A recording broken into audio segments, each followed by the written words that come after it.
Senate will come to order. Chaplain Dr. Black will lead the Senate in prayer.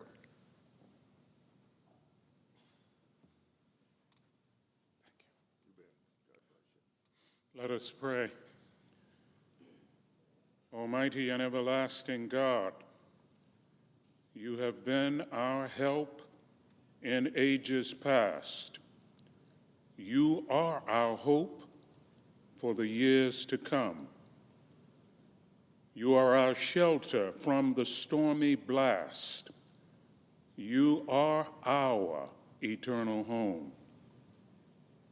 Lord, today keep our lawmakers from being so busy and weary that they have no time to listen to your voice.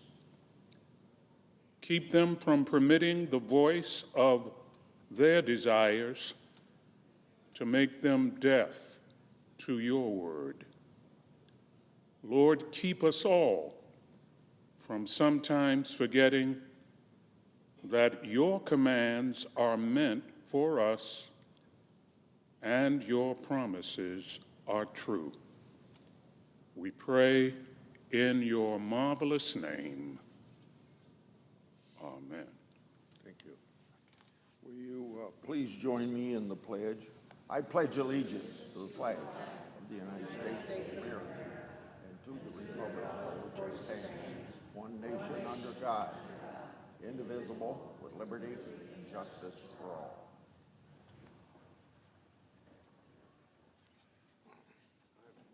Next time I don't show up for the ice cream, just deliver it to the office. You got it, I will. I'm not going to give them 1 minute speech.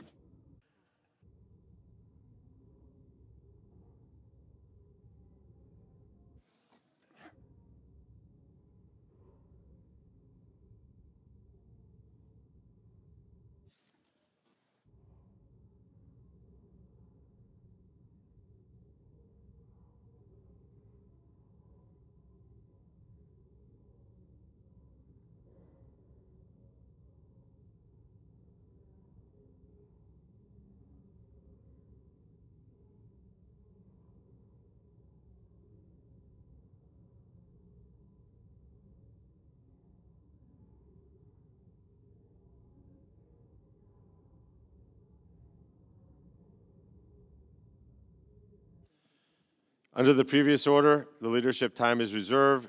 Morning business is closed. Under the previous order, the Senate will resume consideration of H.R. 1, which the clerk will report.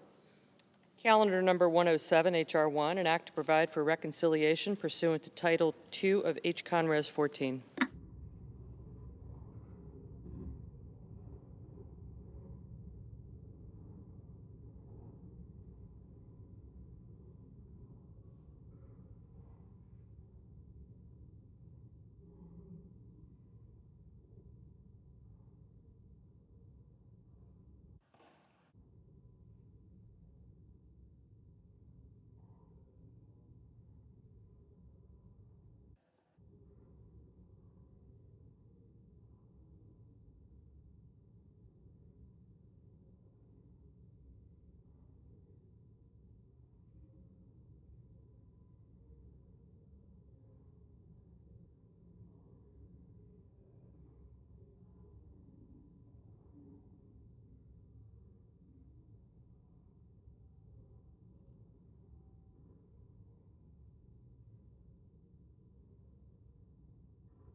Mr. President. I recognize the Democrat leader. Mr. President, today, Senate Republicans have to decide: choose the American people or bow down to Donald Trump and his coterie of billionaires. Because this bill, as we have said for months, steals people's health care, jacks up their electricity bill, takes away their jobs, all to pay for tax breaks for billionaires. All month. Can we have order, Mr. President?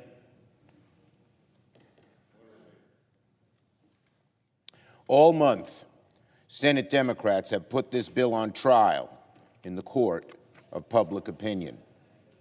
We've exposed how it steals Medicaid from more than 16 million Americans. We've exposed how it takes away food benefits from millions of hungry kids. We've exposed how this bill increases the debt by $3.5 trillion to bankroll billionaire tax breaks. We've shown how this bill increases the debt $1 trillion more than the House bill. We've shown how this bill cuts Medicaid even more than the House bill. We've shown how this bill kills climate jobs even more than the House bill. With every rewrite, Senate Republicans have made their bill more extreme, pro-billionaire, and more hostile to people's health care and livelihood. Why do they do that? There's a small group on that side of the aisle, MAGA hard right-wingers, who are dictating what's happened, and all the rest of the senators on the Republican side who know it's wrong go along. A small group. They don't represent more than 10% of the American people, but they're dictating what this body does. A, because of the rules we have, a simple majority, but B, because our colleagues on the Republican side lack the courage of their convictions to do the right thing for the American people. It's outrageous. Cutting people's health care, causing people to get sicker and to even die. Cutting people's health care so that it's certain almost that more people will die. Just to give tax breaks to billionaires. It is so destructive for Republicans to pass a bill like this at a time when people pay more for groceries, when people pay more for rent, pay more for child care, pay more for medication. It makes no sense to reward the billionaire class and special interests at the expense of everyone else. Look, there's nothing wrong with being wealthy, but they don't need another tax break. And they certainly shouldn't get a tax break by taking food from the mouths of hungry children. How outrageous, how cruel, how mean, how heartless, how uncaring. All to help the billionaires who they're enthralled to. And no surprise, make no surprise about it, many Republicans themselves don't seem all happy about the bill in front of them. We heard what our colleague from North Carolina had to say about this bill. My guess is about half, maybe even more than half of the Republicans in the Senate totally agree with him. But he had the courage to speak the truth, the backbone to speak the truth. But not our other colleagues. Senator Tillis spoke candidly. He was one of the few truth tellers on the other side. The bill devastates his state, but make no mistake about it, it'll devastate the states of most every Republican here. And year and month, week after week, month after month, year after year, when this bill passes, the destructive detritus will be all over their states. People losing jobs, people's costs going up, people not getting health care, hungry kids not getting food. It's a piece of legislation that Tillis can't sell back home, and you won't be able to either, my Republican colleagues. How can any senator go home and tell their constituents, I'm sorry, I took away your health care because I wanted to give tax breaks to billionaires? And yet, Republicans are dead set on walking off a cliff by passing a bill they know will be ruinous to their own constituents. That's why Senate Democrats forced this chamber to read the bill cover to cover. That's why we debated all day yesterday. And now, it's the Republicans' turn to vote. Later this morning, Very soon, we will begin the vote-a-rama process. Senate Democrats will bring one amendment after the other, again and again and again, to put Republicans on the record. We'll begin this morning with a motion to appeal the ruling of the chair to try and reverse Senate Republicans' brazen attempts to deceive the American people about the true cost of the bill. Republicans are doing something that has never been done before in the Senate by deploying fake math and budgetary hocus pocus to make it seem like their billionaire giveaways don't cost anything. That's obviously outrageous, and it's absurd that the budget chair is taking the Senate down this fact-free road. He is helping erode, even destroy the Senate. Every senator will soon have an opportunity to reject this. Remind the senator of Rule 19. Every senator will soon have an opportunity to reject this nonsense and vote for common sense budgeting. Americans will be watching. And later this morning, I will offer a very simple amendment to send this bill back to the Finance Committee so that we can get rid of any provision that raises health care costs for families and small businesses to pay for tax cuts for billionaires. And my colleagues will offer many other amendments here, too. And we will see once and for all if Republicans really meant all those nice things they've been saying about strengthening Medicare, about protecting middle-class families, or if they were just lying. The American people will find out in a few hours. Republicans have said they don't want to cut Medicaid. Today, we'll give you the chance. Republicans say they want to prioritize the middle class. Today, we'll give you the chance. Our amendments will give Republicans so many chances to defend Medicaid and SNAP and good-paying jobs and clean energy that if they say no, they'll regret it long after this debate is done. Finally, to my Republican colleagues, let me offer a warning in good faith. You all know that Donald Trump makes things up. He has no regard for the truth. When he talks about this bill, he's lying. When Donald Trump says this bill won't cut Medicaid, he's lying. When he says this bill will grow the economy, he's lying. When he says this is the best thing Congress could pass for our country, he's lying. So what are my colleagues on the Republican side going to do?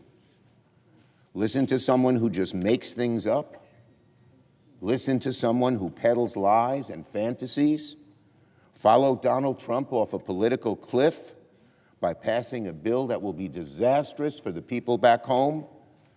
Or will my colleagues stand up for the American people? Stand up to protect health care, good-paying jobs, middle-class families? The American people will not forget what Republicans do in this chamber today. Yield the floor. To my colleagues, it's going to be a long day, and I just want to remind everybody the rules of the Senate, Rule 19, no senator to debate shall directly or indirectly by any form of words impute to another senator or other senators any conduct or motive unworthy or unbecoming of a senator.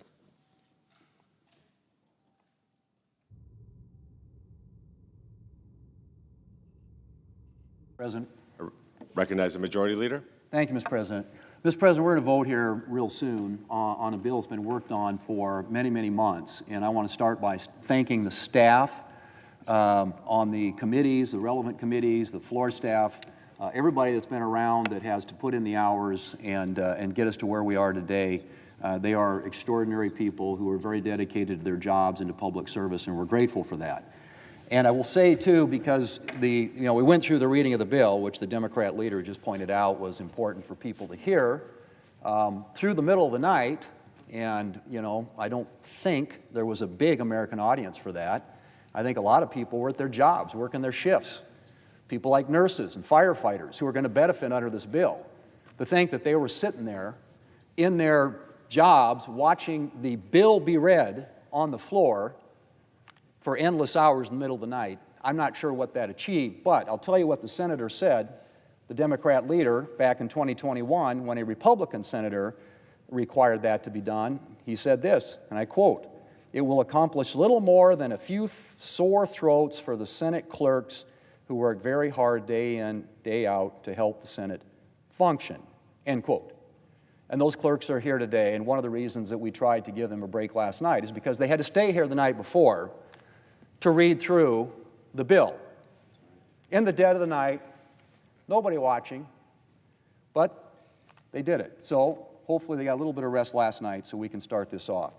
Mr. President, the Tax Cuts and Jobs Act was one of the most successful economic policy pieces of legislation in history, and the data bears it out. You look at what happened after the Tax Cuts and Jobs Act passed, unemployment hit a 50-year low, poverty levels at record level lows, and incomes grew. Incomes and wages increased, most among lower-income Americans. We started to narrow the wage gap as a result of the passage of the Tax Cuts and Jobs Act. So what is this about? This is about extending that tax relief so the same people that benefited from it back in 2017 and for the last 8 years don't end up having a colossal, massive tax increase hitting them in the face come January 1. Now, who are those people, Mr. President? It's people, it's families making less than $400,000 a year, on whom the bulk of this would fall. $2.6 trillion of this tax hike that they're supporting would hit families making less than $400,000 a year. It would hit small businesses to the tune of $600 billion in tax increases. These are pass-through businesses, the businesses who are out there creating the jobs every day. If we don't do this, they're going to face a $600 billion tax increase. That's what we're talking about. And if you want to put it in plain terms, if you're one of those families making less than $400,000 a year, the child tax credit would be cut in half.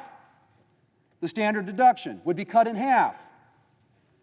And you wouldn't get the benefit that many taxpayers are going to get under the legislation that we're going to be debating today, which would allow tips to go untaxed, allow overtime to go untaxed. So those nurses and those firefighters that are working the long shifts, not watching the bill be read here on the Senate floor, actually get something out of this that makes their families more able to cope with the challenges that they face every day. So the Tax Cuts and Jobs Act was a massive, by any stretch of the imagination, success. And probably no better evidence of that than the fact that the Congressional Budget Office, which has been quoted a lot here in the last few hours, actually underestimated the amount of revenue that would come into the federal government by $1.5 trillion. Estimated the amount of growth, underestimated, the amount of growth in the economy by 5.4%.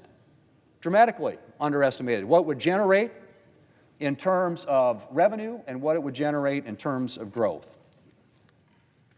So let's just say what this is.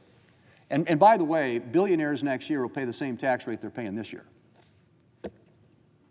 The people who are going to get hit with a tax increase if we don't do something are those families making less than $400,000 a year, who are going to see their child tax credit cut in half, their standard deduction cut in half, their rates go back up to what they were in 2017.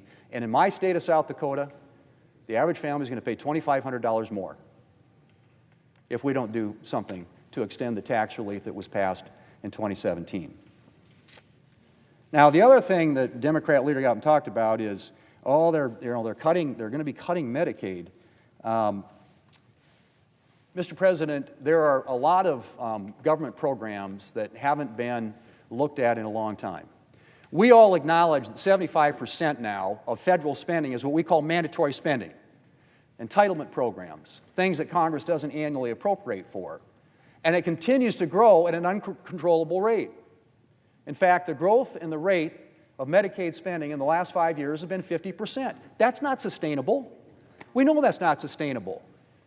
And in the time I've been here, we have never, ever done anything to reform and improve and strengthen these programs that are growing at an unsustainable rate that will wreck our economy and wreck our country if we don't start making some changes. And so, yes, there are some improvements and reforms to Medicaid to make it more efficient, to make sure that the people who are supposed to benefit from Medicaid do, and that it doesn't go to people who shouldn't benefit from Medicaid. Now, most of the increase in spending in Medicaid has been in what we call the expansion population.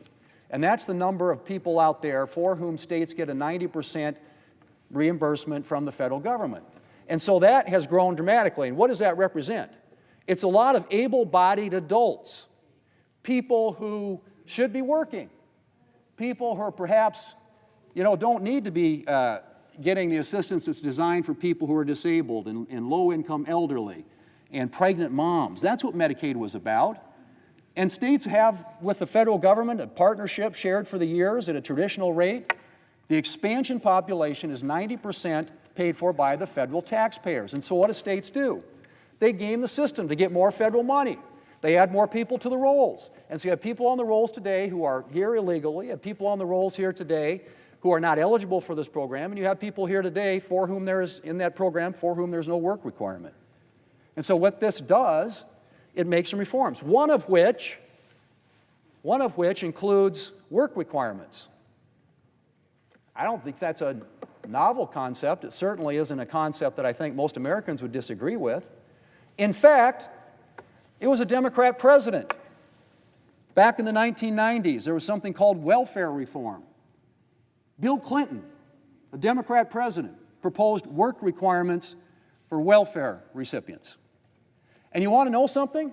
The work requirements in the Welfare Reform Act passed back in 1996 and signed into law by Democrat President Bill Clinton had stronger work requirements than are included in this bill. Stronger work requirements in a bill passed, signed into law by a Democrat president than what's in this bill, and proposed, I might add, by a Democrat president. So that's one of the reforms that we're making.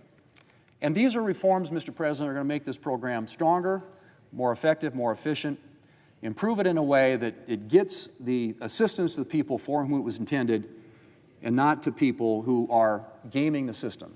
And yes, we address the issue of provider taxes, which has been abused. No question about it. It's another way to leverage federal money, get more federal money into the state coffers, and the states have used it for things not just to cover people, but also for other reasons. And you like states like New York and California who've gamed the system. So the whole issue of what we're doing with the Medicaid program is to get rid of the waste, fraud, and abuse, make it work in the way in which it was intended to cover the people for whom it was intended, and to make sure that we have work requirements included there. To the current policy baseline. Everybody got up last night and they were clamoring and yelling very animated speeches about how the Republicans they're using a current policy baseline. How could they ever do that? Well, you know what? Back in 2012, President Obama, and one of the people who was working for him at the time, named Jeff Zients, used the current policy baseline to make permanent the Bush tax cuts. And what he described it, Jeff Zients described it at the time, he called it the alternative fiscal scenario. That's how they explained to the American people. And then he translated it and said what it is, it's a current policy baseline. So the Democrats have used this before. In fact, they you could argue, pioneered it. But current policy baseline is something that's been used by both sides. So it's a little, spare me the hypocrisy and the noise about current policy baseline. Alternative fiscal scenario, he called it, and then he went on to explain current policy baseline. Finally, with regard to the issue of the deficits, it is rich to hear Democrats all of a sudden concerned about debt and deficits. Really? I mean, I've been here a long time, and I've not been involved in a single spending debate and fight in which Republicans were trying to spend less and Democrats were trying to spend more, with one exception. And that's national security. Democrats are always willing to cut defense, but never want to cut anywhere else. That's my experience. And I think it was borne out a couple of years ago when Democrats had then what we have now, which is unified control of the government. They had House, Senate, and White House, and so they had an opportunity to use reconciliation, which they did twice. One of the bills cost $2 trillion. The other bill cost $1 trillion. And it was all spending. And that, ladies and gentlemen, is a fundamental difference between us here. And I understand that. We have different views about the role of government. Democrats like government, and one of the things we know about government is when you send money to Washington, money is power. And when you send money to Washington from the American taxpayers, that means Washington has more power. It has more control. And Republicans fundamentally have believed that it's better if you allow the American people to keep their own money, that you distribute power out of Washington, D.C., back to state and local governments who are closer to the people and can make better decisions that are more informed by what's actually happened in their individual states. And so when we use reconciliation to keep taxes low, and by the way, that's all we are doing here is extending current tax policy. We are preventing over a $4 trillion tax increase on the American people. And when you vote against this, that's what you'd be voting for.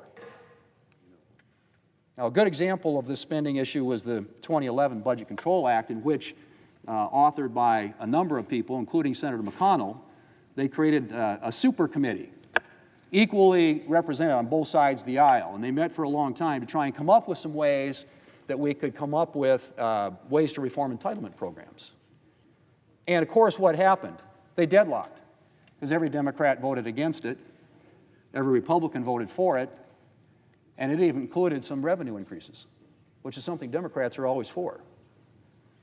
So getting up and talking about deficits all of a sudden, honestly, is kind of mind-blowing coming from this side of the aisle.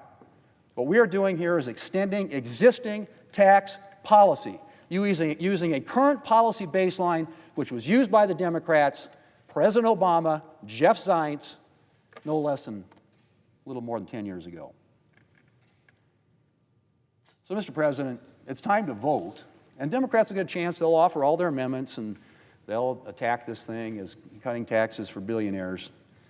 What we are doing here is extending tax relief for the American people, keeping their rates low, making sure they don't have their child tax credit cut in half, their standard deduction cut in half, including new provisions that provide more relief for working Americans, which is what President Trump campaigned on. No tax on tips, no tax on overtime, lower taxes for seniors, for Social Security recipients. These are all targeted at working Americans, working families. That is, first and foremost, about what this is about. This, Mr. President, will make this country safer, stronger, and more prosperous. It addresses military modernization. It addresses securing our border. It addresses restoring energy dominance. It extends tax relief for the American people so they can avoid a $4 trillion tax increase at the end of the year. And yes, it includes some savings associated with reforms that are made in a way that targets assistance from federal programs to where it was intended to go. And yes, we have work requirements that were initiated by Bill Clinton and the Clinton administration during welfare reform back in the 1990s. Only, I would say again, they're not as strong. The work requirements included in that legislation back in the 1990s, what we have in this bill, the work requirements here, are not as strong. Mr. President, let's vote. This is good for America. This is good for the American people. It's good for working families. And it's been a long debate. I know people are weary.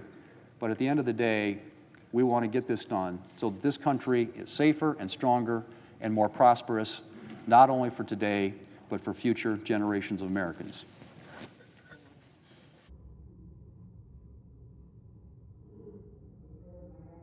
That there be 2 minutes equally divided prior to all roll call votes in relation to calendar number 107, H.R. 1.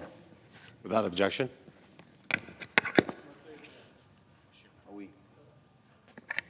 Well, they have to make.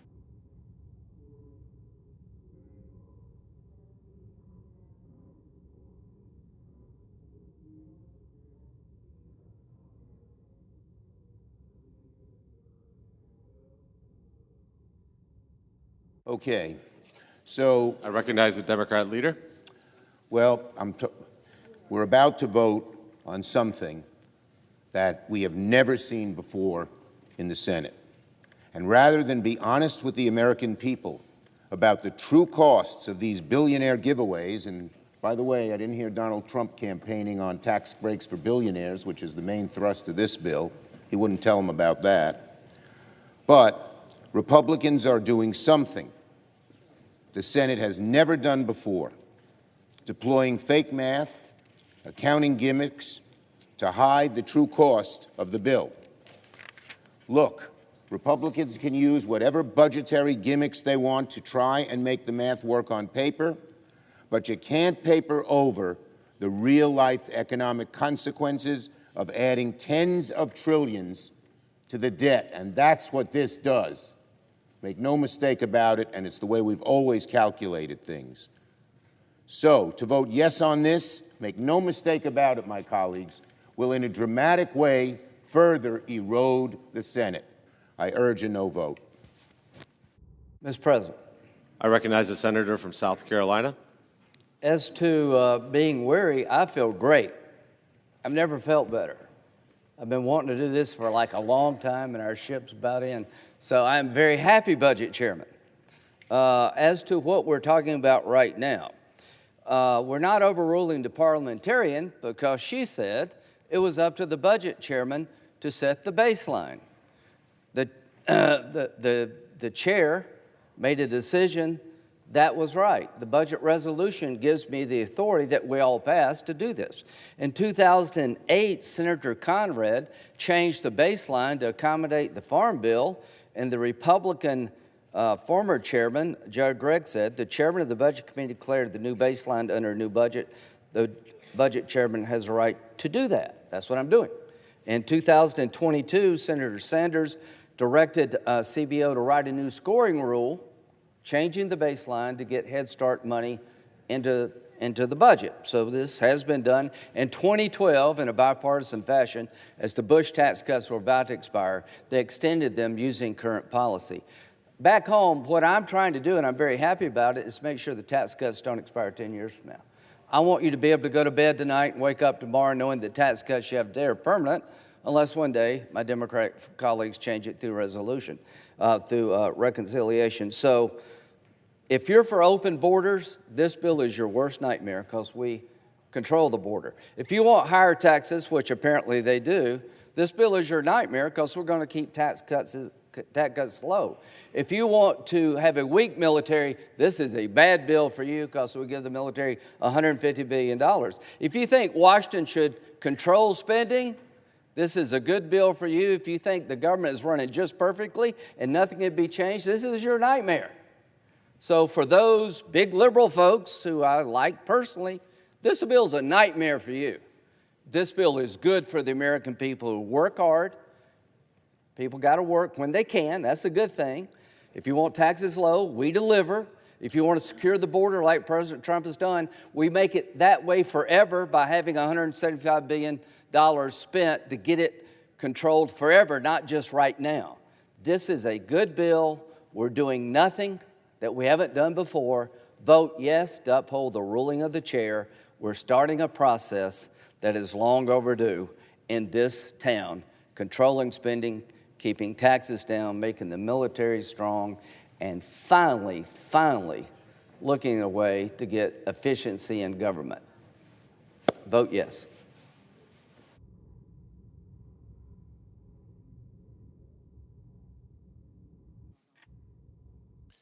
The question is, shall the decision of the chair stand as the judgment of the Senate? The yeas and nays were previously ordered. The clerk will call the roll. Ms. Alsobrooks. Thank you. Ms. Baldwin. Mr. Banks. Thank you.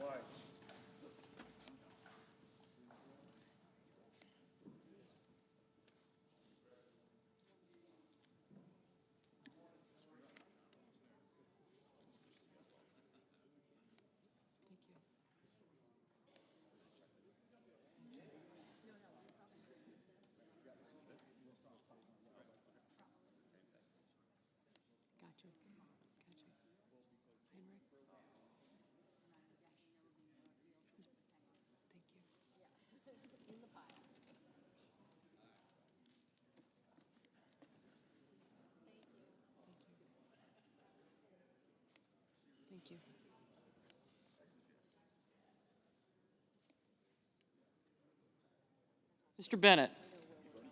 Mrs. Blackburn.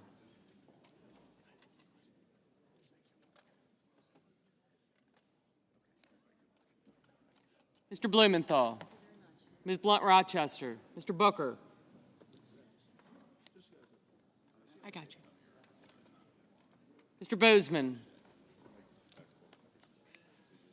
Thank you.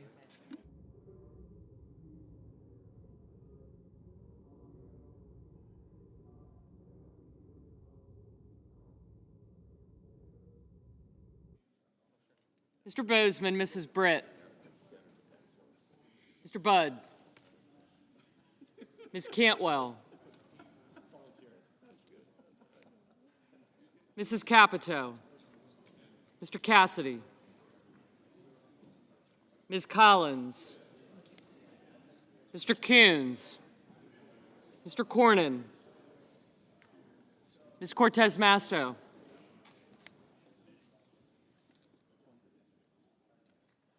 Mr. Cotton.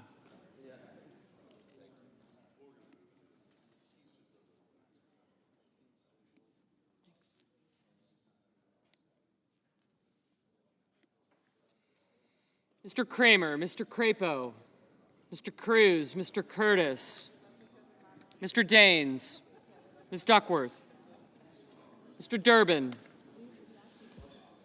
Ms. Ernst, Mr. Fetterman, Mrs. Fisher, Mr. Gallego, Mrs. Gillibrand, Mr. Graham, Mr. Grassley, Mr. Haggerty, Ms. Hassan, Mr. Hawley, Mr. Heinrich,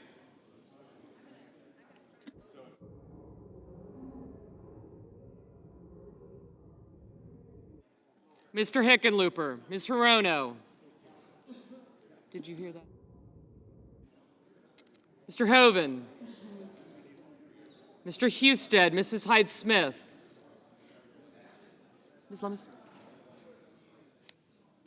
Mr. Johnson, Mr. Justice, Mr. Kane, Mr. Kelly, Mr. Kennedy, Mr. Kim, Mr. King, Ms. Klobuchar, Mr. Lankford, Mr. Lee, Mr. Lujan, Ms. Lummis, Mr. Markey, Mr. Marshall, Mr. McConnell, Mr. McCormick, Mr. Merkley, Mrs. Moody, Mr. Moran, Mr. Marino, Mr. Mullen, Ms. Murkowski, Mr. Murphy, Mrs. Murray, Mr. Ossoff, Mr. Padilla, Mr. Paul, Mr. Peters, Mr. Reed, Mr. Ricketts, Mr. Risch, Ms. Rosen, Mr. Rounds, Mr. Sanders, Mr. Schatz, Mr. Schiff,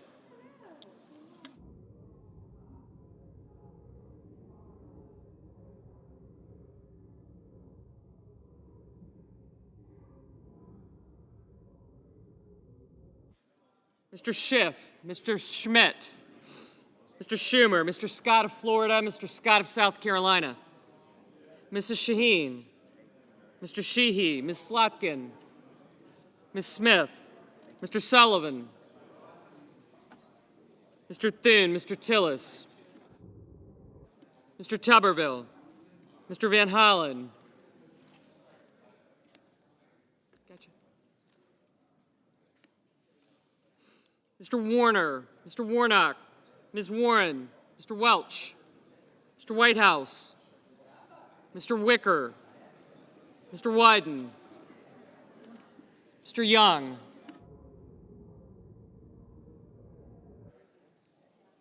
Senators voting in the affirmative: Barrasso, Budd, Cornyn, Cotton, Crapo, Cruz, Ernst, Graham, Grassley, Haggerty, Kennedy, Lankford, Lummis, Marshall, McCormick, Moody, Marino, Mullen, Paul, Risch, Schmidt, Sheehy, Thune, and Tuberville.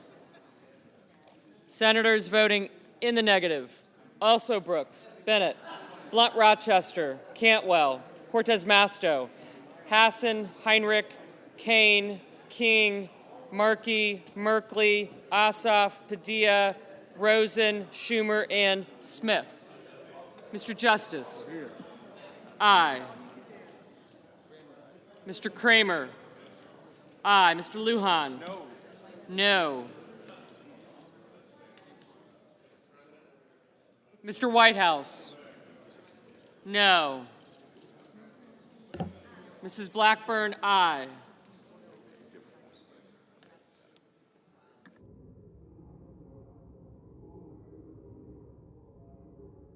Mr. Kim, no.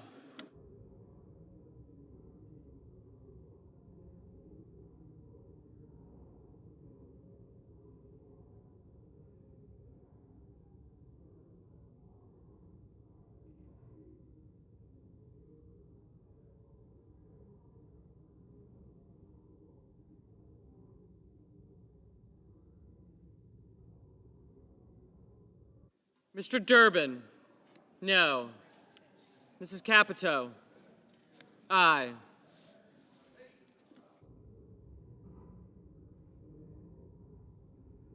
Mr. Cassidy, aye. Mr. Rounds, aye.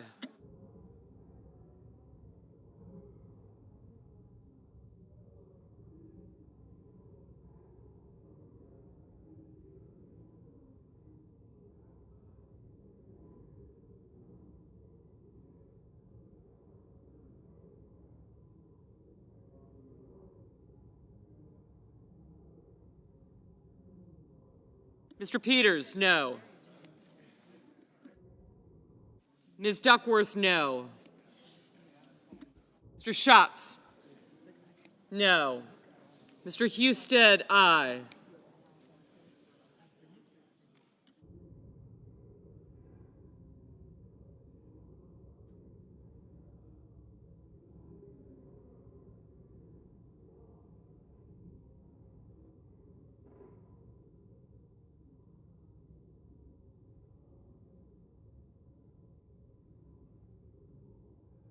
Mr. Hawley, aye.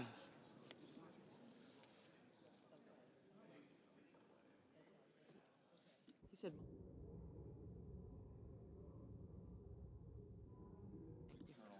Mr. Ricketts, aye. Mr. Wicker, aye.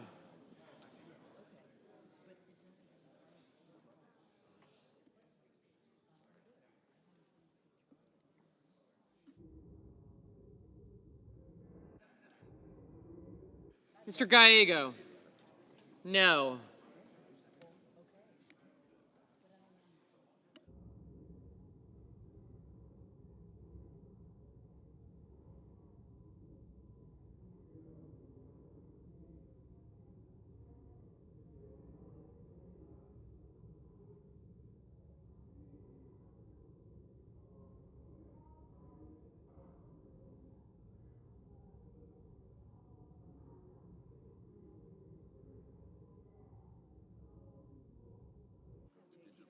Ms. Klobuchar, no.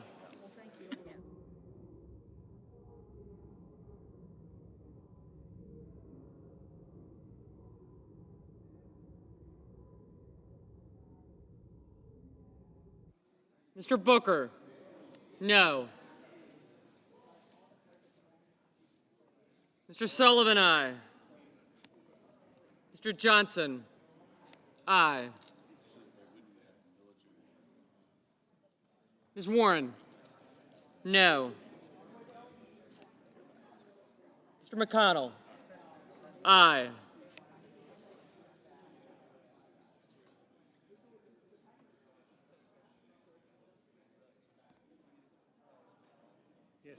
Mr. Bozeman, aye.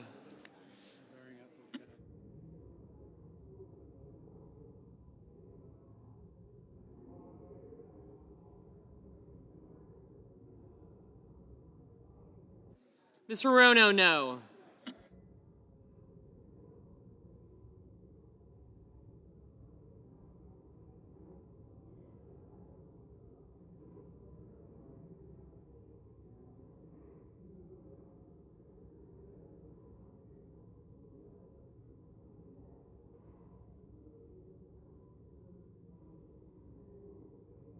Mr. Lee, aye.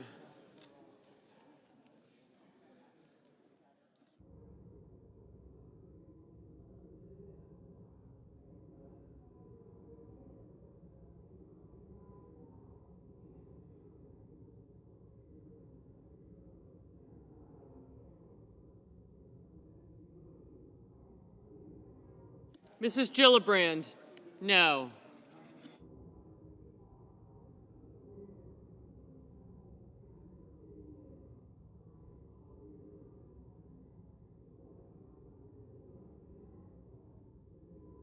Mr. Reed, no.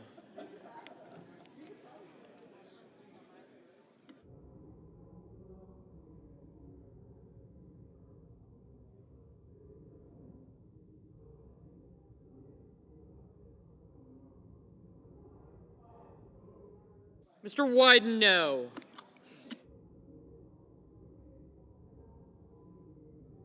Mr. Hickenlooper, no. Mr. Scott of Florida, aye. Mr. Curtis, aye. Mr. Scott of South Carolina, aye.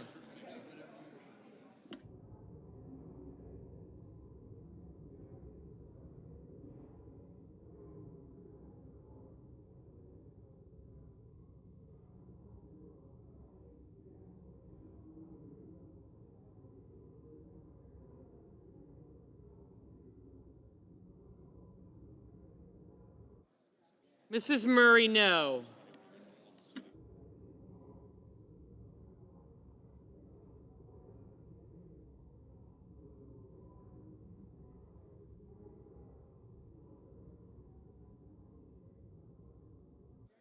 Mr. Daines, aye.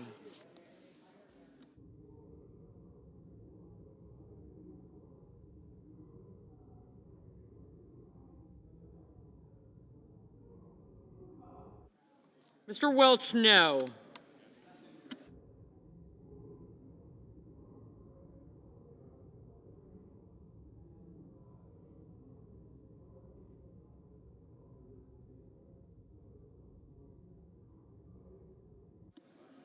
Mr. Banks, aye.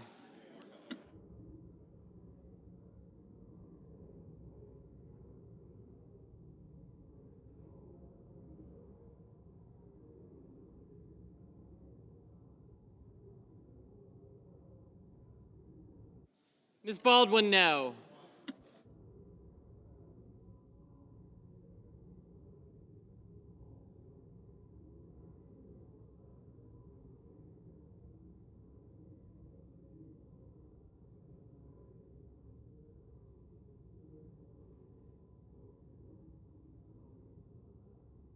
Mr. Fetterman, no.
Mr. Murphy, no.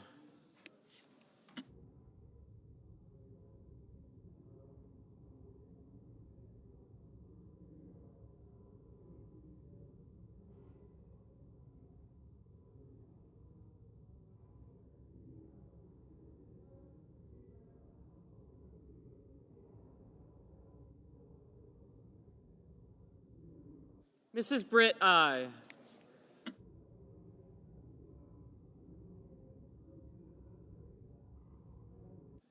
Thank you. Bye. Mr. Warner, no. Mr. Sanders? No. Mr. Schiff? No.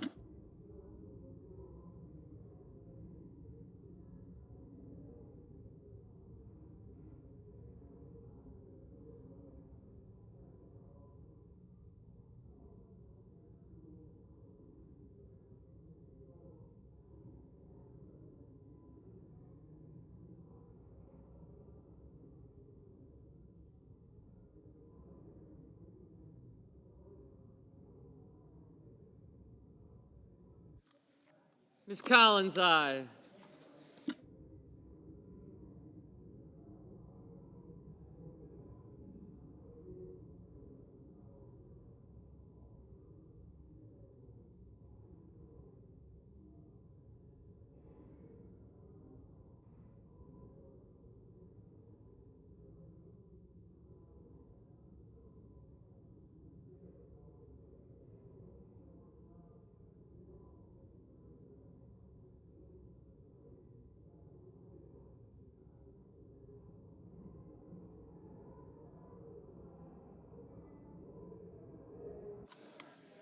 Mr. Blumenthal?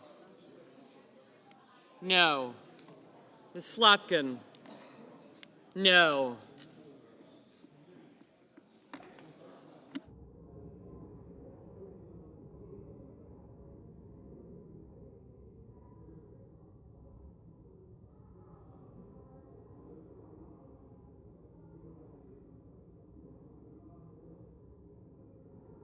Mr. Warnock? No. Mr. Van Hollen? No.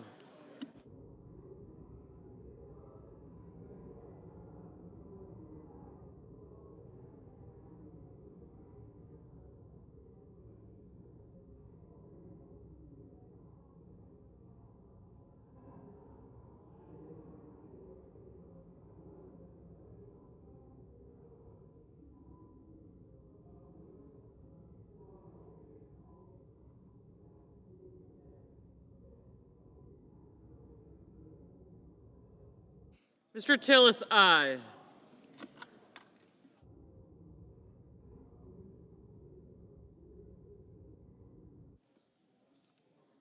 Mrs. Fisher? Aye.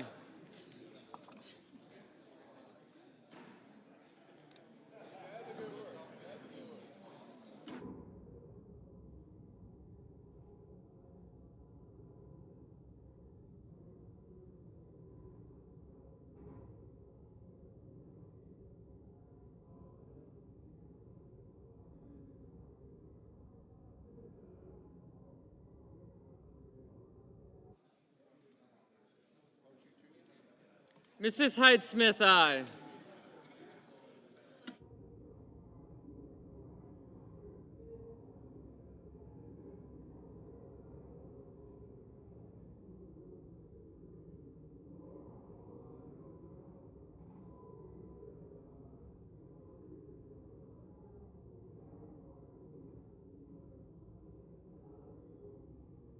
Mr. Kelly, no.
Mrs. Shaheen, no.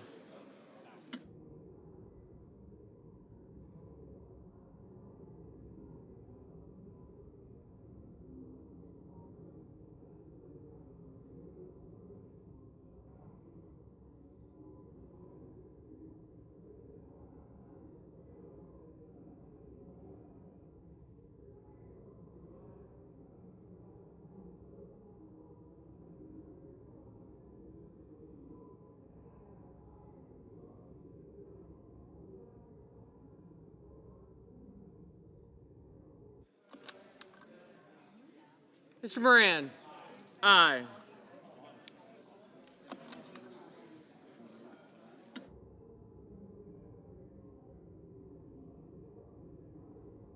Mr. Hoven, aye.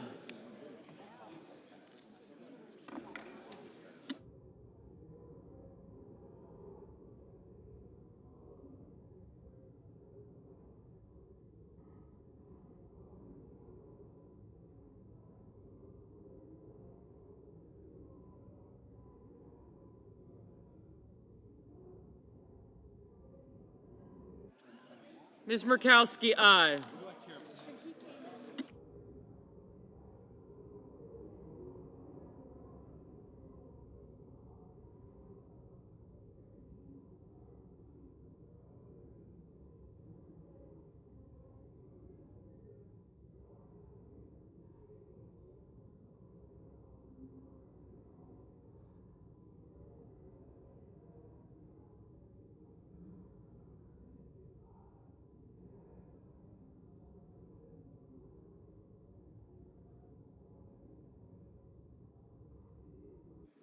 Mr. Young, aye.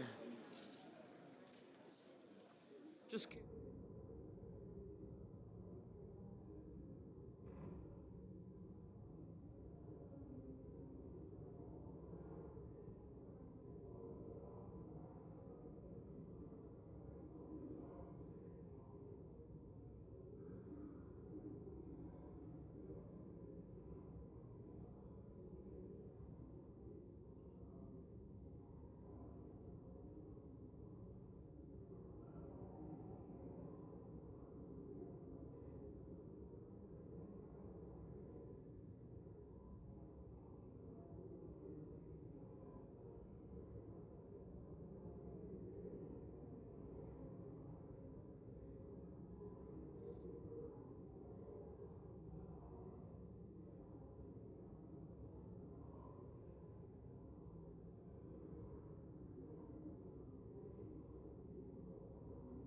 Mr. Coons, no.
On this vote, the yeas are 53, the nays are 47. The decision of the chair stands as the judgment of the Senate. Mr. President. Majority Leader is recognized. Thank you, Mr. President. Mr. President, I ask unanimous consent that it be in order for the following senators to be recognized to offer amendments, motions, or points of order, that the amendments be reported by number with no amendments in order prior to a vote in relation to the amendments or motions. Schumer motion, number 1. Motion to commit on health care costs, Markey motion, and then Klobuchar motion. Point of order. Okay. Without objection. Mr. President, I make a point of order under Section 313B1B of the Congressional Budget Act against Title VII of Substitute Amendment Number 2360. Under the Congressional Budget Act and the precedents of the Senate, the chair must rely on determinations made by the Budget Committee in assessing the budgetary effects of the amendment. Section 312 of the Budget Act states, for purposes of this title and Title IV, the levels of new budget authority, outlays, direct spending, new entitlement authority, and revenues for a fiscal year shall be determined on the basis of estimates made by the committee on the budget of the House of Representatives or the Senate as applicable. Unless the Budget Committee, speaking to its chairman, asserts that the amendment causes a violation of the Budget Act, the chair will not so hold. Therefore, Mr. Leader, the point of order is not well taken. President, Senator from Oregon is recognized. I appeal the ruling of the chair, and I ask for the yeas and nays. Is there a sufficient second? There appears to be.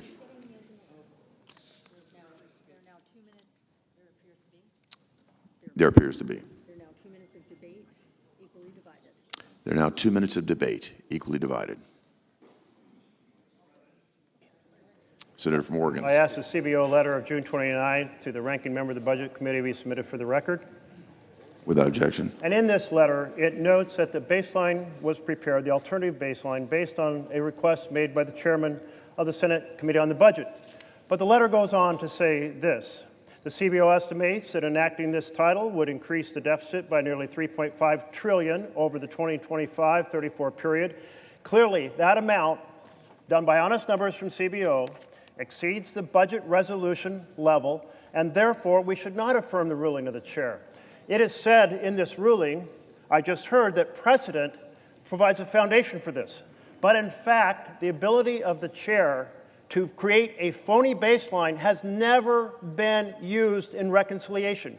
Not ever.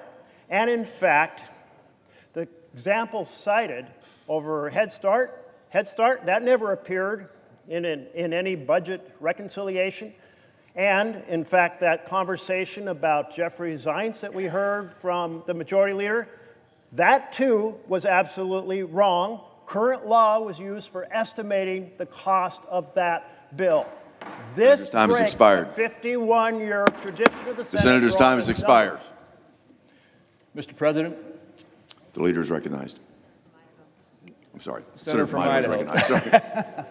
Mr. President, we're just rehashing the same old arguments, but I want to make something really clear. This Congress, in the budget resolution for this reconciliation, adopted the current policy baseline. CBO scored that current policy baseline. It said that our bill generates a $506 billion deficit reduction. The ranking member for the Budget Committee asked them to give it a new score based on a different baseline, the current law baseline, which says that we have to say that if we don't raise people's taxes, that we're causing a deficit. They said they would. They always do. They give the scores that different members of Congress ask them to give, and they gave that score and said, well, if you raise taxes by $4 trillion, then you will have a $4 trillion increase in tax revenue. That's what the whole debate is about, folks. You can complain and use different words and deficits and all that stuff. There is a CBO score on the baseline adopted by this Congress on this resolution that sets the score at $506 or $507 billion of deficit reduction. Okay. Where is it? Oh, he has it up here. Just this top, this whole thing. Okay. The question is, shall the decision of the chair stand as the judgment of the Senate? The yeas and nays were previously ordered. The clerk will call the roll. Ms. Alsa Brooks, Ms. Baldwin,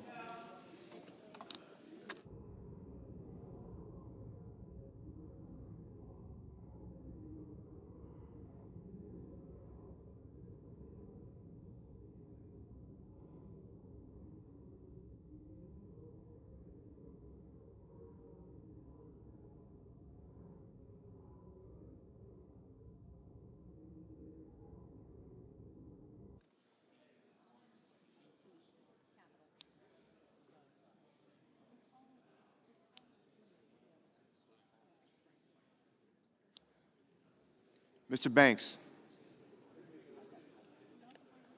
Mr. Barrasso,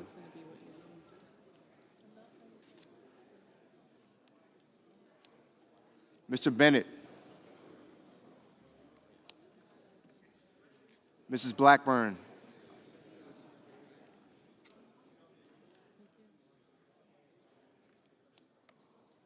Mrs. Blumenthal, Mr. Blumenthal,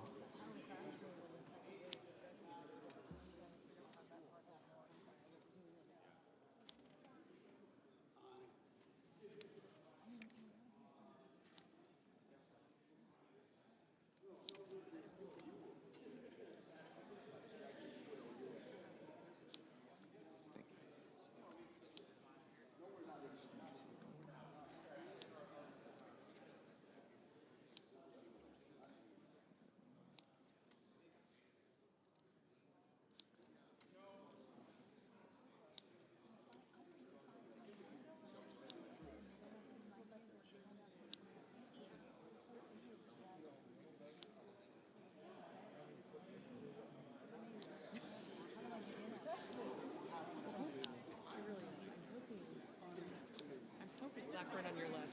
I'm hoping.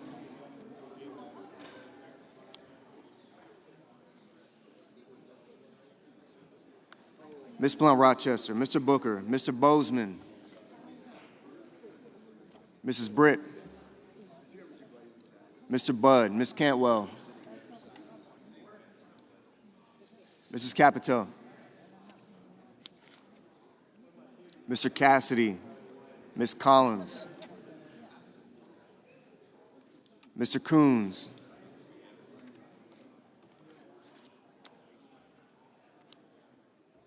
Mr. Cornyn, Ms. Cortez Mastel,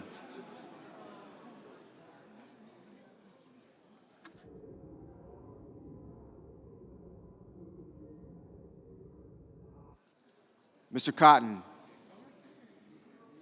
Mr. Kramer,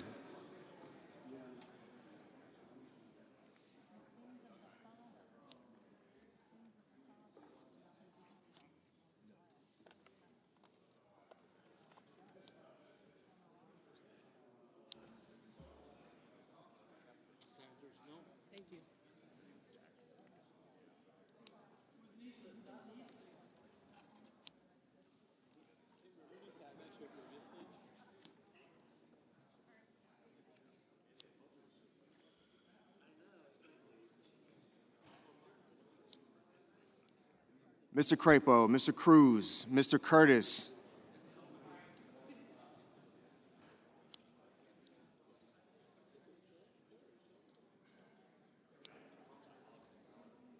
Mr. Daines,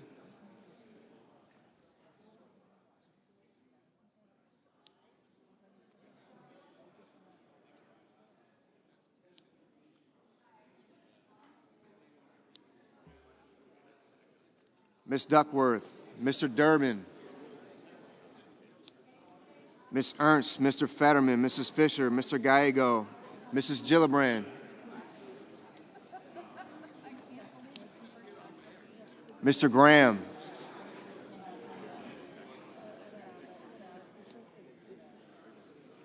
Mr. Grassley, Mr. Haggerty. Thank you, sir.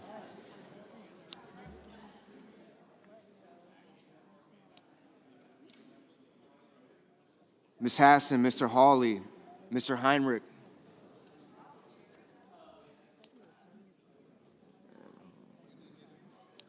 I got you, Senator.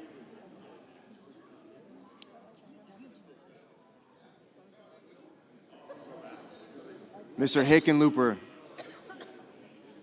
Ms. Hirono,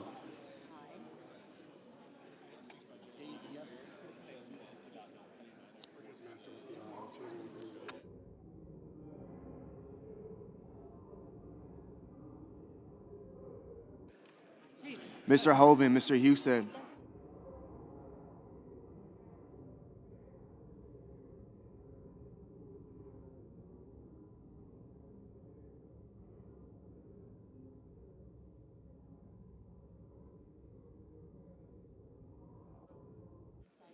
Mrs. Hyde Smith,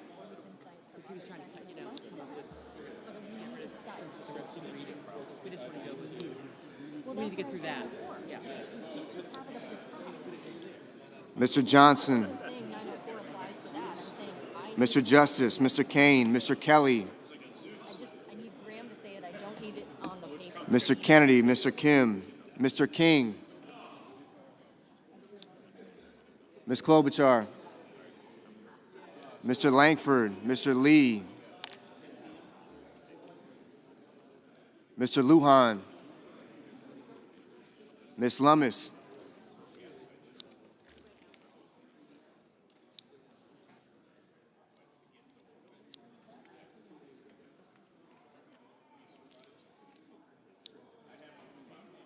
Mr. Markey,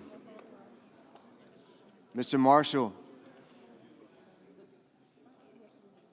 Mr. McConnell, Mr. McCormick, Mr. Merkley, Mrs. Moody, Mr. Moran,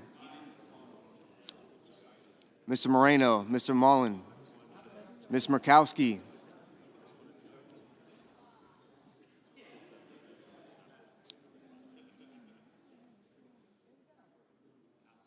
Mr. Murphy, Mrs. Murray, Mr. Ossoff, Mr. Padilla, Mr. Paul, Mr. Peters, Mr. Reed, Mr. Ricketts,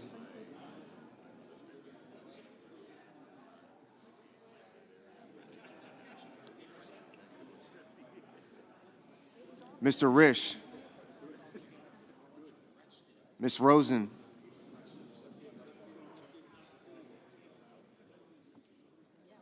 Mr. Rounds, Mr. Sanders, Mr. Schatz, Mr. Schiff,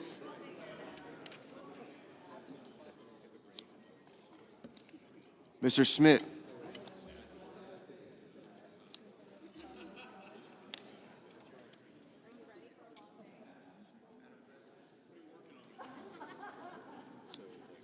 Mr. Scott of Florida, Mr. Scott of South Carolina, Mr. Shaheen, Mr. Sheehy, Ms. Slotkin, Ms. Smith, Mr. Sullivan,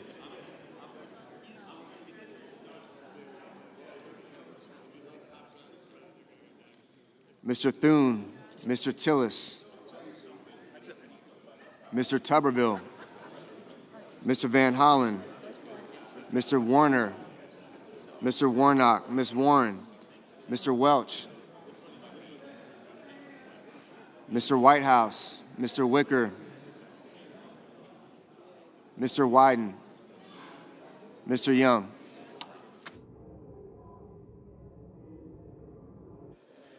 Senators voting in the affirmative: Banks, Barrasso, Blackburn, Britt, Budd, Cassidy, Kramer, Crapo, Cruz, Curtis, Daines, Ernst, Fisher, Graham, Grassley, Haggerty, Hawley, Hoven, Husted, Justice, Kennedy, Langford, Lee, Lummis, Marshall, Moody, Moran, Moreno, Mullen, Paul, Rounds, Scott of Florida, Sheehy, Thune, Tuberville, Wicker, Young.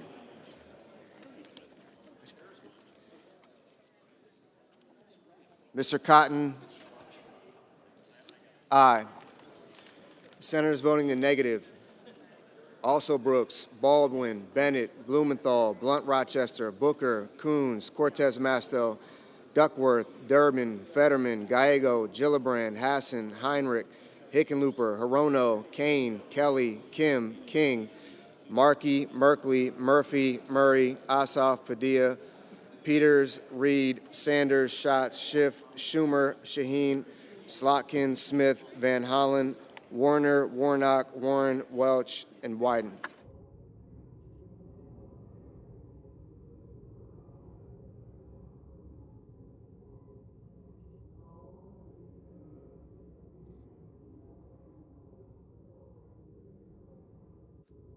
Mr. Whitehouse, no.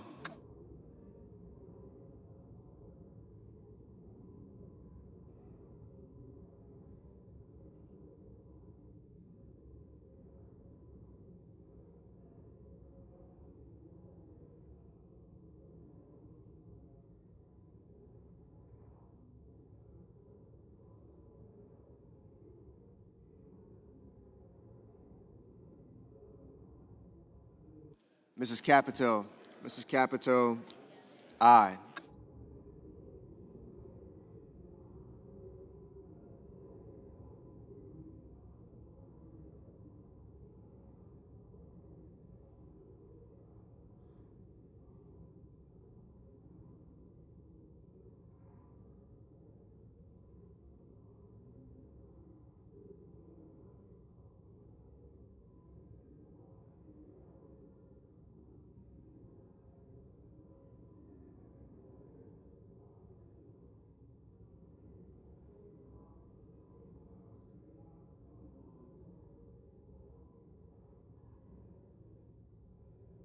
Ms. Cantwell, no.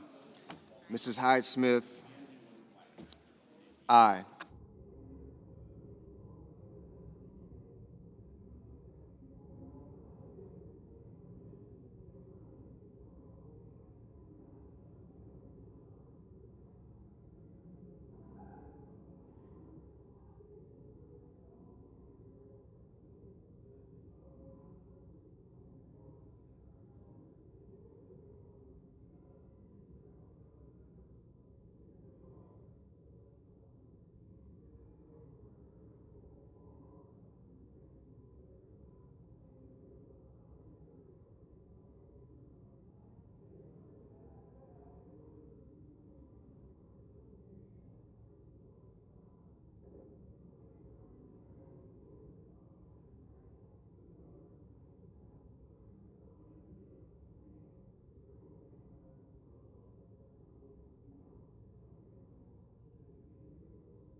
Ms. Klobuchar, Ms. Klobuchar, no.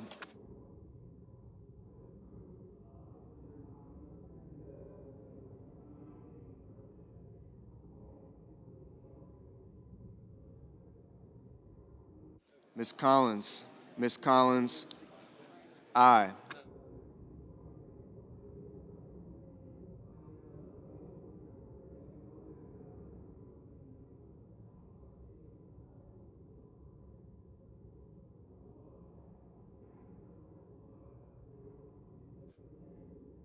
Mr. Lujan, no.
Mr. Schmidt, aye.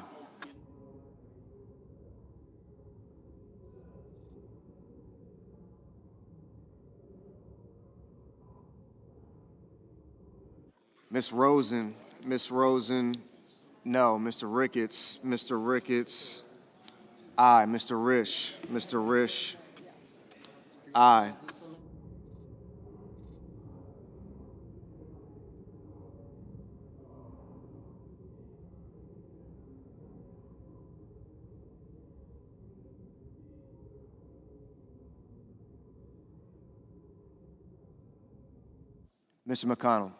Mr. McConnell, aye.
Mr. McCormick, aye.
Mr. Scott of South Carolina, aye.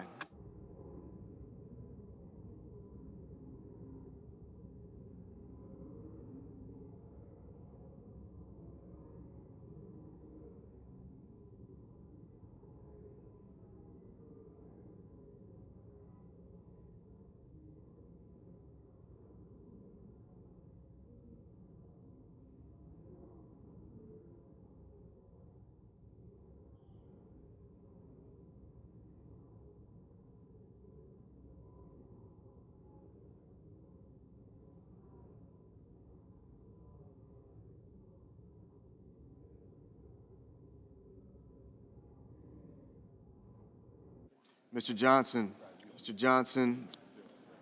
aye.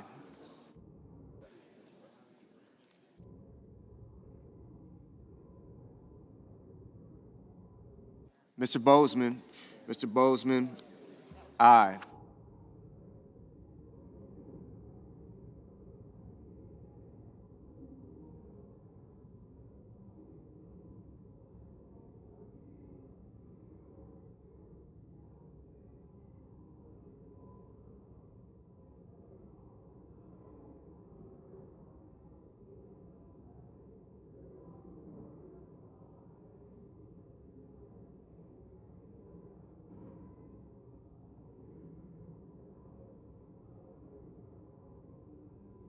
Mr. Tillis, aye.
Mr. Cornyn.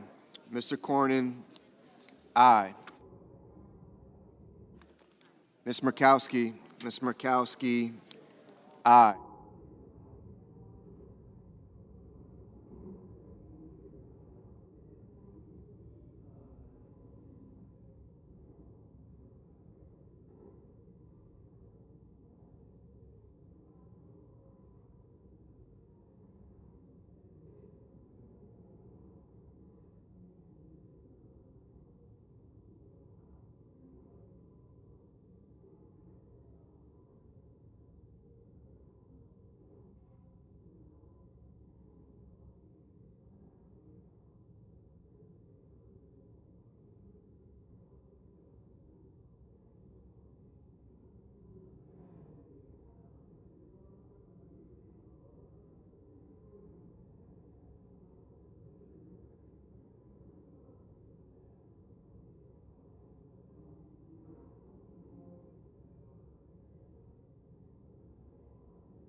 Mr. Sullivan.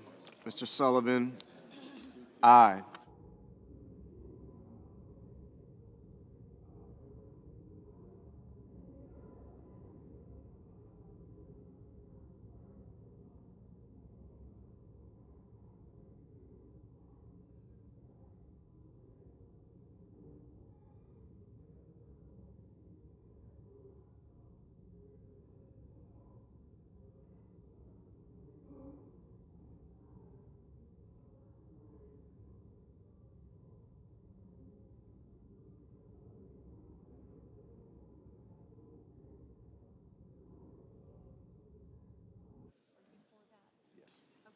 I don't see how we can, yeah, I don't see how we cannot.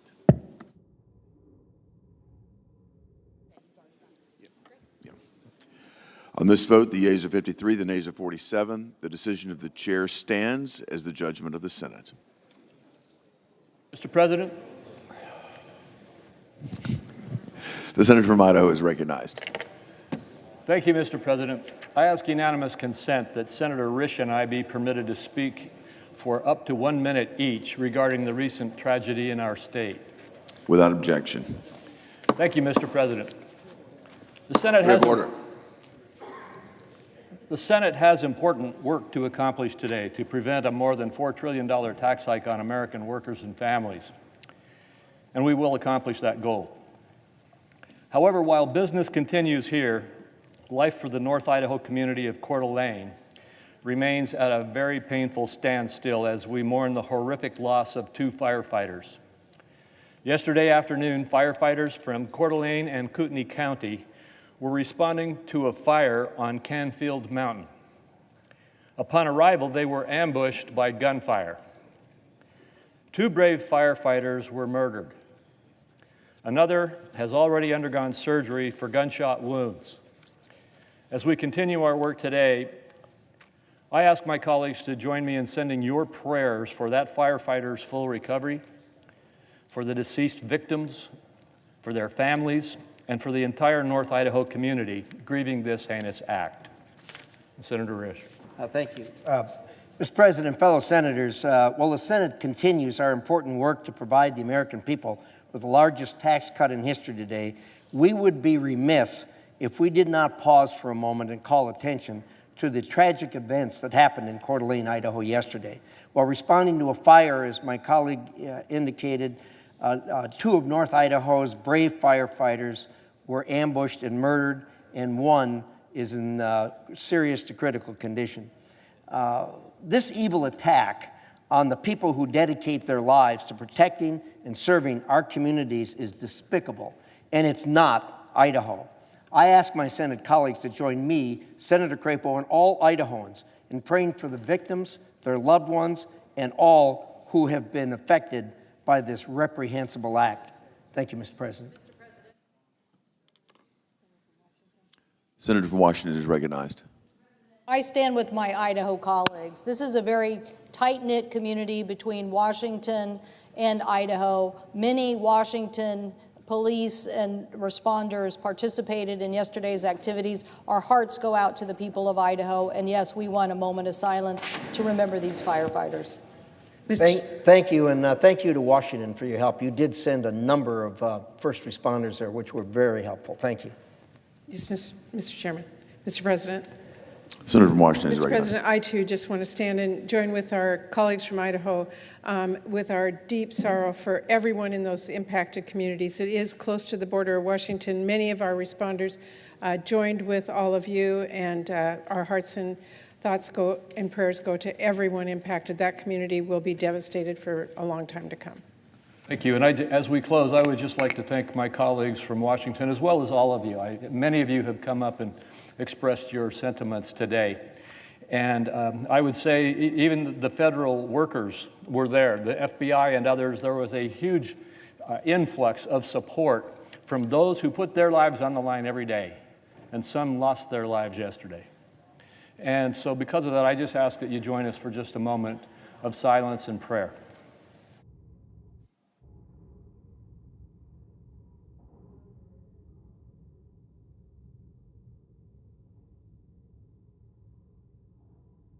President. Thank you.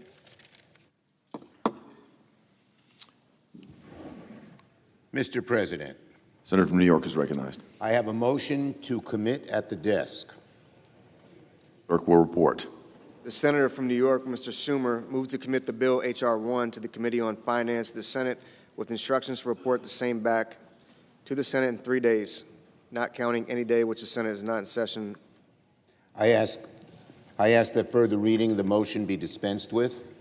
Without objection. Mr. President, can we have order, please?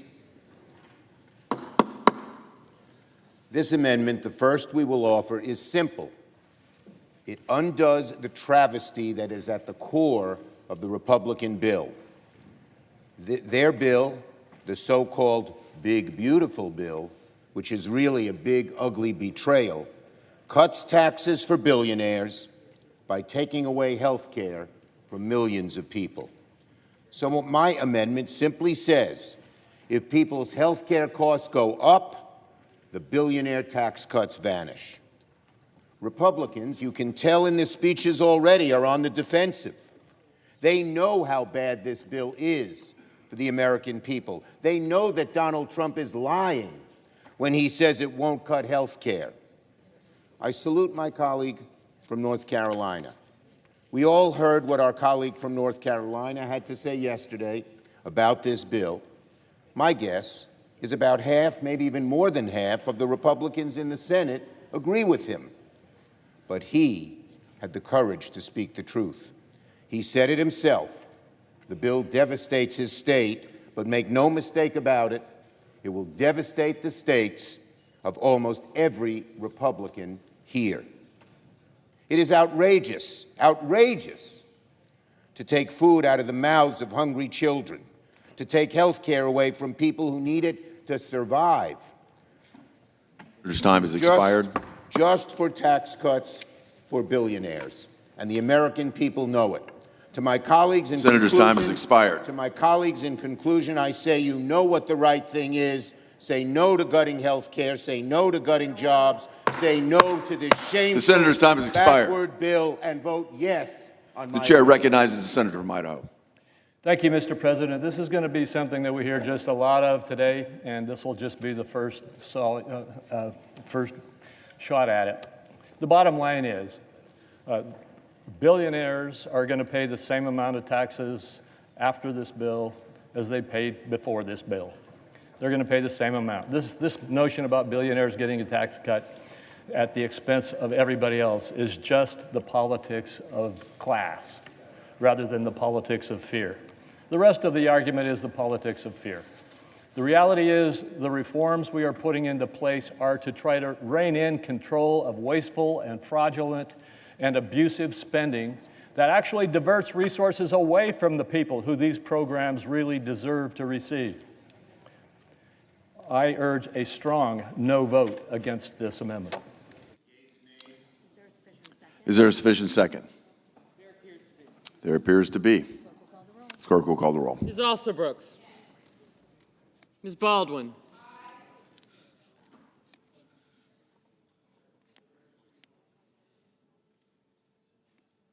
Mr. Banks. Thank you. Mr. Barrasso.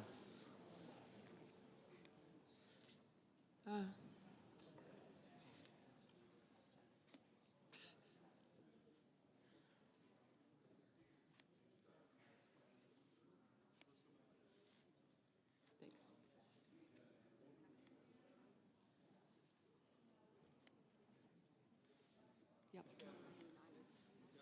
Thank you.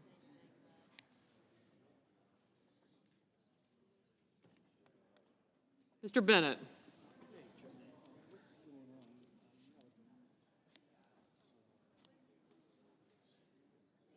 Mrs. Blackburn, Mr. Blumenthal, Ms. Blunt Rochester, Mr. Booker, Mr. Bozeman,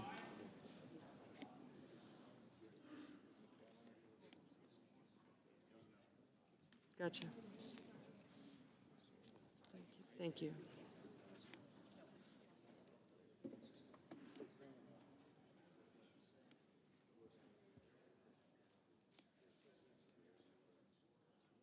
Mrs. Britt, Mr. Budd, Ms. Cantwell,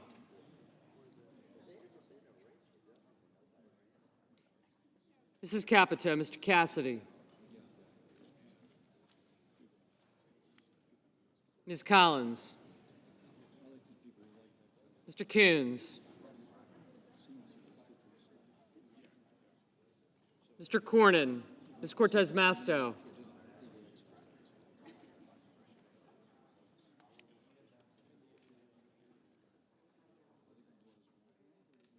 Mr. Cotton,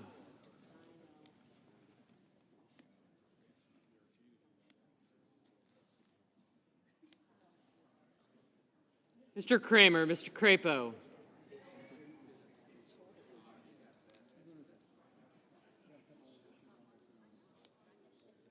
Mr. Cruz, Mr. Daines, Ms. Duckworth, Mr. Durbin, thanks.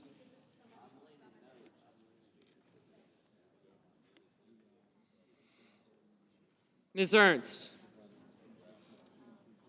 Mr. Fetterman, Mrs. Fisher, Mr. Gallego, Mrs. Gillibrand, Mr. Graham, Mr. Grassley, Mr. Haggerty,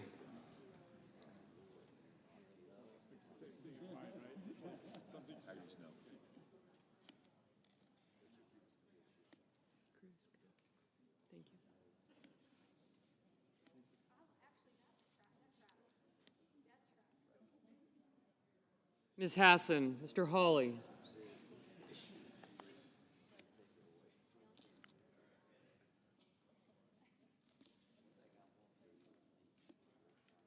Mr. Heinrich, Mr. Hickenlooper, Ms. Hirono, Mr. Hoven, Mr. Husted,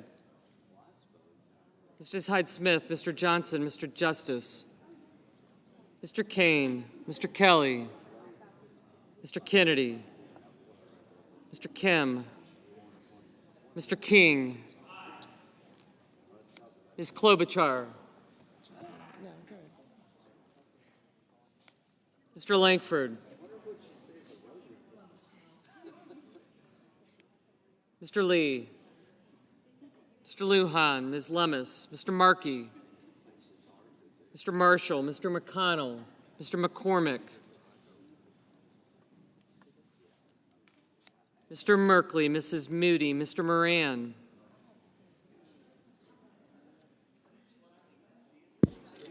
Mr. Marino, Mr. Mullen,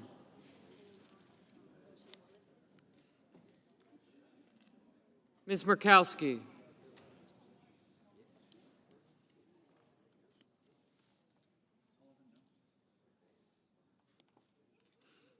Mr. Murphy, Mrs. Murray, Mr. Ossoff, Mr. Padilla, Mr. Paul, Mr. Peters, Mr. Reed, Mr. Ricketts, Mr. Risch, Ms. Rosen, Mr. Rounds, Mr. Sanders, Mr. Schatz, Mr. Schiff, Mr. Schmidt, Mr. Schumer, Mr. Scott of Florida, Mr. Scott of South Carolina, Mrs. Shaheen, Mr. Sheehy, Ms. Slotkin, Ms. Smith, Mr. Sullivan, Mr. Thune, Mr. Tillis, Mr. Tuberville, Mr. Van Hollen, Mr. Warner, Mr. Warnock, Ms. Warren, Mr. Welch, Mr. Whitehouse, Mr. Wicker, Mr. Wyden, Mr. Young,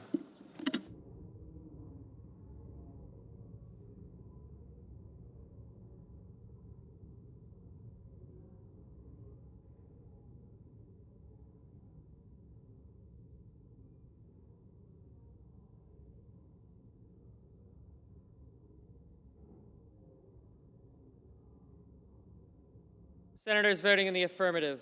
Also Brooks, Baldwin, Bennett, Blumenthal, Blunt Rochester, Duckworth, Durbin, Gallego, Hassan, Heinrich, Kane, Kim, King, Klobuchar, Lujan, Merkley, Murray, Padilla, Rosen, Sanders, Schatz, Schumer, Shaheen, Slotkin, Smith, Van Hollen, Warren, Welch, Whitehouse, and Wyden. Senators voting in the negative. Blackburn, Bozeman, Britt, Capito, Cassidy, Cornyn, Cotton, Kramer, Cruz, Curtis, Daines, Ernst, Fisher, Graham, Grassley, Haggerty, Hyde-Smith, Johnson, Kennedy, Langford, Lummis, Marshall, Moody, Moran, Paul, Ricketts, Schmidt, Sheehy, Sullivan, Thune, Tillis, Tuberville, and Young. Mr. Banks, no. Mr. Husted, no. Mr. Reed, aye.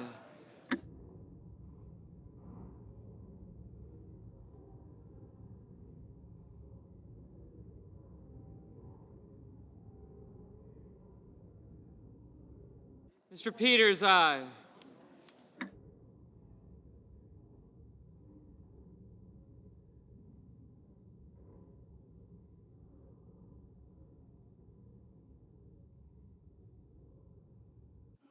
Mr. Crapo, no. I'm going to have to study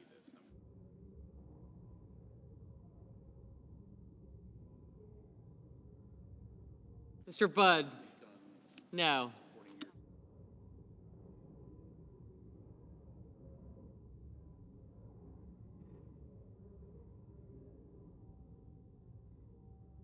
Mr. Hawley, no. Mr. Ossoff, aye. Mr. Mullen, no.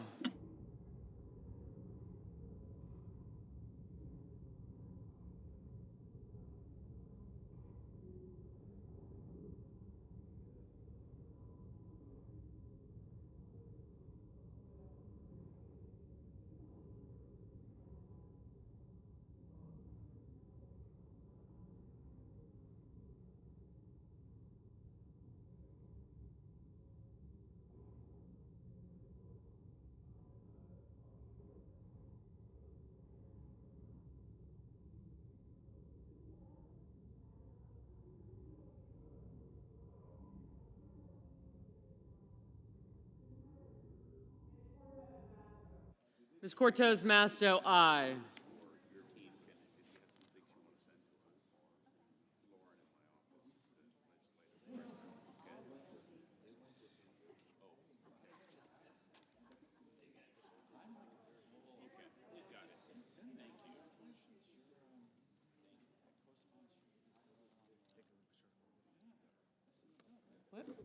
Mr. Hickenlooper, aye.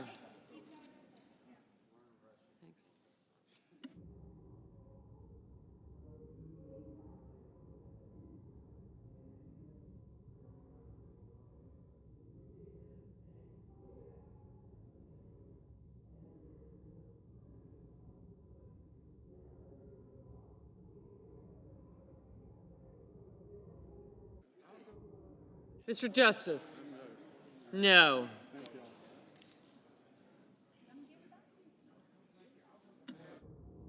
Ms. Murkowski? No.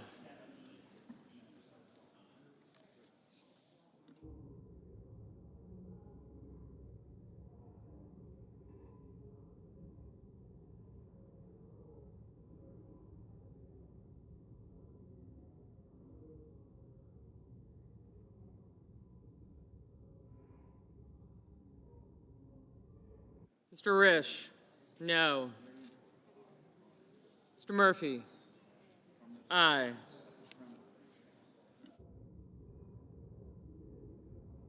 Ms. Hirono? Aye.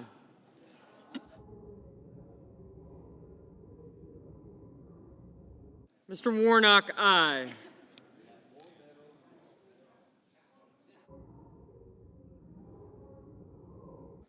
Mr. Wicker, no.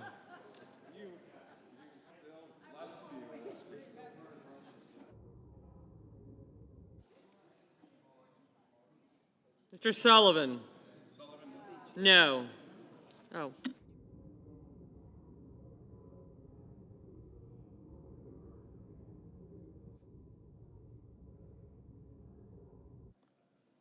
Mr. Markey?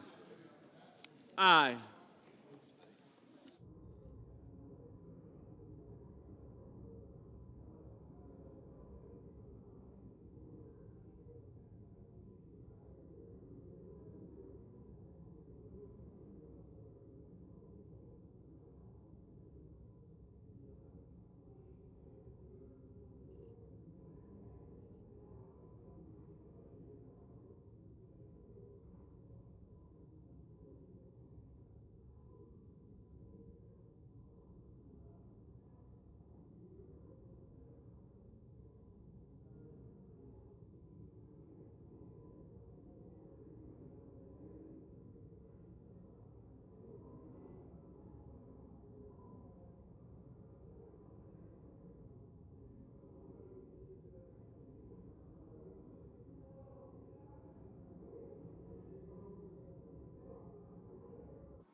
Mr. Rounds, no.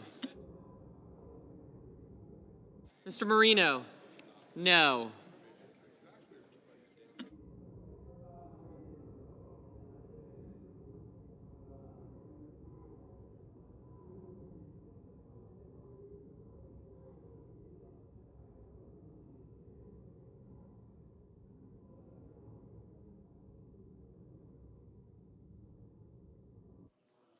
Mr. Warner, aye.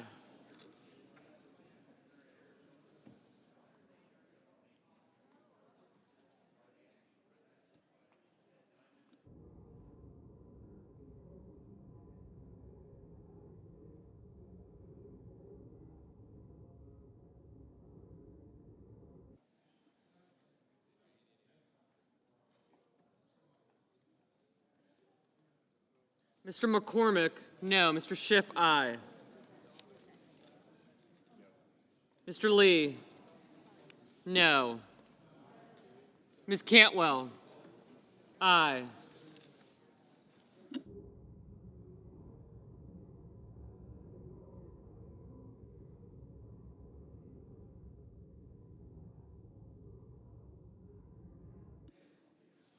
Barrasso, no.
Mr. McConnell?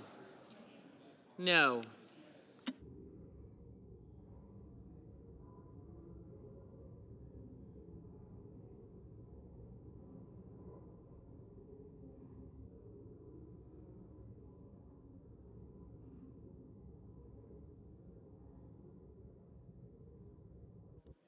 Mr. Scott of South Carolina, no.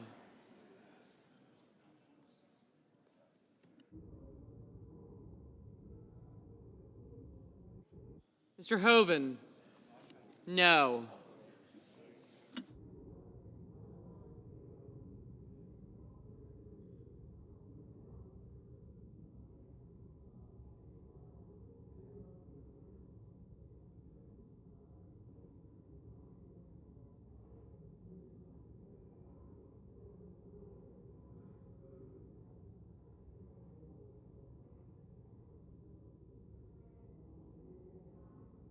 Mrs. Gillibrand, aye.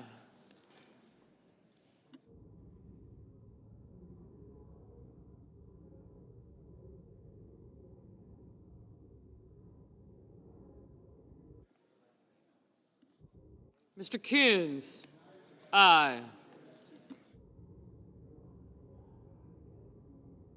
Ms. Collins, no.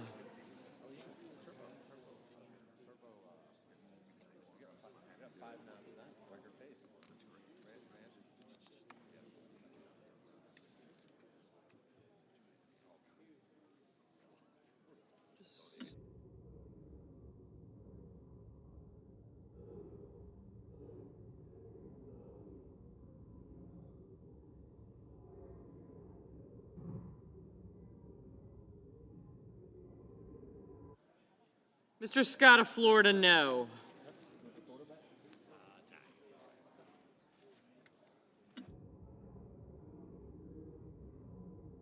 Mr. Fetterman, aye.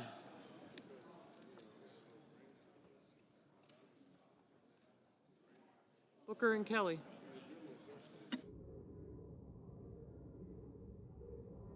Mr. Booker, aye.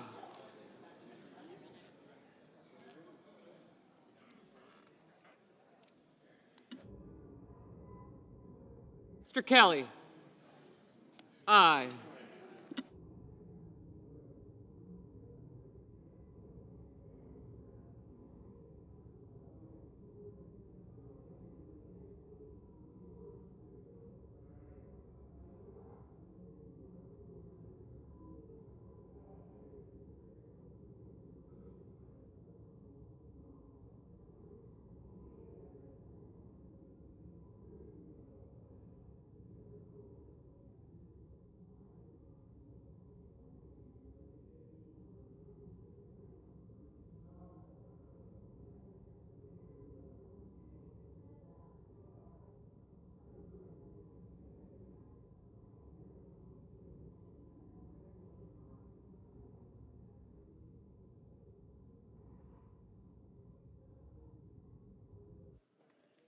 On this motion, the yeas are 47, the nays are 53. The motion is not agreed to.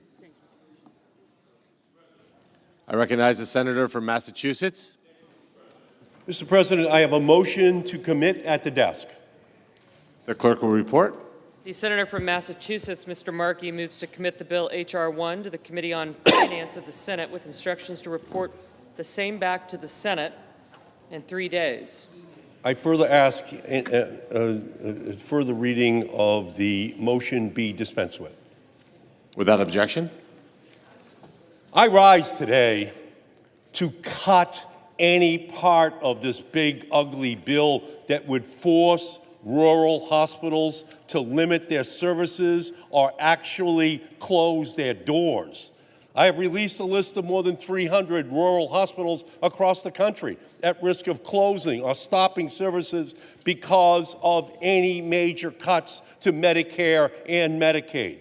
Today, that's what Republicans are guaranteeing. With a $1 trillion cut to our healthcare system, they would create in this bill. My Republican colleagues' so-called Medicaid Cuts Replacement Fund is like giving aspirin to a cancer patient. It is not enough. It is pathetically inadequate to deal with the health care crisis Republicans are creating here today on the Senate floor. No billionaire tax break or Donald Trump pat on the back is worth the risk of people's lives. Vote yes on this motion. Stop these health care cuts. Mr. President.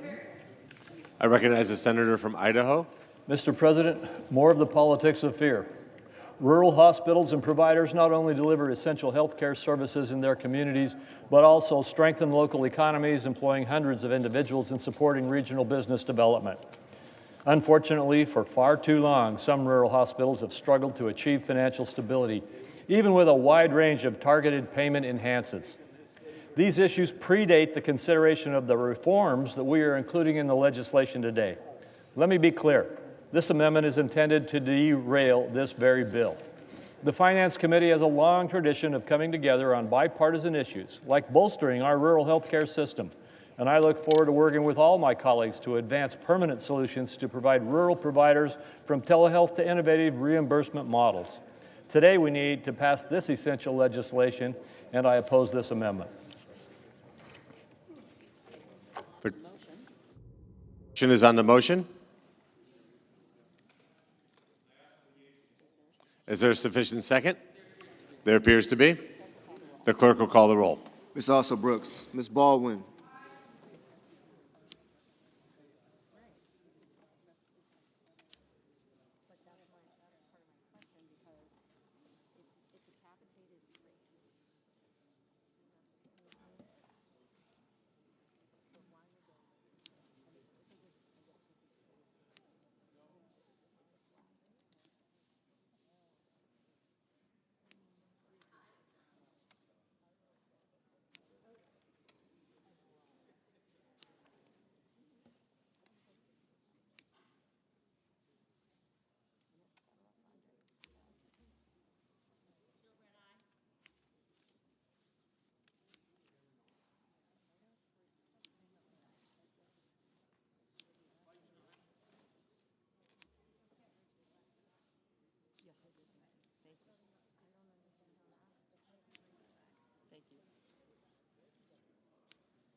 Mr. Banks.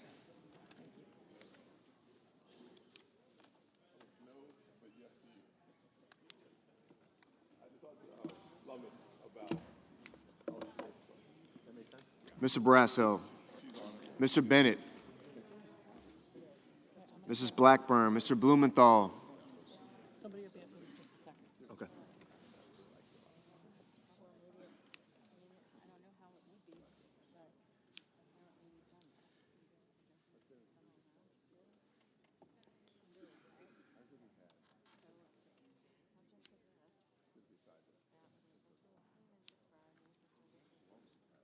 Ms. Blunt Rochester. Mr. Booker, Mr. Bozeman.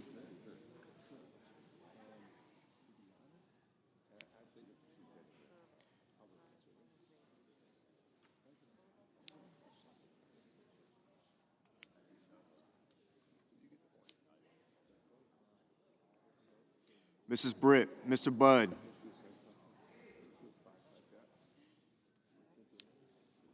Ms. Cantwell.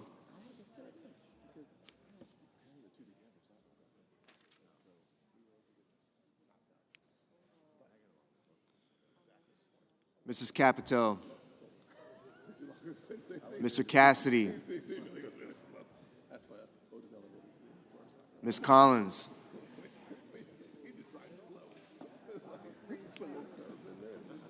Mr. Coons, Mr. Cornyn, Ms. Cortez Masto.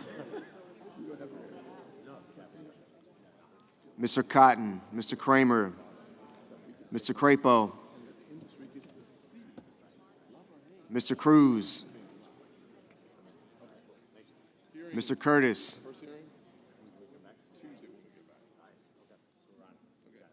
Mr. Daines, Ms. Duckworth, Mr. Durbin,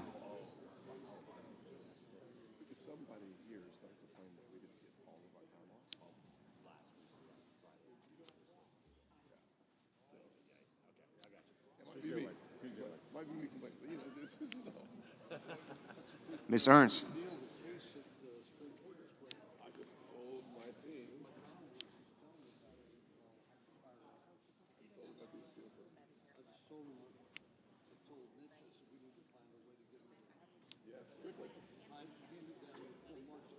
Mr. Fetterman. Mrs. Fisher.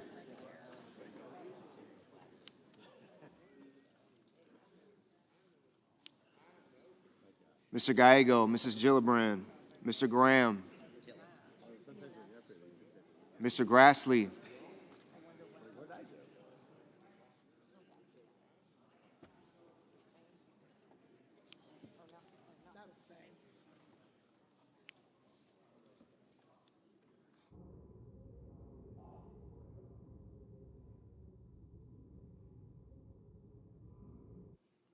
Mr. Haggerty, Ms. Hassan,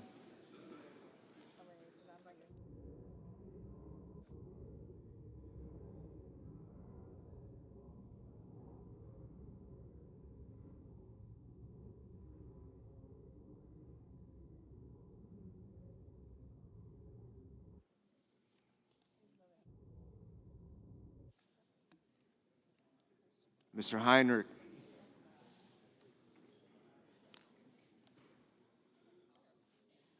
Mr. Hickenlooper, Ms. Hirono,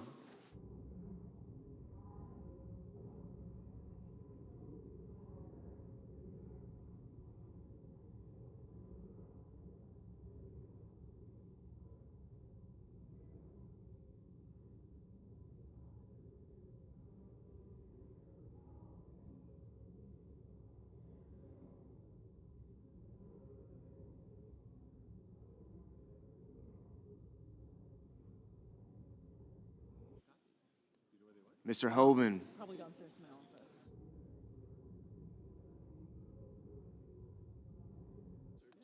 Mr. Husted, Mrs. Hyde-Smith,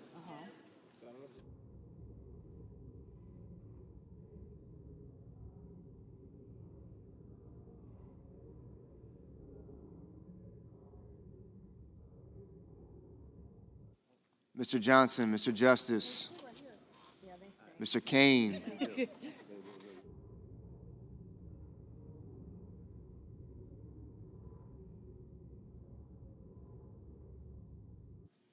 Mr. Kelly, Thank you, sir. Mr. Kennedy, Mr. Kim, Mr. King,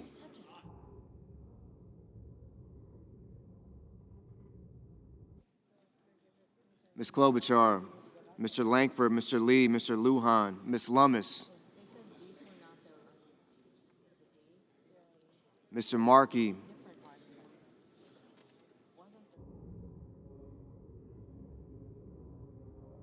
Mr. Marshall,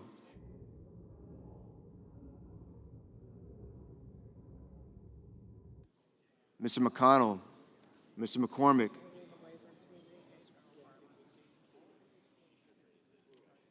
Mr. Merkley, Mrs. Moody, Mr. Moran, Mr. Moreno,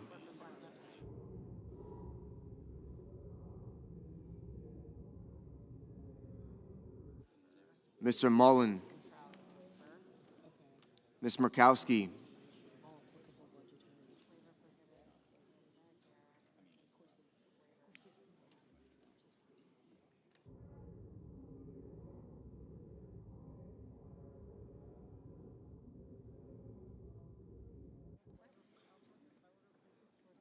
Mr. Murphy, Mrs. Murray,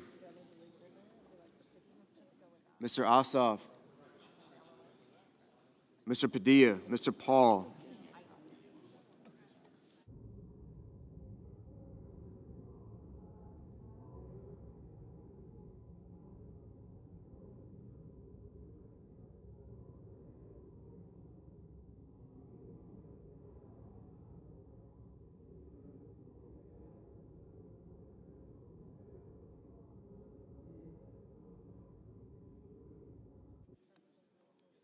Mr. Reed, Mr. Ricketts, Mr. Risch, Ms. Rosen, Mr. Rounds, Mr. Sanders, Mr. Schatz, Mr. Schiff, Mr. Schmidt, Mr. Schumer, Mr. Scott of Florida, Mr. Scott of South Carolina, Mrs. Shaheen, Mr. Sheehy, Ms. Slotkin, Ms. Smith, Mr. Sullivan,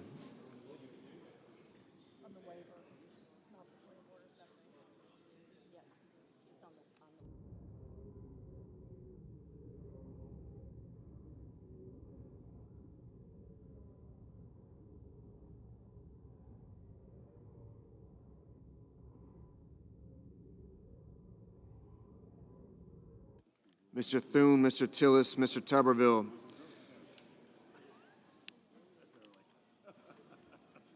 Mr. Van Hollen, Mr. Warner, Mr. Warnock, Ms. Warren, Mr. Welch, Mr. Whitehouse, Mr. Wicker, Mr. Wyden, Mr. Young.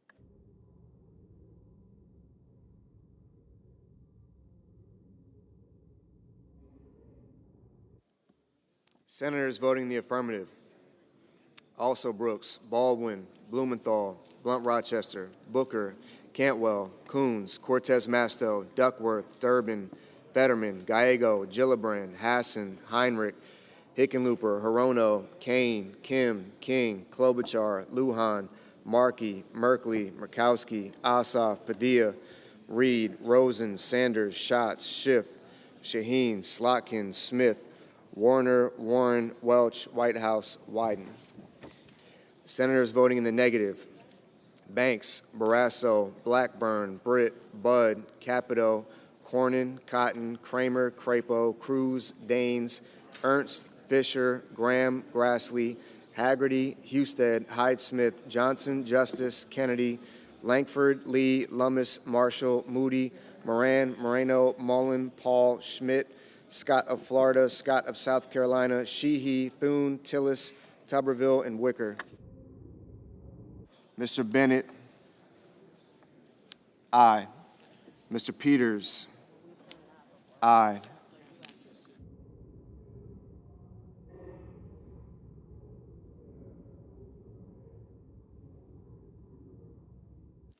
Mr. Cassidy, no. Mr. Bozeman, no.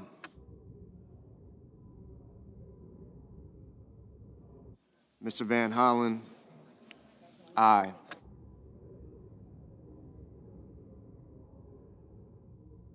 Mr. Murphy, aye.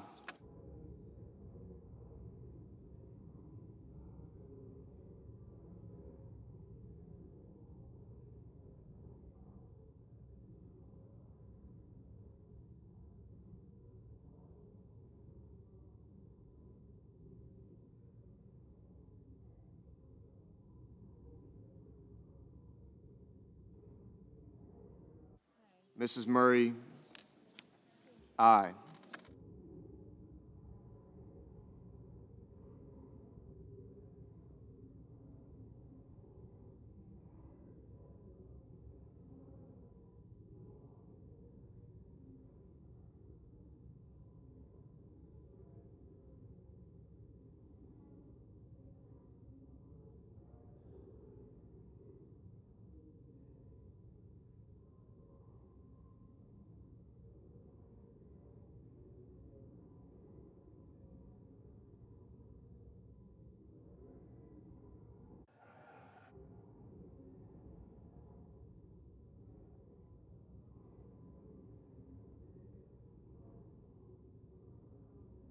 Mr. Rounds. Mr. Rounds, no.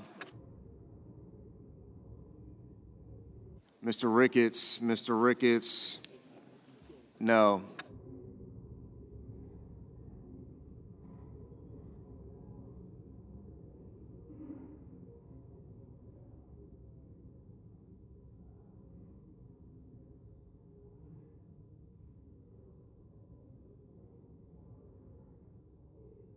Mr. Hawley. Mr. Hawley, no.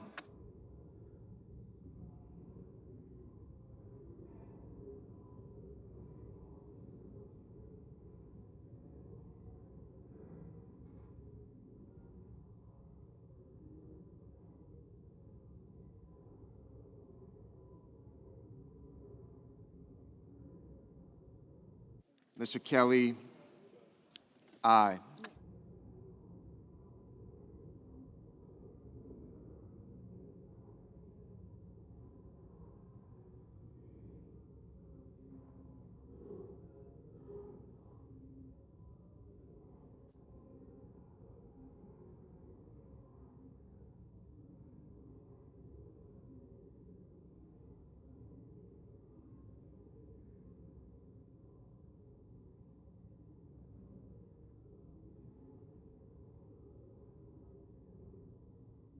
Mr. Young, no.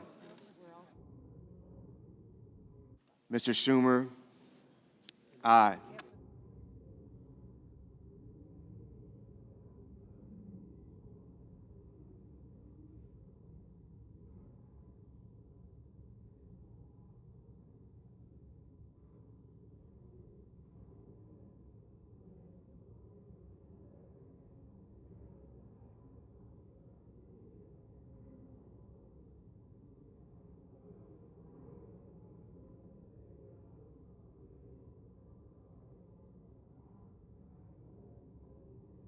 Mr. McCormick, no.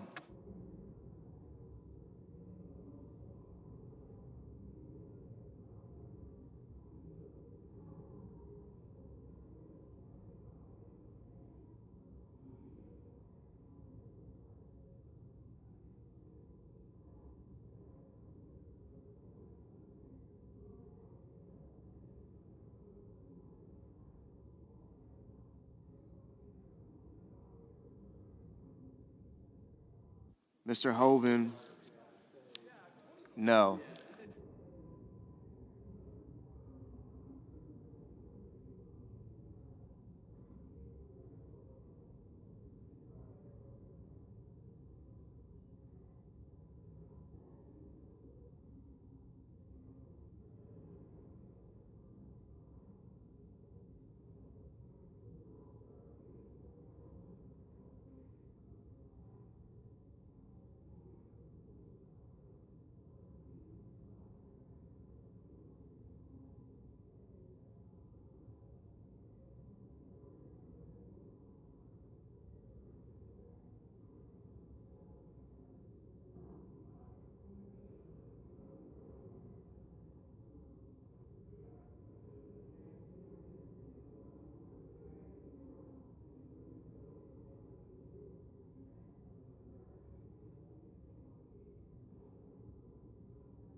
Mr. Warnock.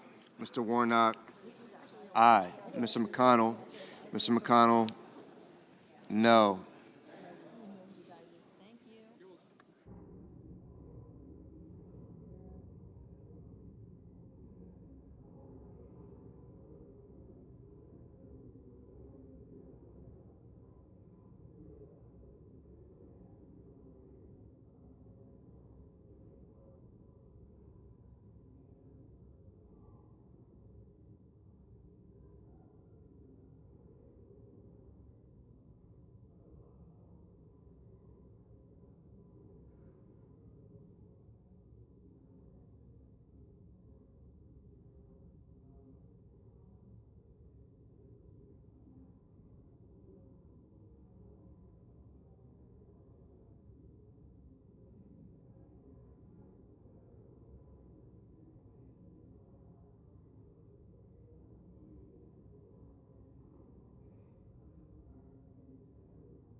Ms. Collins.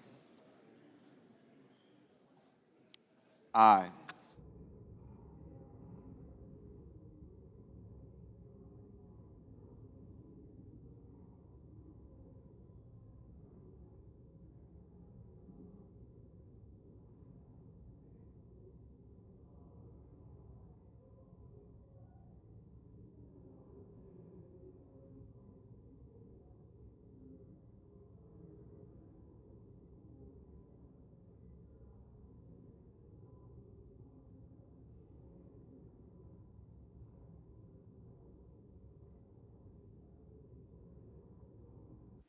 Mr. Sullivan.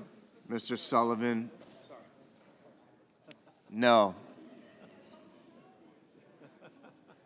Mr. Risch. No.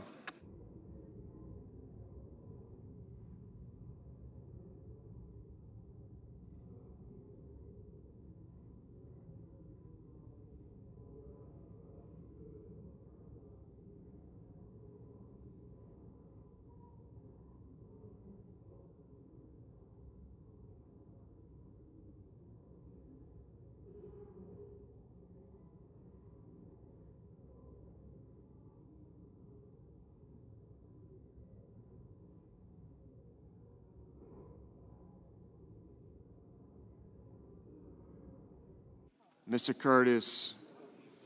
No.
On this vote, the yeas are 49, the nays are 51.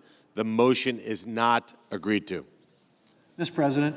I recognize the Majority Leader. Thank you, Mr. President. Mr. President, I ask unanimous consent that it be in order for the following senators to be recognized to offer amendments, motions, or points of order, that the amendments be reported by number with no amendments in order prior to a vote in relation to the amendments or motions. Wyden. Motion to commit. Coons. Motion to commit. Without objection.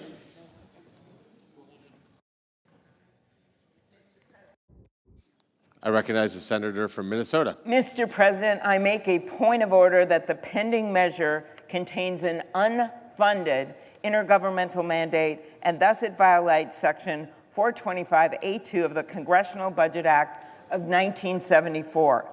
In nutrition assistance alone, this bill shifts tens of billions of dollars onto the states, creating chaos for state budgets and hardship for families.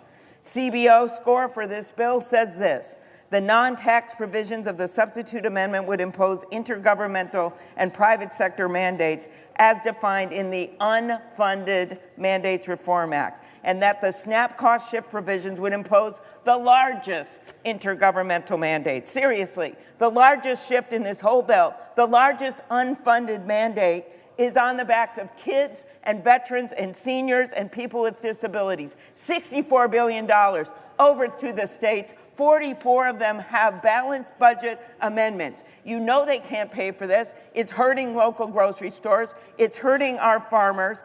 And it's all done to pay for tax cuts to the wealthy. I say to our colleagues, vote for families over billionaires, vote for fiscal sanity over this big, beautiful betrayal, and vote yes, this is an unfunded mandate. I recognize the senator from Arkansas. I rise to waive the point of order raised by my colleague from Minnesota. I urge my colleagues to vote to waive the point of order. In 2023, the SNAP payment error exceeded 11%, amounting to more than $10 billion in misspent taxpayer dollars. This underscores the need for stronger state accountability in administering this program. This title incentivizes states to be a better steward of taxpayer dollars, to use resources that are prioritized for those most in need. If a state's payment error is below 6%, that state is exempt from any share of the cost of SNAP benefits. This is a reasonable approach that will help preserve the integrity and long-term sustainability of the program. There is ample time for the states to adjust, plan, and budget for this to take effect in 2028. States can also work to lower their payment error rate over the next couple of years so that they would be exempt from the match altogether. I move to waive the point of order for the consideration of the pending legislation and ask for the yeas and nays.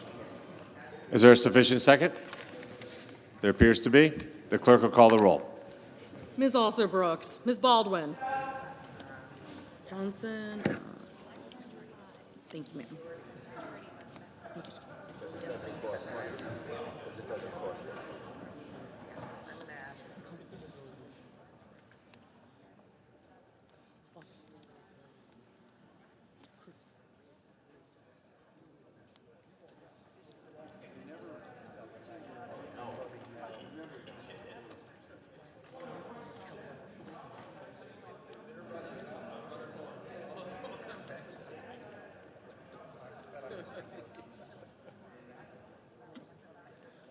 Mr. Banks, Mr. Barrasso, Mr. Bennett,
Mrs. Blackburn, Mr. Blumenthal, Ms. Blunt-Rochester, Mr. Booker, Mr. Bozeman, Mrs. Britt, Mr. Budd, Ms. Cantwell, Mrs. Capito, Mr. Cassidy, Ms. Collins, Mr. Coons, Mr. Cornyn, Ms. Cortez Masto,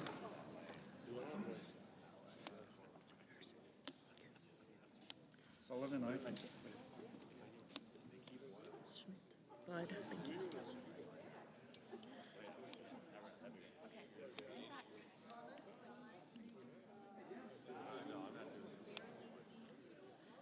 Mr. Cornyn, Ms. Cortez Masto, Mr. Cotton, Mr. Kramer, Mr. Crapo, Mr. Cruz, Mr. Curtis, Mr. Daines, Ms. Duckworth, Mr. Durbin, Ms. Ernst, Mr. Fetterman,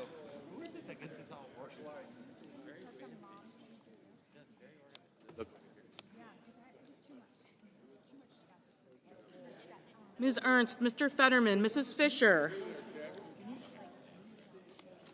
Mr. Gallego,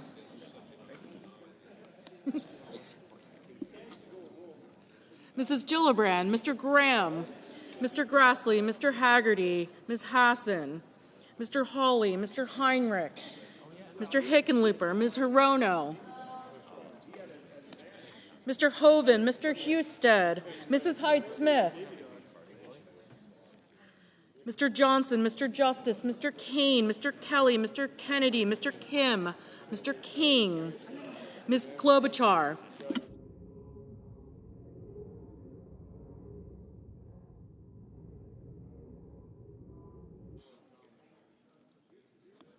Mr. Langford, Mr. Lee, Mr. Lujan,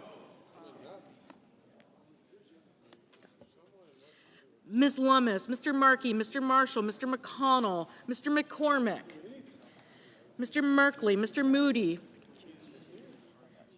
Mrs. Moody, Mr. Moran, Mr. Moreno,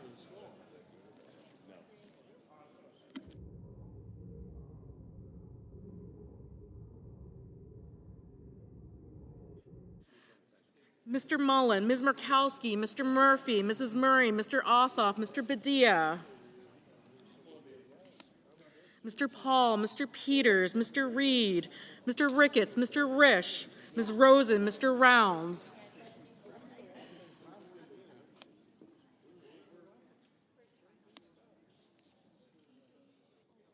Mr. Sanders, Mr. Schatz, Mr. Schiff, Mr. Schmidt, Mr. Schumer, Mr. Scott of Florida, Mr. Scott of South Carolina, Mrs. Shaheen, Mr. Sheehy, Ms. Slotkin, Ms. Smith, Mr. Sullivan, Mr. Thune, Mr. Tillis, Mr. Tuberville, Mr. Van Hollen,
Mr. Murphy, Mrs. Murray, Mr. Ossoff, Mr. Padilla, Mr. Paul, Mr. Peters, Mr. Reed, Mr. Ricketts, Mr. Risch, Ms. Rosen, Mr. Rounds, Mr. Sanders, Mr. Schatz, Mr. Schiff, Mr. Schmidt, Mr. Schumer, Mr. Scott of Florida, Mr. Scott of South Carolina, Mr. Shaheen, Mr. Sheehy, Ms. Slotkin, Ms. Smith, Mr. Sullivan, Mr. Thune, Mr. Tillis, Mr. Tuberville, Mr. Van Hollen, Mr. Warner, Mr. Warnock, Ms. Warren, Mr. Welch, Mr. Whitehouse, Mr. Wicker, Mr. Wyden, Mr. Young.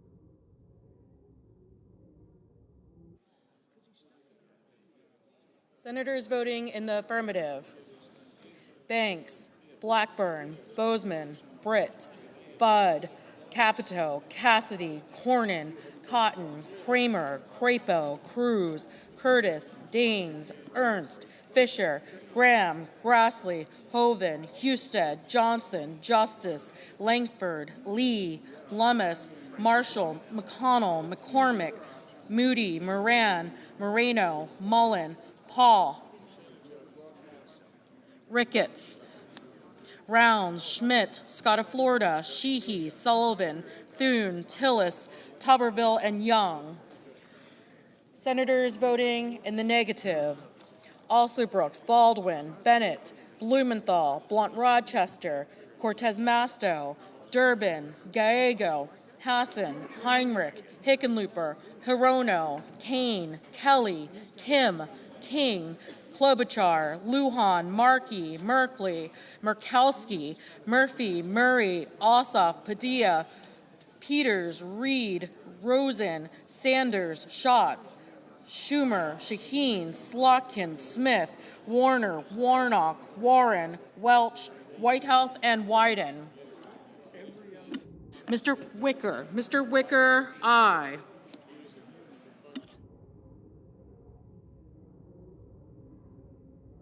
Mrs. Height-Smith, aye. Ms. Collins, aye.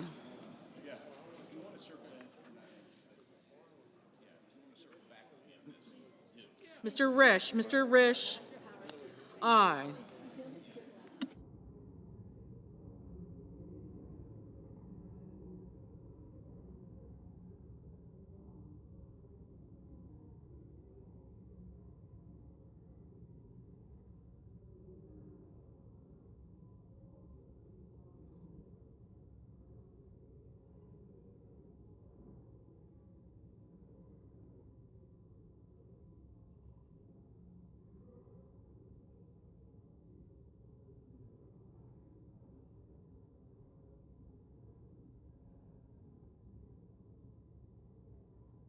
Mrs. Gillibrand, no.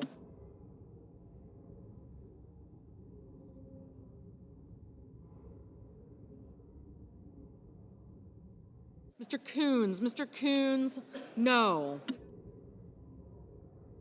Ms. Duckworth, no. Mr. Schiff, no.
Ms. Cantwell, no.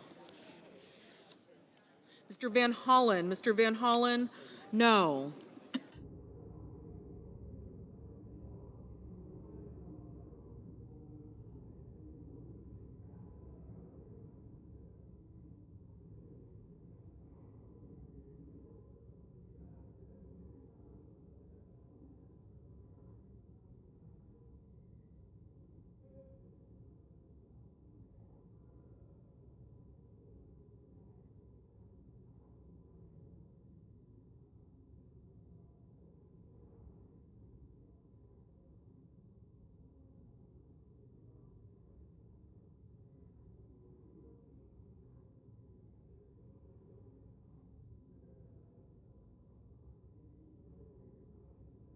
Mr. Hawley, aye.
Mr.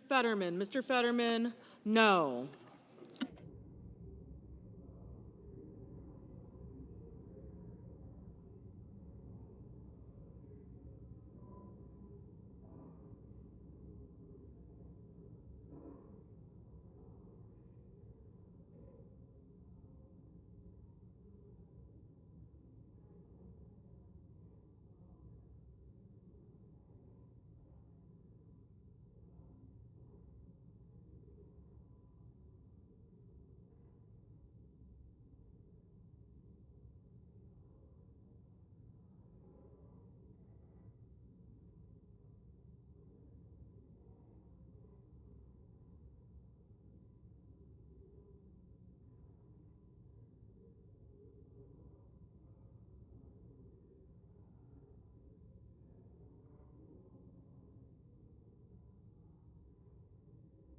Mr. Kennedy, aye.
Mr. Booker, no.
Mr. Barrasso, aye. Mr. Haggerty, aye.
On this vote, the yeas are 51, the nays are 48. The motion is agreed to. President. I recognize the senator from Oregon. Mr. President, I have a motion to commit at the desk. The clerk will report. Senator from Oregon, Mr. Wyden, moves to commit the bill H.R. 1 to the Committee on Finance with instructions to report back forthwith. Mr. President, I ask that further reading of the motion be dispensed with. Without objection. Mr. President, this is a motion supported by all Finance Democrats to send the bill back to the Finance Committee to strike all the Medicaid cuts and ensure that big corporations and the ultra-wealthy pay their fair share in taxes. It is now clear that there is bipartisan opposition in the Senate to the Medicaid cuts in this bill. That's because it's the biggest Medicaid cut in history and represents the largest transfer of wealth in history. It is caviar over kids, hedge funds over health care, Mar-a-Lago over the middle class. These Medicaid cuts are going to reach down into every corner of our nation's health care system. As we've heard from rural America, rural hospitals will close their doors. Seniors are going to lose care at home and be left with fewer nursing homes and fewer nurses. Kids with disabilities will lose health care. We saw them on the steps of the Capitol last night.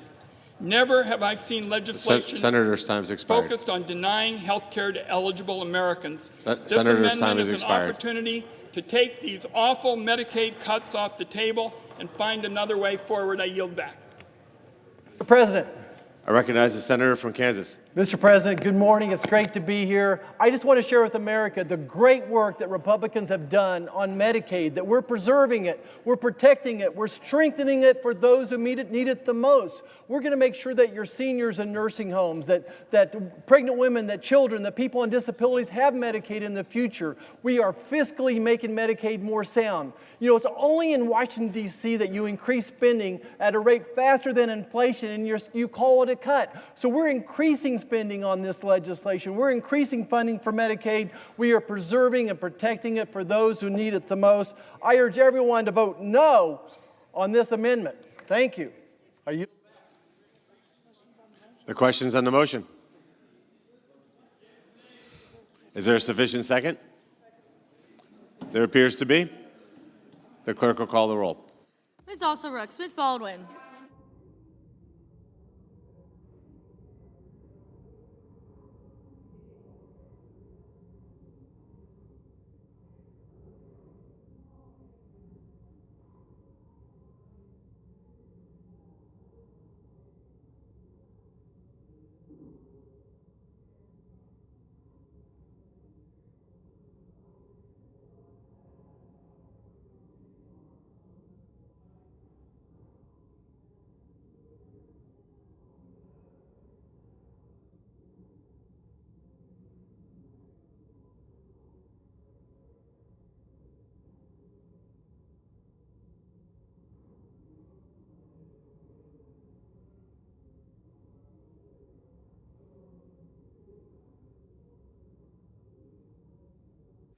Mr. Banks, Mr. Barrasso, Mr. Bennett.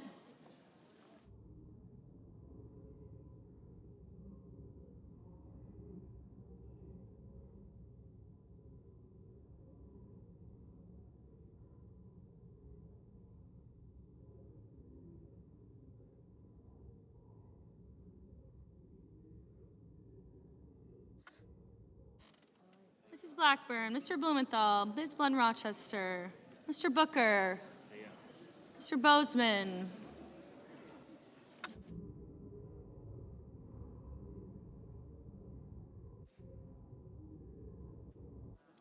Mrs. Britt, Mr. Budd, Ms. Cantwell, Mrs. Capito, Mr. Cassidy, Ms. Collins, Mr. Coons, Mr. Cornyn.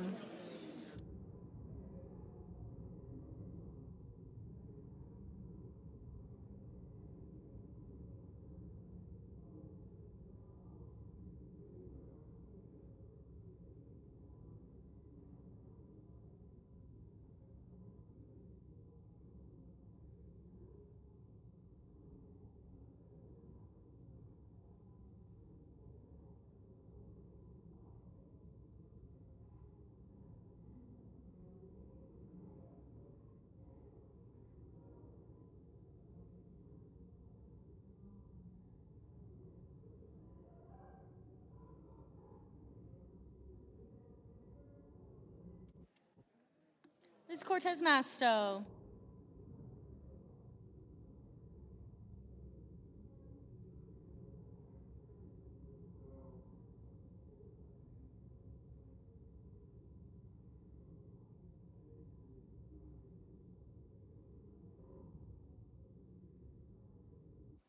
Mr. Cotton, Mr. Kramer, Mr. Crapo, Mr. Cruz.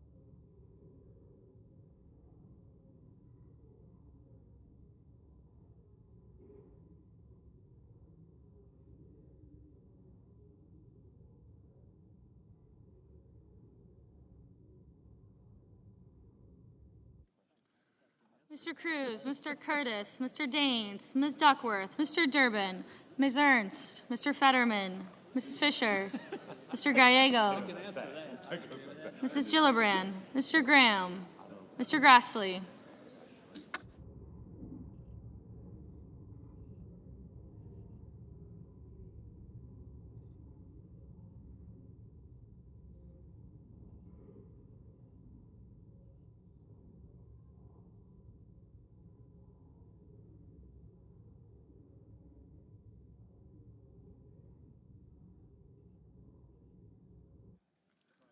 Mr. Haggerty, Ms. Hassan, Mr. Hawley, Mr. Heinrich, Mr. Hickenlooper, Ms. Hirono, Mr. Hoven, Mr. Husted, Mrs. Hyde-Smith, Mr. Johnson, Mr. Justice, Mr. Kane, Mr. Kelly, Mr. Kennedy, Mr. Kim, Mr. King.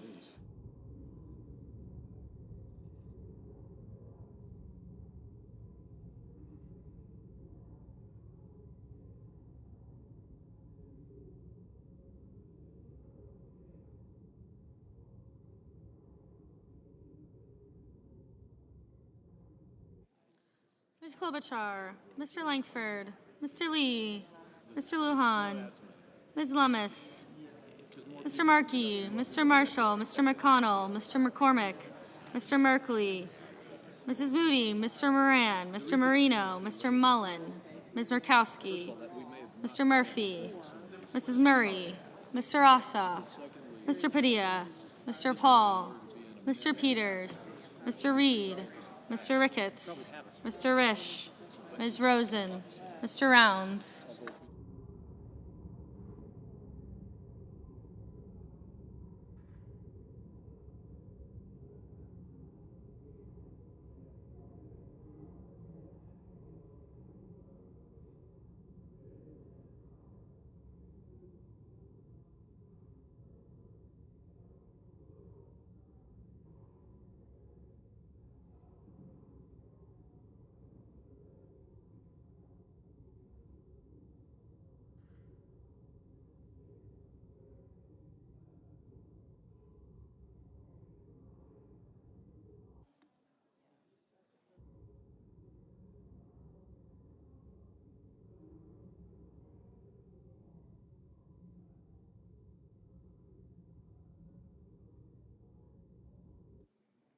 Ms. Rosen, Mr. Rounds, Mr. Sanders, Mr. Schatz, Mr. Schiff, Mr. Schmidt, Mr. Schumer, Mr. Scott of Florida.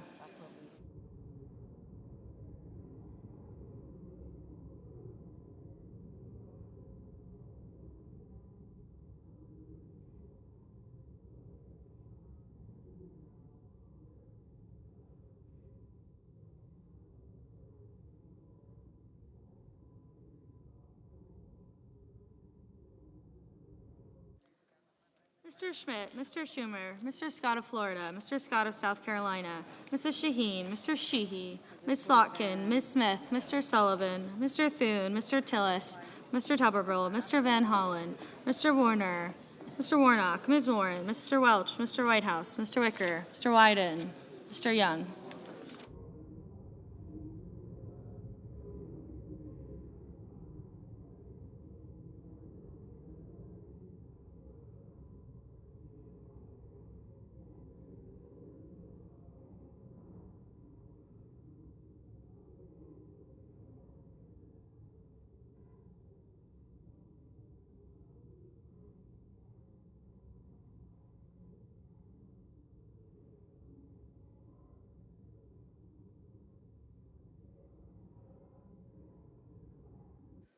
Senators voting in the affirmative: Also Brooks, Baldwin, Bennett, Blunt Rochester, Booker, Cantwell, Fetterman, Gallego, Gillibrand, Hassan, Heinrich, Hickenlooper, Kim, King, Klobuchar, Lujan, Markey, Murphy, Murray, Padilla, Peters, Reed, Rosen, Sanders, Schiff, Schumer, Shaheen, Slotkin, Van Hollen, Warner, Warren, Welch, and Wyden. Senators voting in the negative: Banks, Barrasso, Blackburn, Britt, Budd, Capito, Cassidy, Collins, Cornyn, Cotton, Kramer, Crapo, Cruz, Curtis, Daines, Ernst, Fisher, Graham, Haggerty, Hoven, Husted, Justice, Kennedy, Langford, Marshall, McCormick, Moody, Moran, Mullen, Murkowski,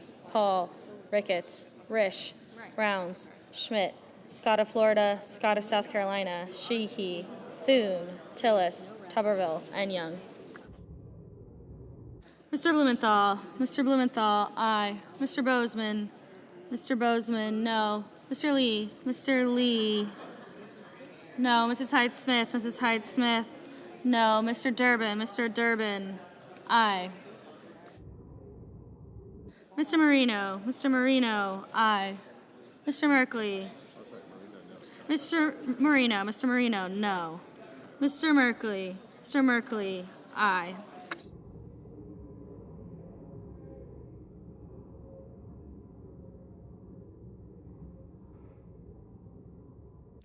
Ms. Cortez Masto, aye. Mr. Sullivan, no.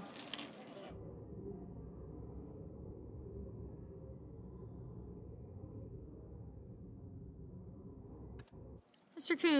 Coons, aye. Mr. Johnson, no.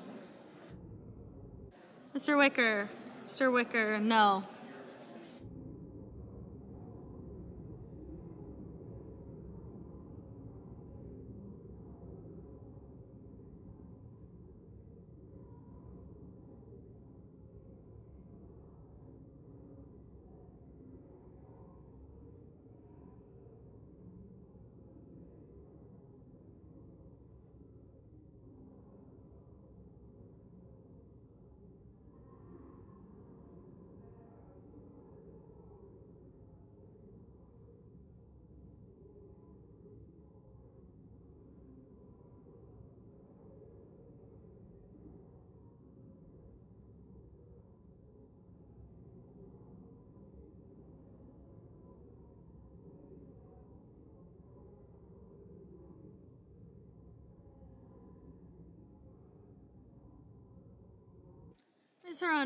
Ms. Hirono, aye.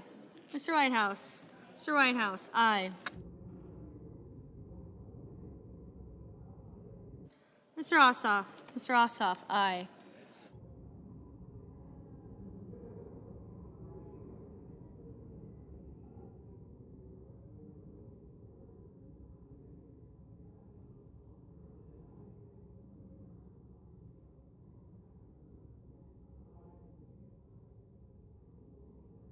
Mr. Schatz, aye. Ms. Duckworth, aye. Ms. Smith, aye. Mr. Kane, aye.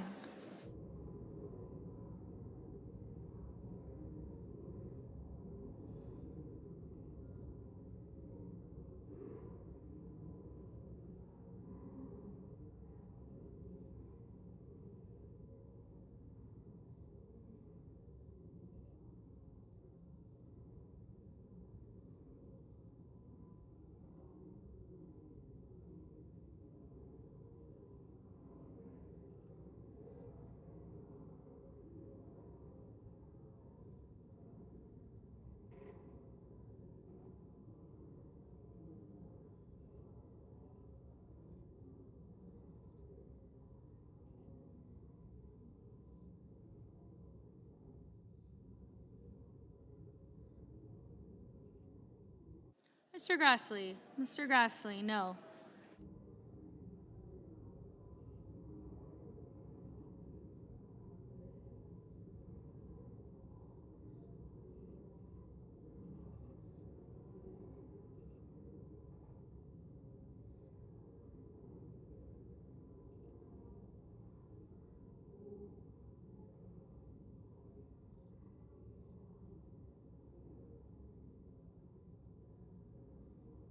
Mr. Kelly.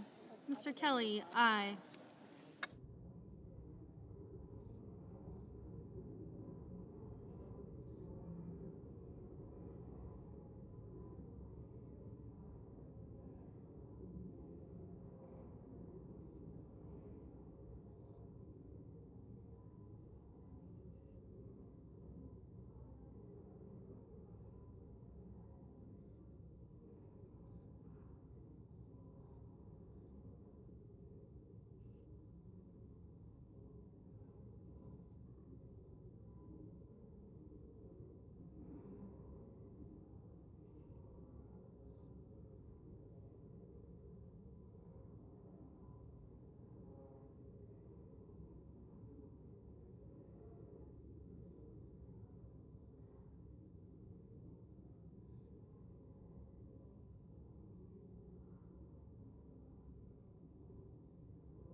Mr. Hawley.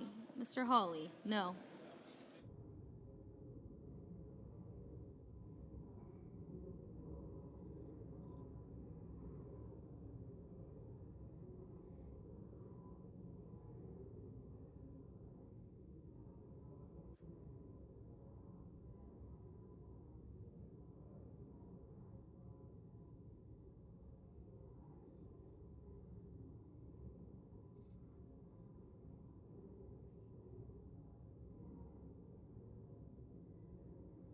Mr. McConnell.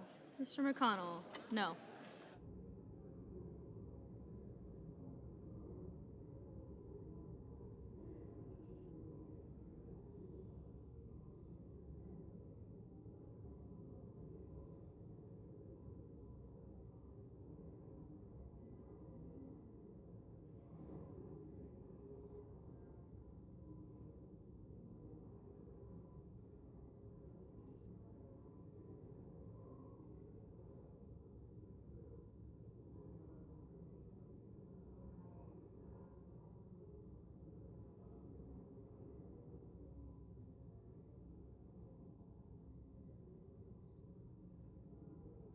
Ms. Lummis. Ms. Lummis, no.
Mr. Warnock.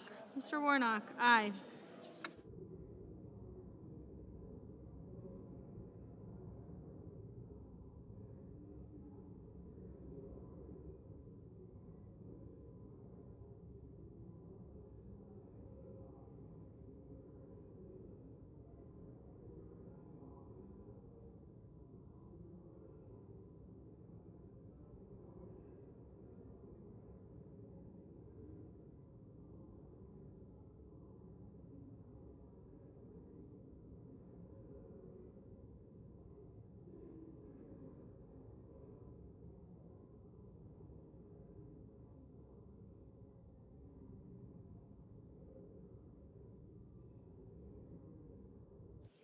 Two seconds.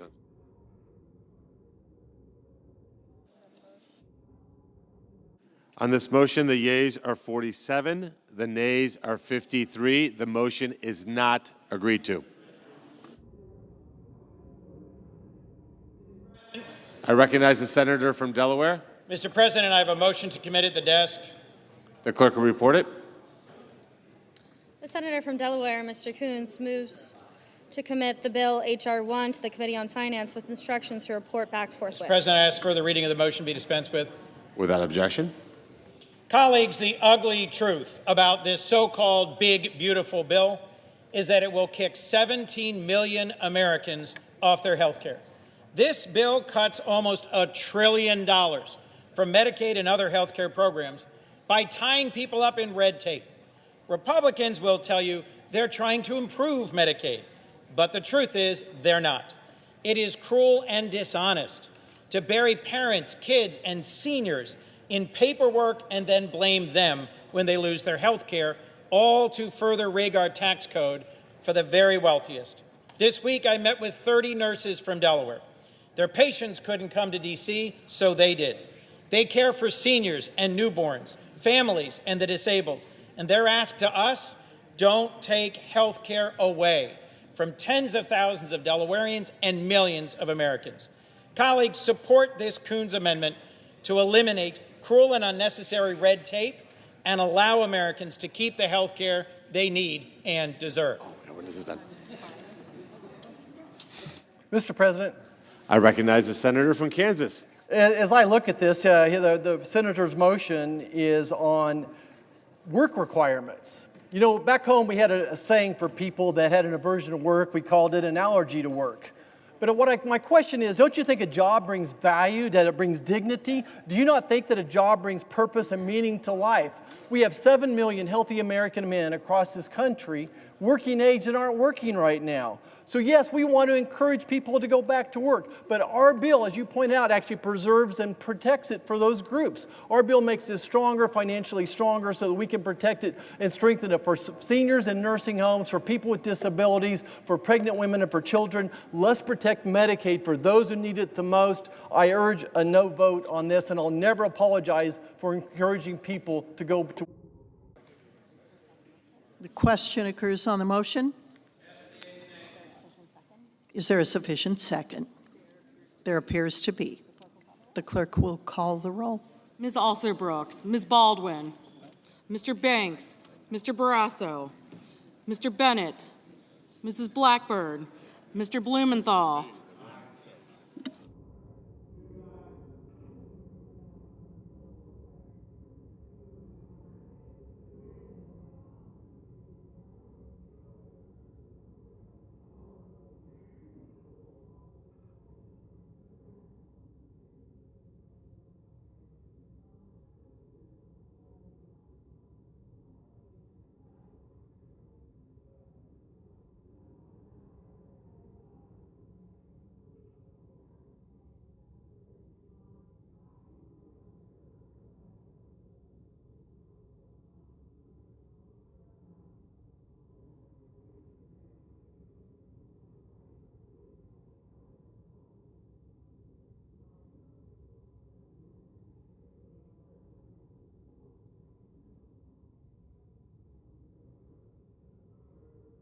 Ms. Blunt-Rochester,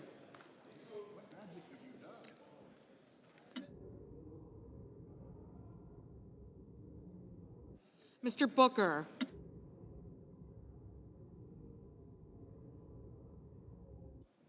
Mr. Bozeman, Mrs. Britt, Mr. Budd, Ms. Cantwell, Mrs. Capito, Mr. Cassidy, Ms. Collins, Mr. Coons, Mr. Cornyn, Ms. Cortez Masto, Mr. Cotton, Mr. Kramer, Mr. Crapo,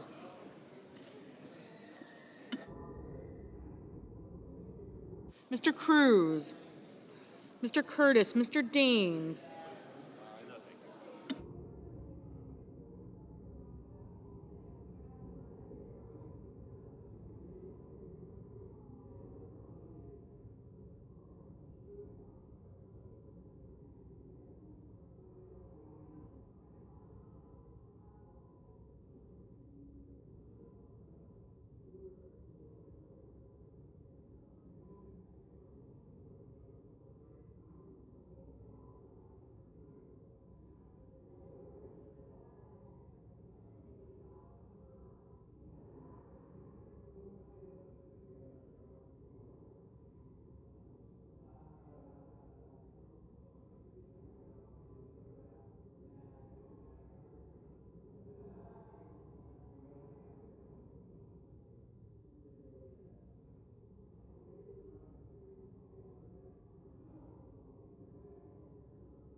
Ms. Cantwell, Mrs. Capito, Mr. Cassidy, Ms. Collins, Mr. Cornyn, Ms. Cortez Masto, Mr. Cotton, Mr. Kramer, Mr. Crapo, Mr. Cruz, Mr. Curtis, Mr. Daines, Ms. Duckworth, Mr. Durbin, Ms. Ernst, Mr. Fetterman, Mrs. Fisher, Mr. Gallego, Mrs. Gillibrand, Mr. Graham, Mr. Grassley, Mr. Haggerty, Ms. Hassan, Mr. Hawley,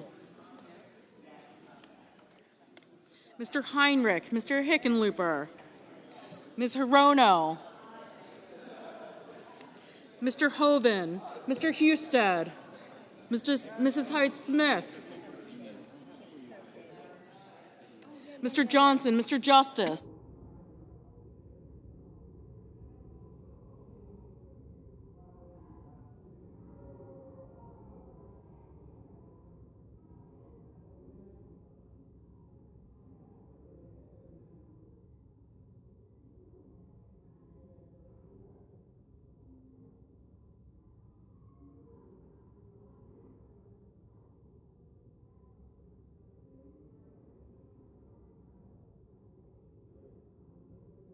Mr. Justice,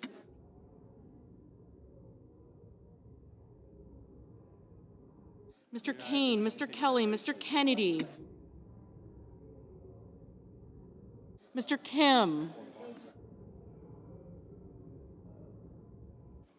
Mr. King, Ms. Klobuchar, Mr. Lankford, Mr. Lee, Mr. Lujan,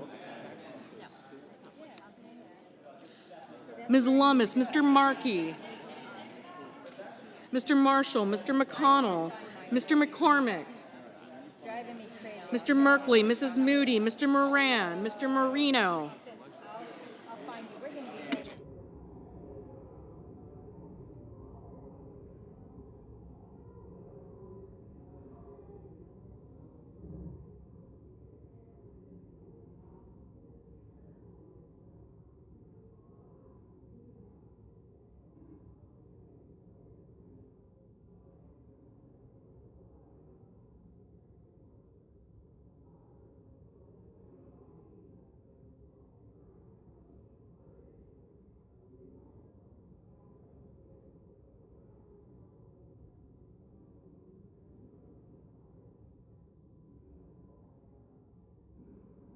Mr. Merkley, Mrs. Moody, Mr. Moran, Mr. Marino, Mr. Mullen, Ms. Murkowski,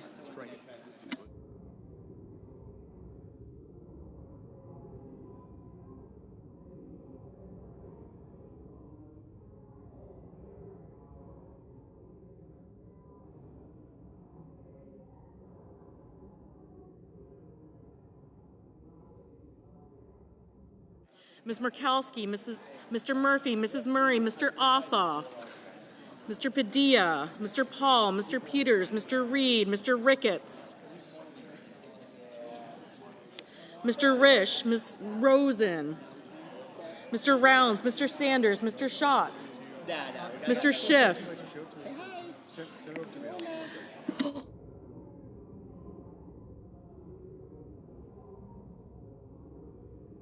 Mr. Schmidt,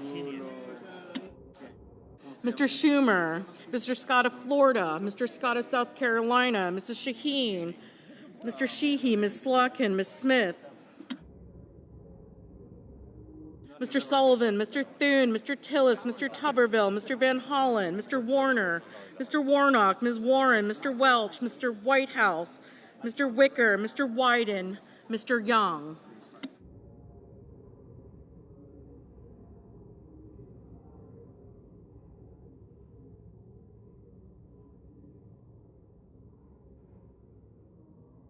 Senators voting in the affirmative: Also Brooks, Bennett, Blumenthal, Blunt-Rochester, Cantwell, Coons, Cortez Masto, Durbin, Fetterman, Gallego, Hickenlooper, Hirono, Kane, Kelly, Kim, King, Klobuchar, Lujan, Merkley, Murkowski, Murphy, Murray, Ossoff, Peters, Reed, Rosen, Schiff, Schumer, Shaheen, Slotkin, Smith, Van Hollen, Warner, Warnock, Warren, Welch, Whitehouse, and Wyden. Senators voting in the negative: Banks, Bozeman, Britt, Budd, Cotton, Crapo, Cruz, Curtis, Ernst, Graham, Haggerty, Hawley, Husted, Johnson, Kennedy, Lee, Lummis, Marshall, McConnell, Moody, Moran, Paul, Ricketts, Risch, Rounds, Scott of South Carolina, Sullivan, Thune, Tillis, and Tuberville. Ms. Baldwin, aye.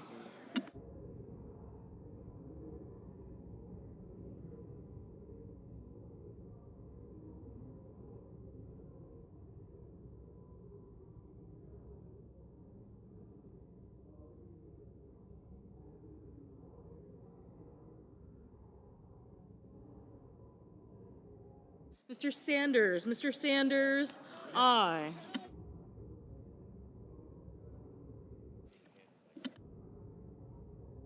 Mr. Barrasso, no. Ms. Hassan, aye.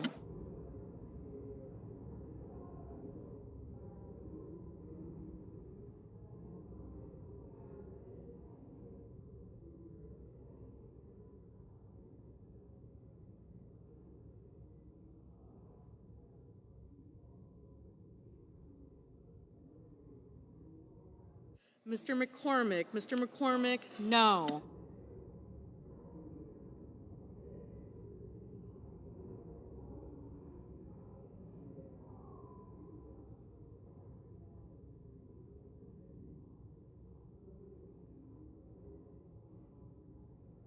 Mr. Sheehy, no.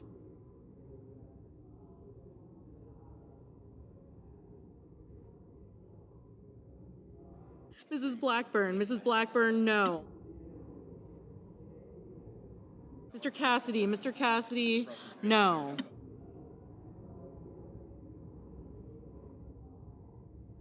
Mrs. Hyde-Smith, no.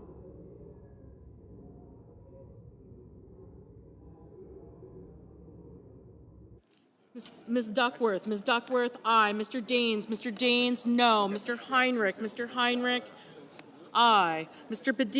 Padilla, aye.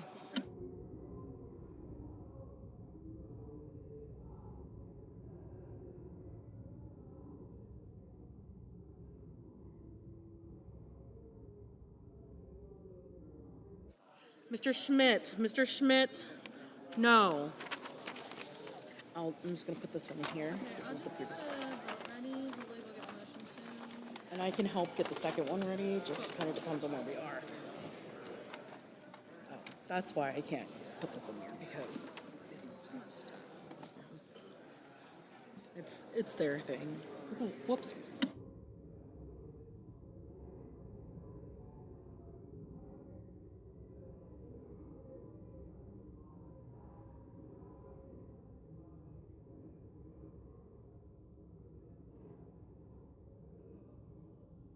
Mr. Markey, aye.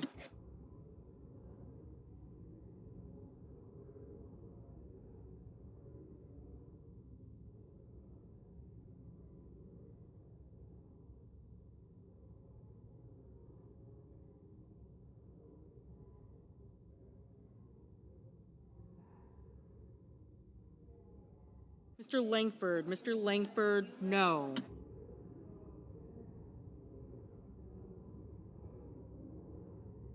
Mr. Marino, no.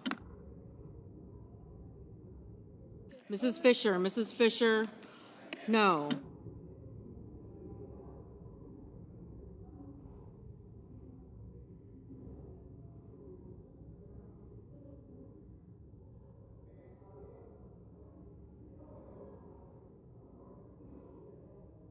Ms. Collins, no.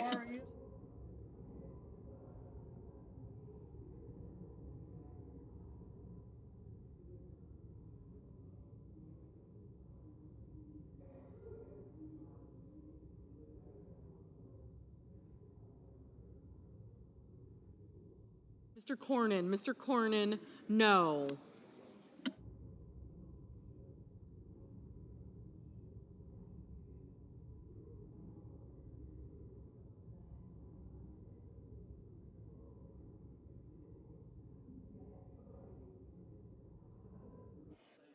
Mrs. Gillibrand, aye.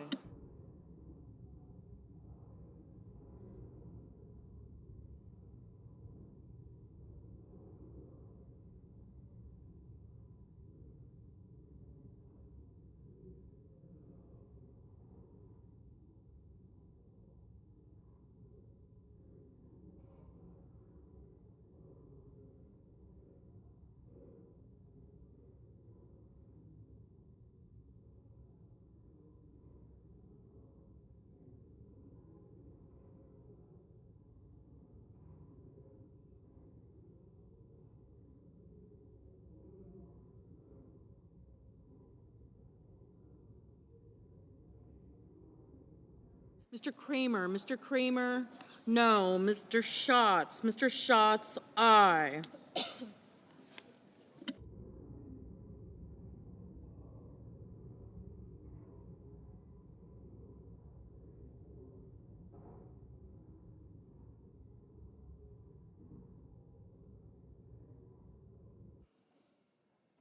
Mr. Scott of Florida, no. Mr. Hoven, no.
Mr. Young, Mr. Young, no.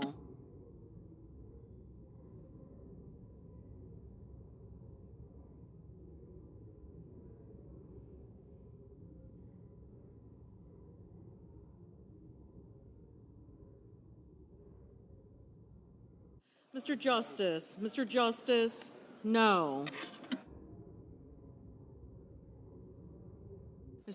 Mr. Booker, aye. Mr. Wicker, no. Mr. Crapo, Mr.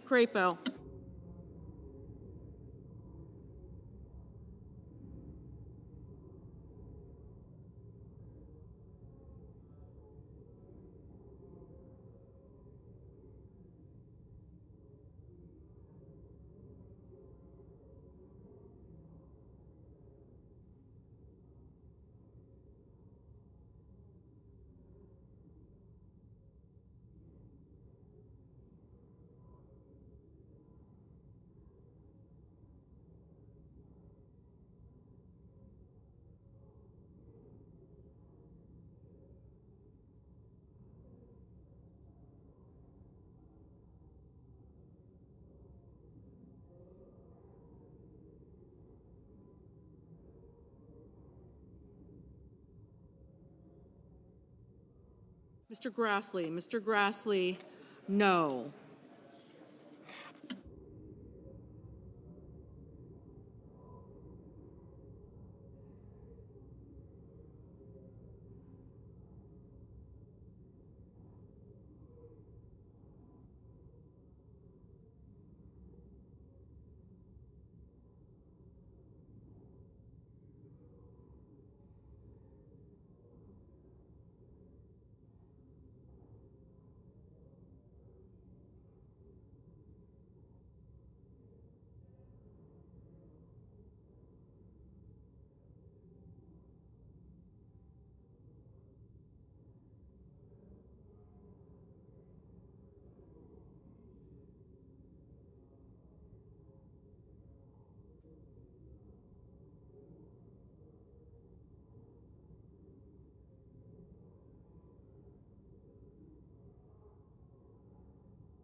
Mrs. Capito, no.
Mr. Mullen. Mr. Mullen, no.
On this motion, the yeas are 48, the nays are 52. The motion is not agreed to.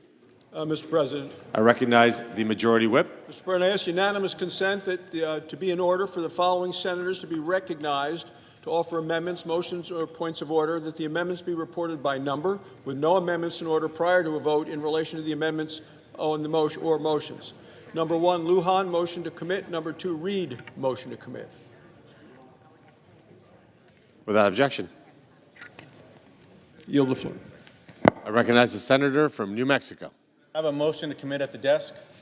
The clerk will report. Senator from New Mexico, Mr. Lujan, moves to commit the bill H.R. 1 to the Committee on Finance with instructions to report back forthwith. Mr. President, recently a Republican colleague said regarding this bill's SNAP cuts, quote, "If we don't watch out, people are going to get hurt." He's right. People are going to get hurt. For the past 50 years, the United States of America has maintained a bipartisan promise to feed our children, our veterans, our seniors, and our working families. This bill betrays that promise. It cuts more than $1 trillion from Medicaid and SNAP, cuts that will harm all of our constituents. With this motion, I'm offering my colleagues the opportunity to step away from these devastating cuts, to show our fellow Americans that in this country, we care for our friends, family, and neighbors who need support. I hope my colleagues on both sides of the aisle can agree that this is a promise worth keeping. I yield back. Mr. President. I recognize the senator from Arkansas. Thank you, Mr. President. I rise in opposition to the motion raised by my colleague from New Mexico. The agriculture title of this bill takes a practical approach to improve SNAP by reducing waste, enhancing accountability, and encouraging recipients to move toward self-reliance through work and training. SNAP spending has nearly doubled since 2018, putting this vital program on an unsustainable path wrought with mismanagement and waste. This program has devolved into viewing success as enrolling more individuals to be dependent on government assistance. SNAP is long overdue for change. This motion would jeopardize the ability for the Senate to meet its reconciliation instructions and deliver the President's agenda to the American people. I urge my colleagues to vote no. Is there a sufficient second? There appears to be. The clerk will call the roll.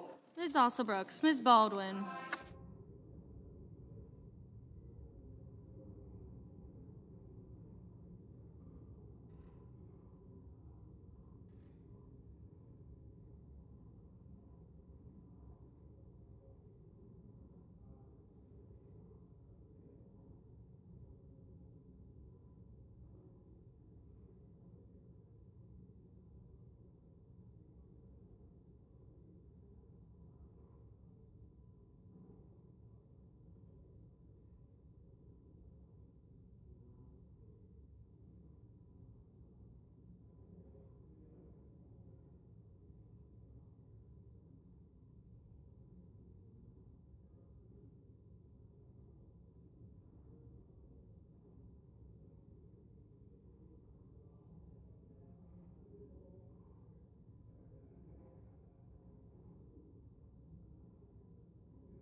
Mr. Banks, Mr. Barrasso, Mr. Bennett, Mrs. Blackburn, Mr. Blumenthal, Ms. Blood Rochester, Mr. Booker.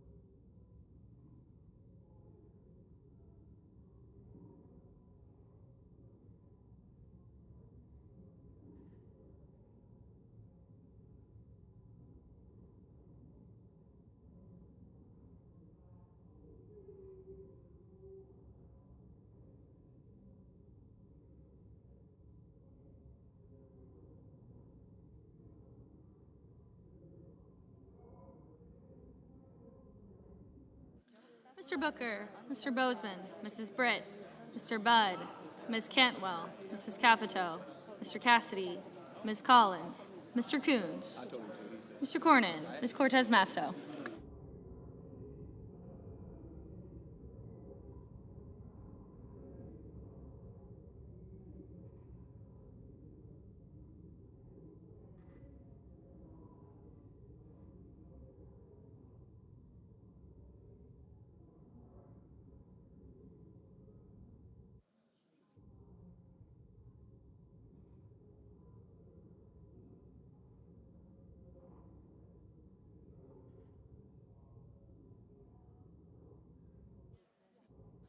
Mr. Cotton, Mr. Kramer, Mr. Crapo, Mr. Cruz, Mr. Curtis, Mr. Daines, Ms. Duckworth, Mr. Durbin, Ms. Ernst, Mr. Fetterman, Mrs. Fisher, Mr. Gallego, Mrs. Gillibrand, Mr. Graham, Mr. Grassley, Mr. Haggerty, Ms. Hassan, Mr. Hawley, Mr. Heinrich, Mr. Hickenlooper, Ms. Hirono, Mr. Hovind, Mr. Husted, Mrs. Hyde-Smith, Mr. Johnson, Mr. Justice, Mr. Kane, Mr. Kelly, Mr. Kennedy, Mr. Kim, Mr. King, Ms. Klobuchar, Mr. Langford, Mr. Lee, Mr. Lujan, Ms. Lummis, Mr. Markey, Mr. Marshall, Mr. McConnell, Mr. McCormick, Mr. Merkley, Mrs. Moody, Mr. Moran, Mr. Marino, Mr. Mullen, Ms. Murkowski, Mr. Murphy,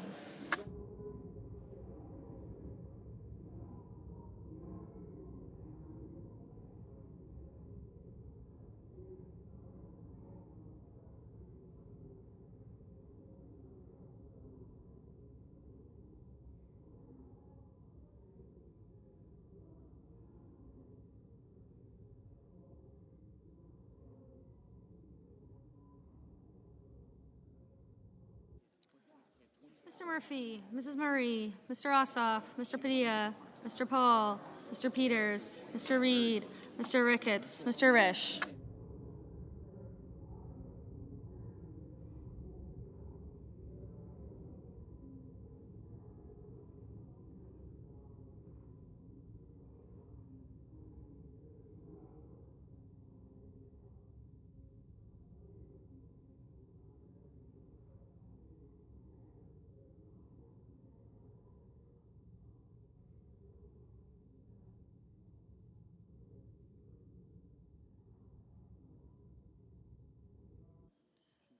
Ms. Rosen, Mr. Rounds, Mr. Sanders, Mr. Schatz, Mr. Schiff, Mr. Schmidt, Mr. Schumer, Mr. Scott of Florida, Mr. Scott of South Carolina, Mrs. Shaheen, Mr. Sheehy, Ms. Slotkin, Ms. Smith, Mr. Sullivan.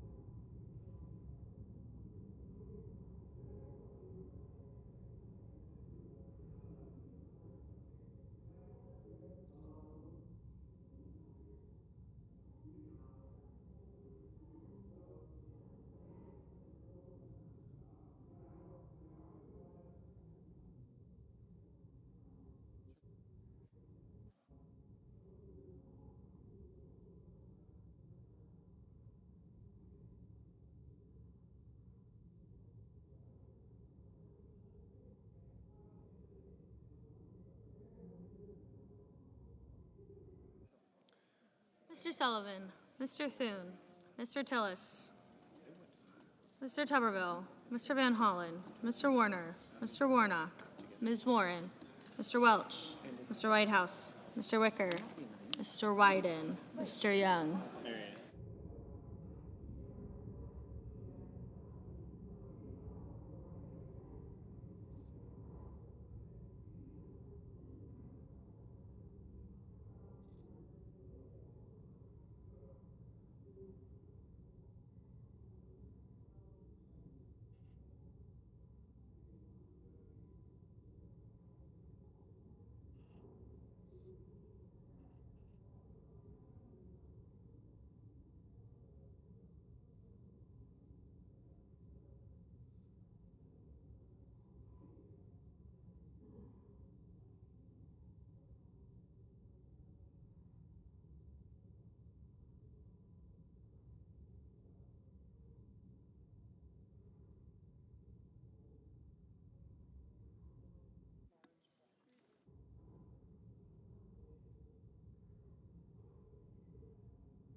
Senators voting in the affirmative: Alsobrooks, Baldwin, Bennett, Blumenthal, Blunt Rochester, Booker, Cantwell, Coons, Durbin, Fetterman,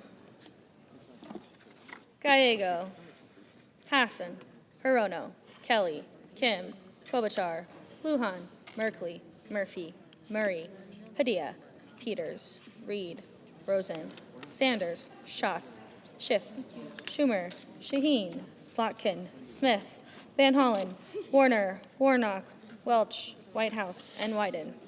Senators voting in the negative: Banks, Barrasso, Blackburn, Britt, Capito, Collins, Cornyn, Cotton, Kramer, Crapo, Cruz, Curtis, Daines, Ernst, Fisher, Graham, Grassley, Haggerty, Hawley, Hoven, Husted, Hyde-Smith, Johnson, Kennedy, Langford, Marshall, McConnell, McCormick, Moody, Moran, Marino, Mullen, Paul, Ricketts, Rounds, Schmidt, Scott of Florida, Sheehy, Tillis, and Wicker. Mr. Heinrich, aye. Mr. King, aye.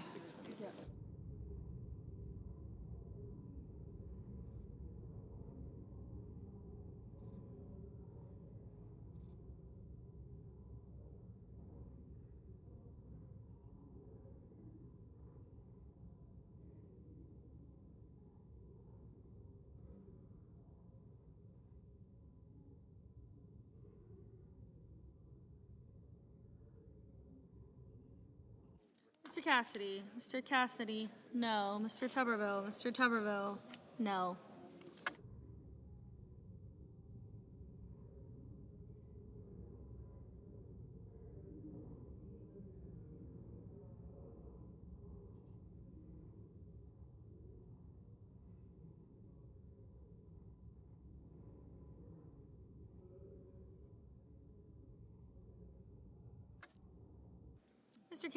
Mr. Kane, aye.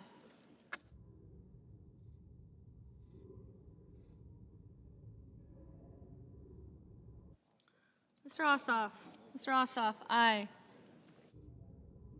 Mr. Bozeman, no.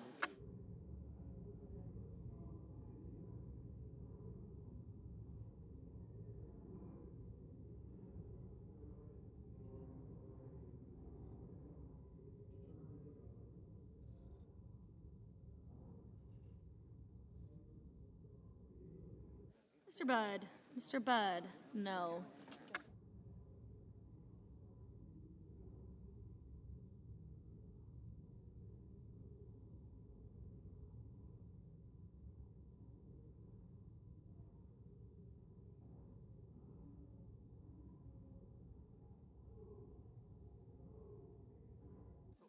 Mr. Scott. Mr. Scott of South Carolina, no. Ms. Duckworth. Ms. Duckworth, aye.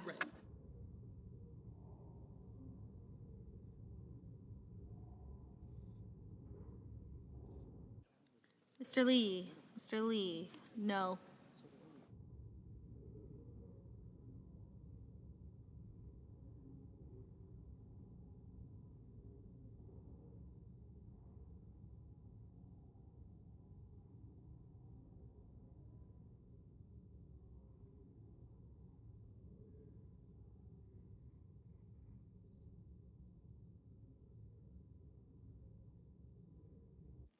Mr. Justice. Mr. Justice, no.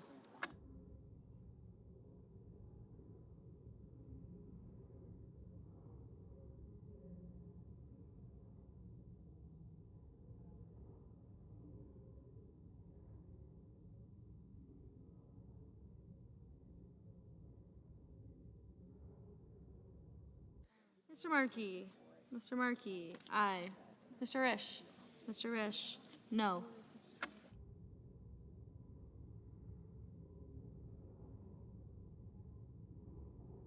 Ms. Murkowski. Ms. Murkowski, aye.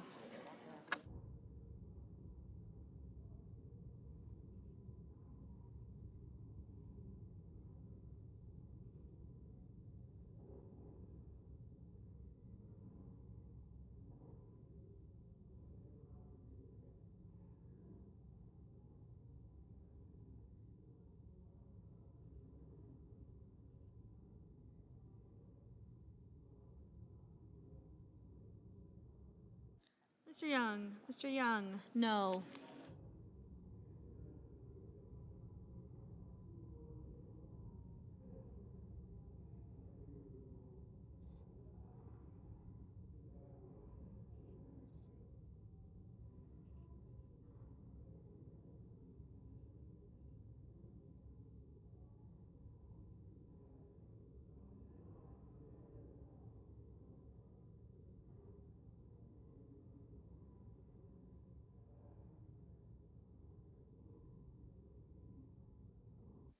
Ms. Warren. Ms. Warren, aye. Ms. Cortez Masto. Ms. Cortez Masto, aye.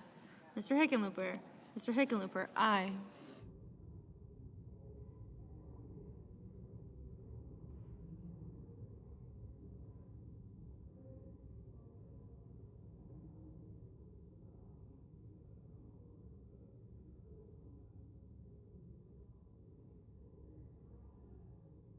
Mrs. Gillibrand. Mrs. Gillibrand, aye.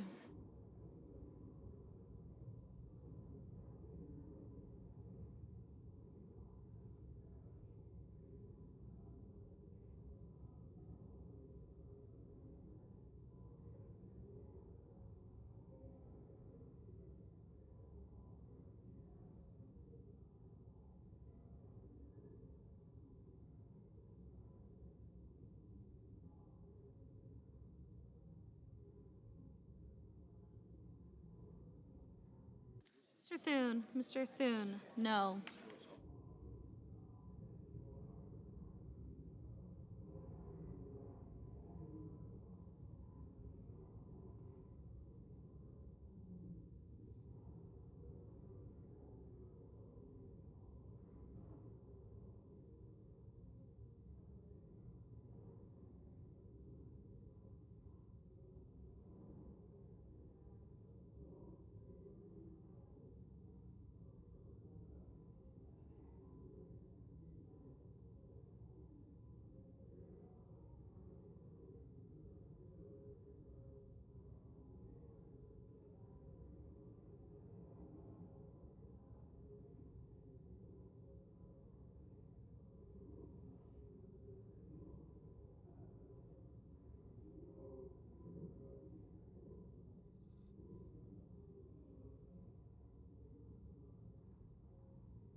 Ms. Lummis. Ms. Lummis? No.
Mr. Sullivan? Mr. Sullivan, aye.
On this vote, the yeas are 49, the nays are 51, and the motion is not agreed to.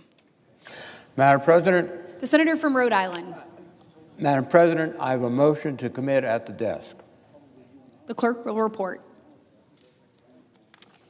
Senator from Rhode Island, Mr. Reed, moves to commit the bill H.R. 1 to the Committee on I ask that further reading of the motion be dispensed with. Without objection. Madam President, Medicaid is a lifeline for seniors.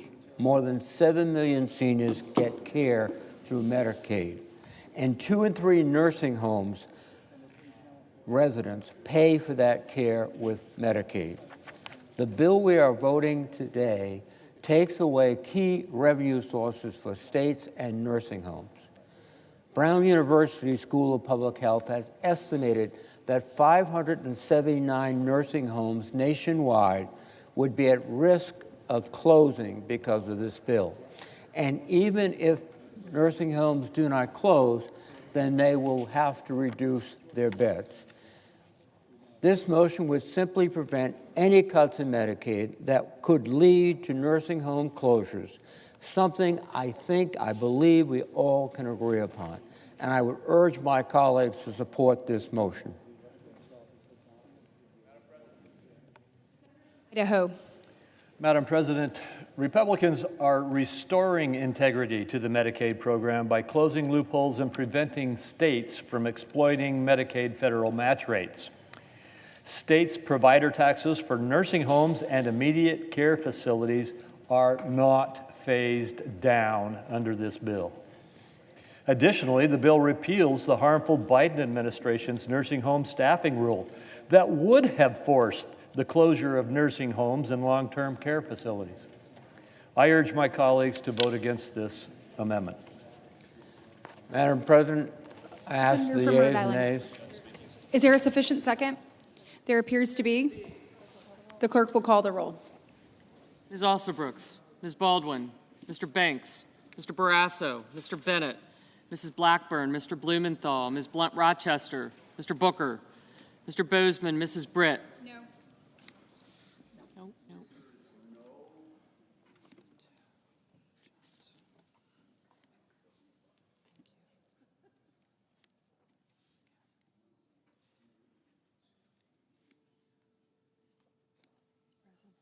Oh, thank you. Thank you.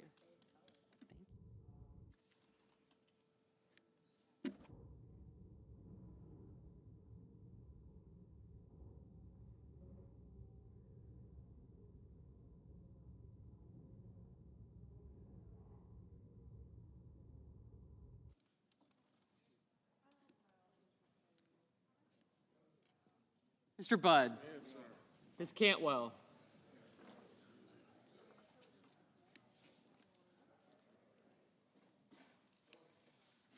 Mrs. Capito, Mr. Cassidy, Ms. Collins. Mr. Coons. Thank you. Thank you. Mr. Cornyn, Ms. Cortez Masto, Mr. Cotton.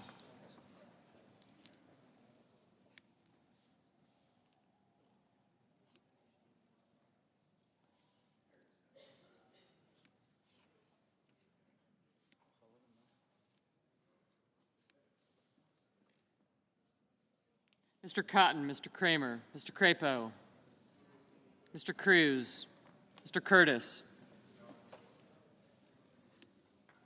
Mr. Daines, Ms. Duckworth, Mr. Durbin, Ms. Ernst, Mr. Fetterman, Mrs. Fisher, Mr. Gallego, Mrs. Gillibrand, Mr. Graham, Mr. Grassley, Mr. Haggerty, Ms. Hassan, Mr. Hawley, Mr. Heinrich, Mr. Hickenlooper, Ms. Hirono, Mr. Hoven, Mr. Husted, Mrs. Hyde-Smith, Mr. Johnson, Mr. Justice, Mr. Kane, Mr. Kelly, Mr. Kennedy, Mr. Kim, Mr. King, Ms. Klobuchar, Mr. Lankford, Mr. Lee, Mr. Lujan, Ms. Lummis, Mr. Markey, Mr. Marshall, Mr. McConnell, Mr. McCormick,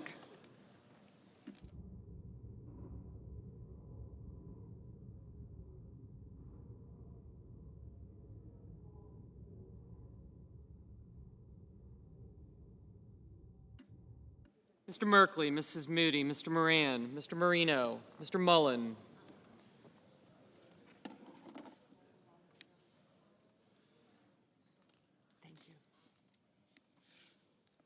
Ms. Murkowski, Mr. Murphy, Mrs. Murray, Mr. Ossoff, Mr. Padilla,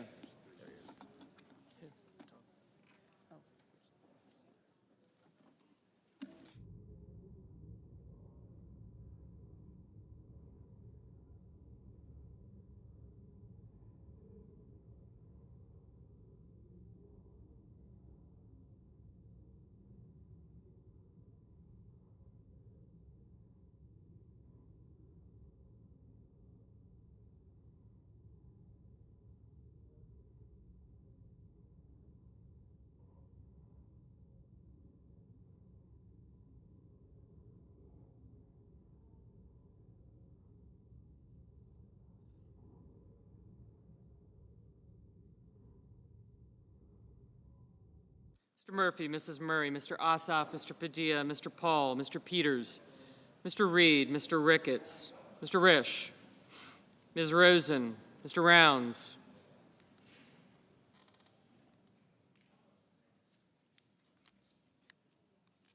Mr. Sanders. Yes, sir. Yep. Mr. Schatz, Mr. Schiff, Mr. Schmidt, Mr. Schumer,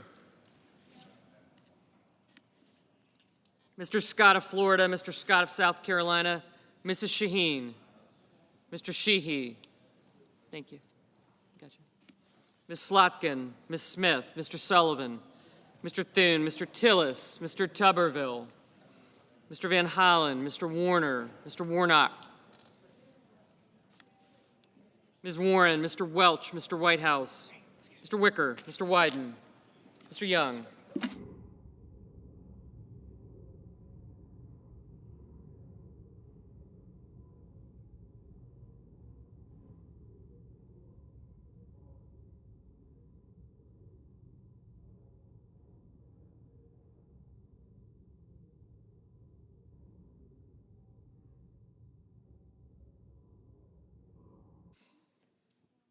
Senators voting in the affirmative: also Brooks, Baldwin, Bennett, Cantwell, Cortez Masto, Duckworth, Fetterman, Hickenlooper, Kane, Kim, Padilla, Peters, Reed, Rosen, Sanders, Schatz, Schiff, Warner, and Whitehouse.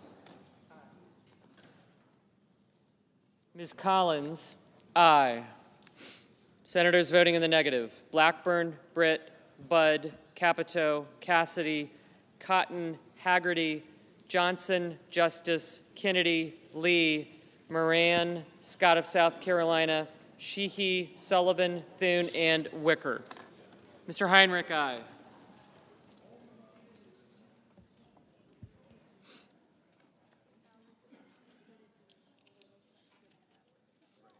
Thank you.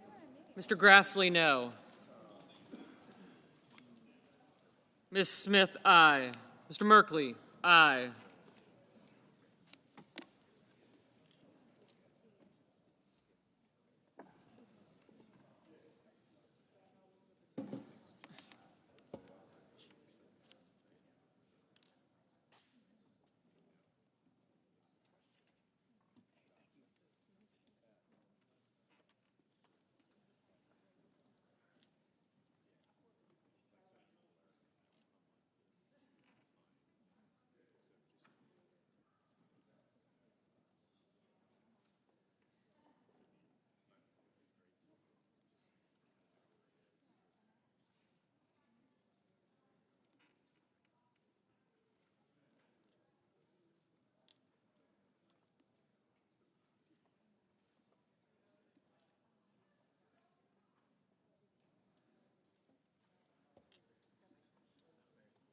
Mr. Banks, no.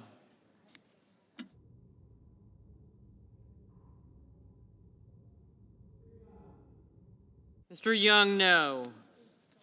Mr. King, aye. Mr. Ossoff, aye. Mr. Gallego, aye. Thank you.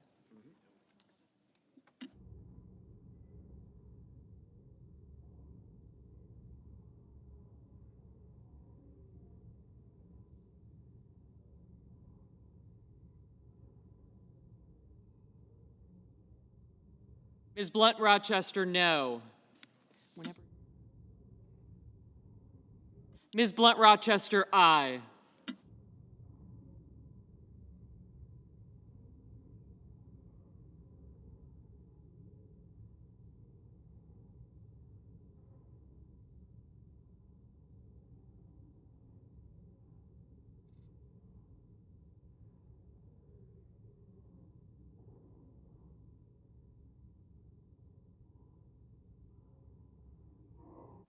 Ms. Hassan, aye. Dan Tinsley?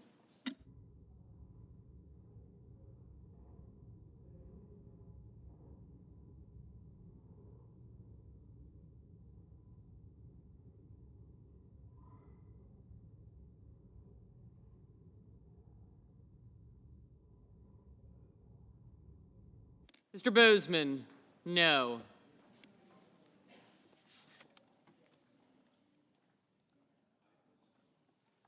Mr. Markey, aye.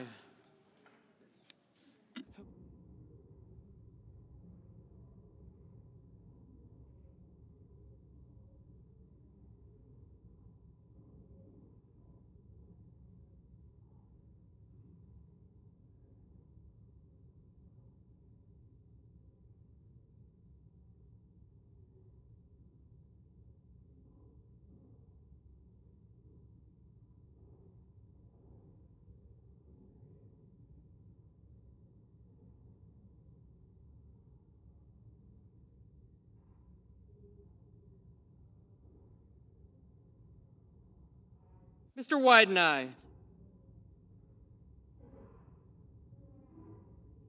Mrs. Gillibrand, aye.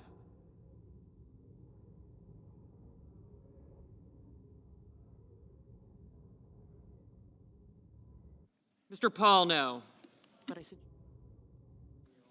Ms. Slotkin, aye. Mr. Ricketts, no.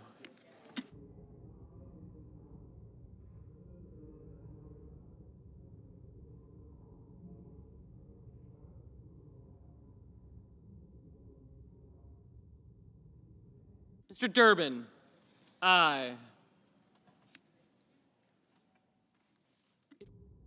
Mr. Hoven, no. Mr. Cornyn, no. Mrs. Moody, no.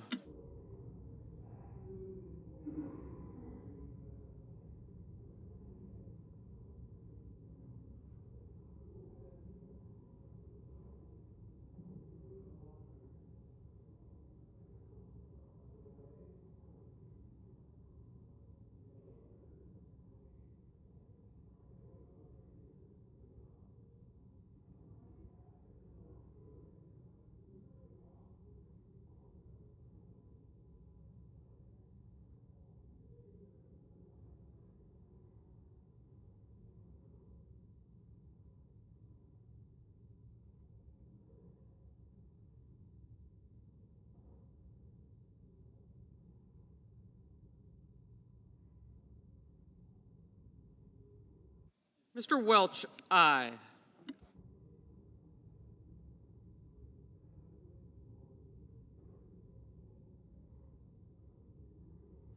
Mr. Marshall, no.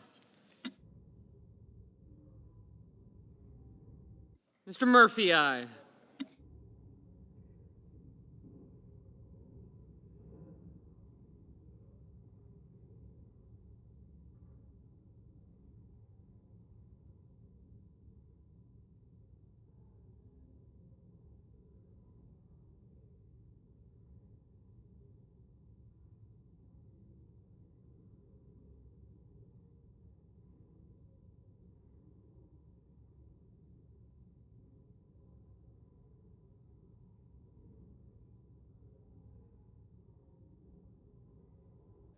Ms. Hirono, aye.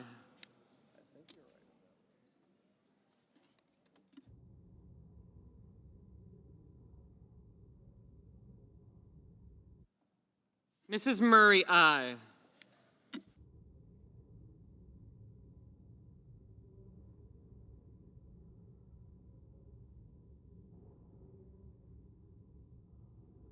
Mr. Van Hollen, aye. Mr. Lujan, aye.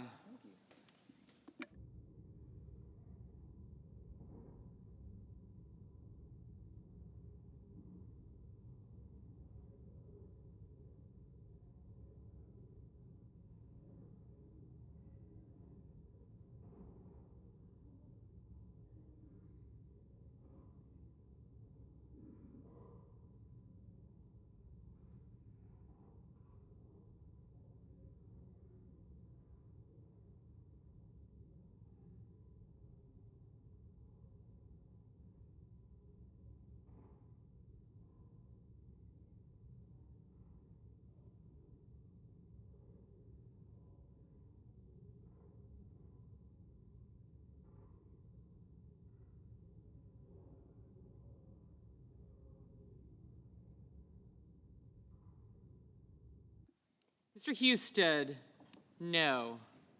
Mr. Langford, no. Mr. Marino, no. Mr. Hawley, no. Mrs. Fisher, no.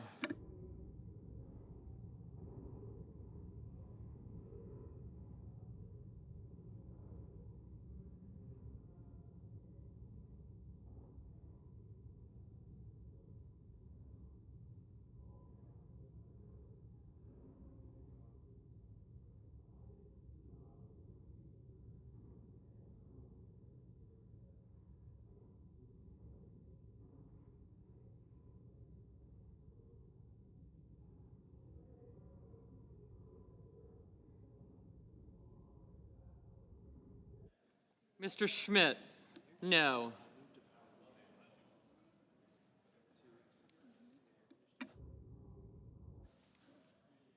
Mr. Tillis, no.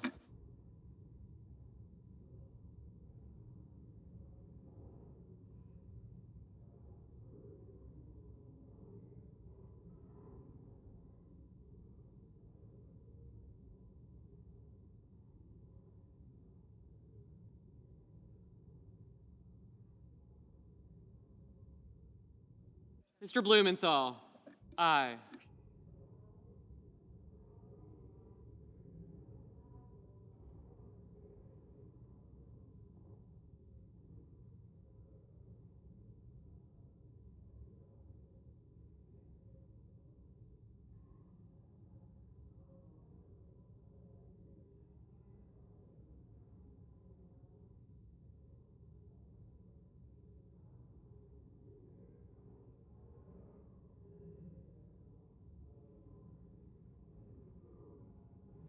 Mr. Curtis, no.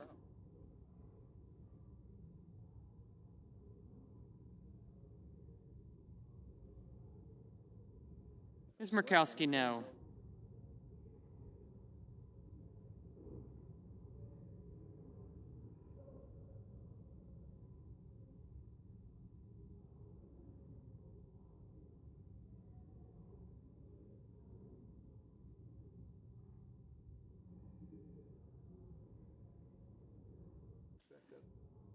Mr. Scott of Florida, no. Mr. Booker, aye.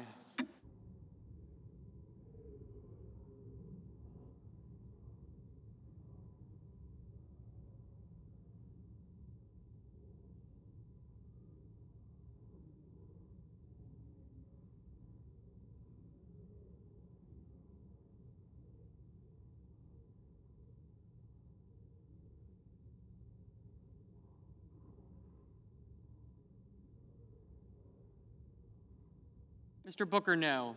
Mr. Kelly, aye. Mr. Booker, aye. Mr. Cruz, no. Mr. Kelly, aye.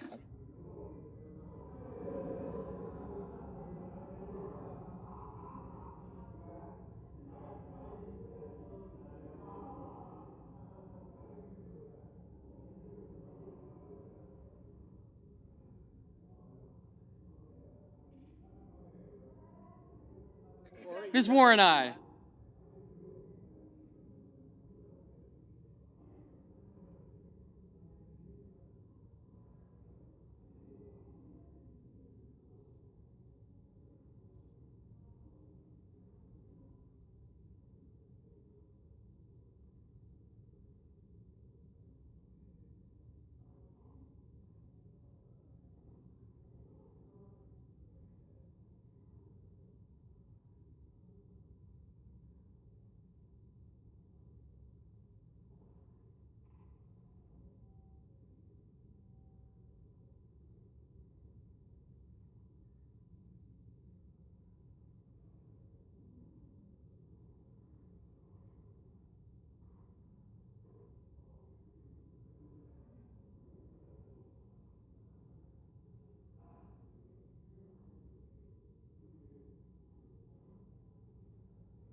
Yes, you are. Mrs. Shaheen? Aye.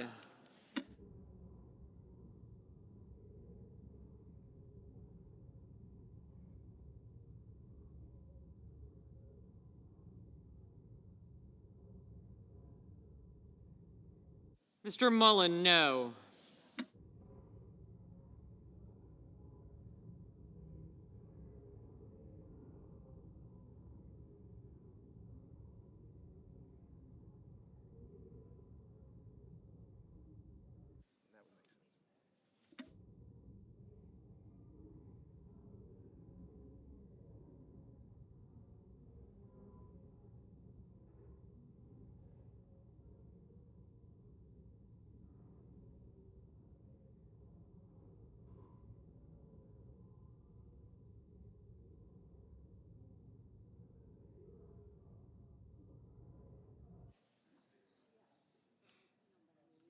Mr. Rounds, no.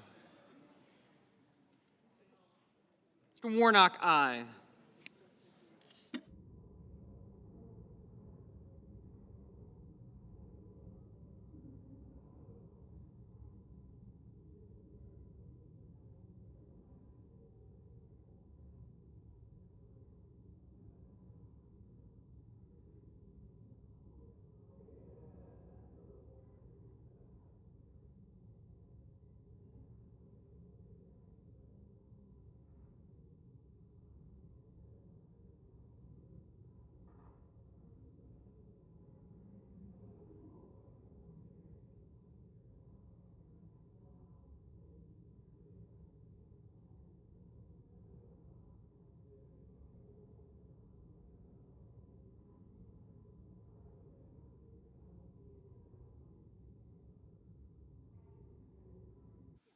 Mrs. Hyde-Smith, no. Mr. McCormick, no.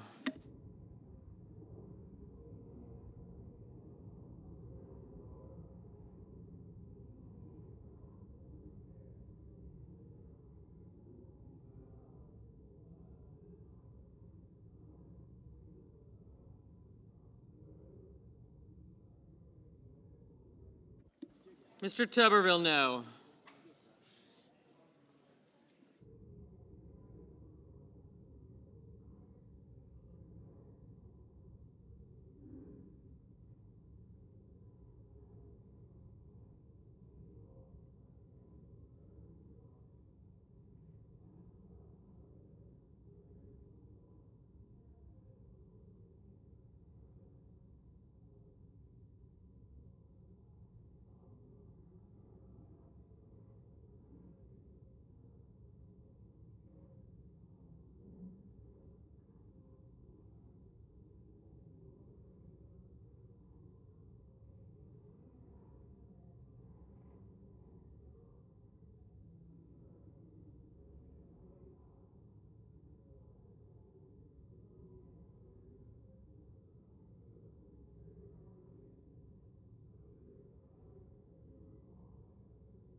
Mr. Barrasso, no.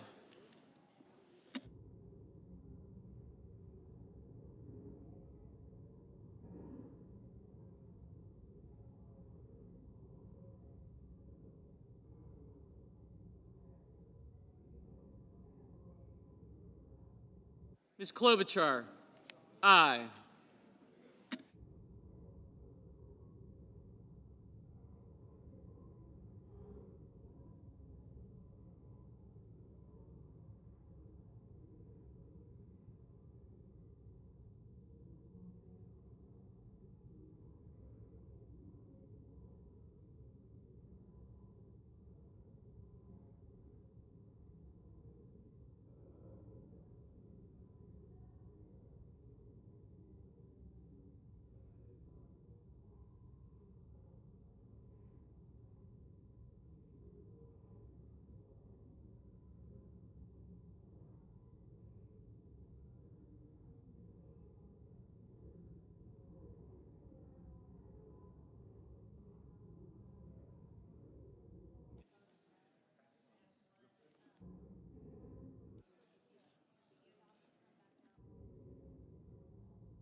Mr. Graham, no.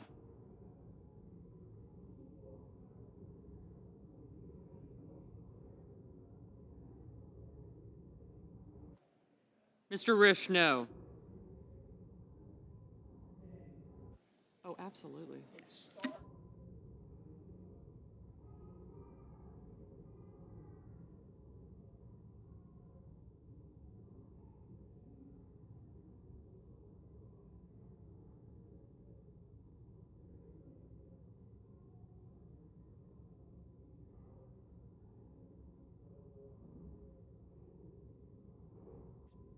Ms. Lamas, no.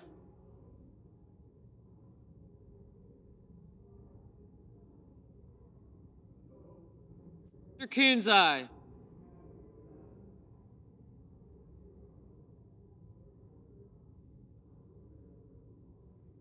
Mr. Kramer, no.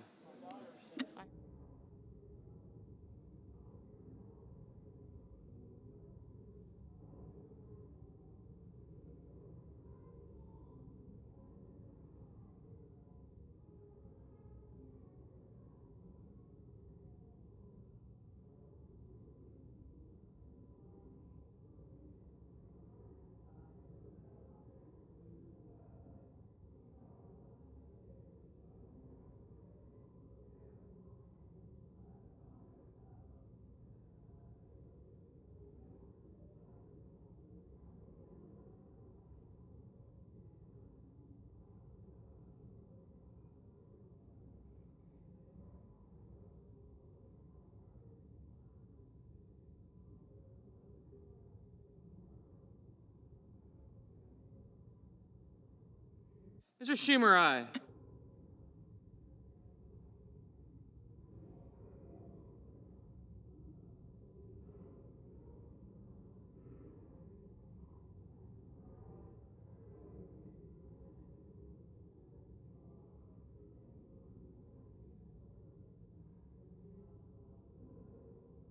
Mr. Wyden, aye.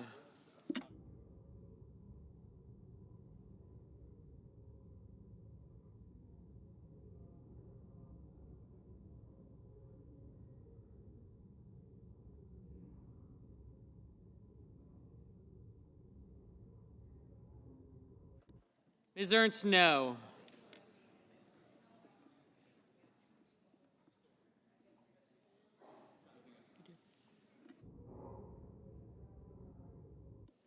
Mr. McConnell, no.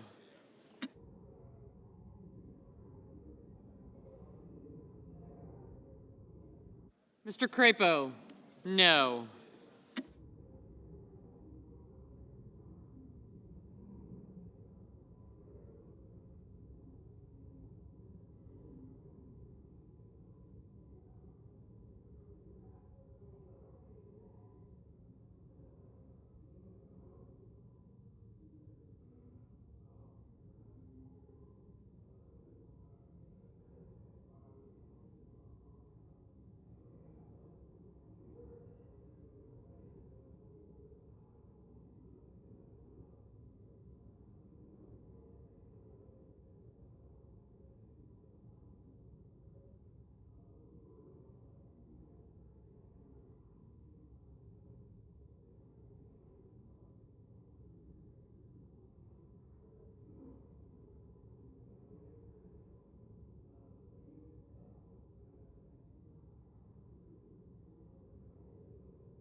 On this vote, the yeas are 48, the nays are 52, and the motion is not agreed to.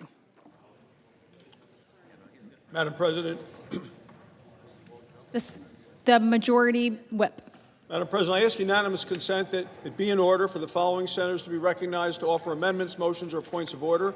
The amendment be reported by number with no amendments in order prior to a vote in relation to the amendment or motions, and that is OSOF 2696. Without objection. Madam President. The senator from Georgia. Madam President, I call up my amendment 2696 and ask that it be reported by number. The clerk will report. The senator from Georgia offers an amendment number 2696 to amendment number 2360.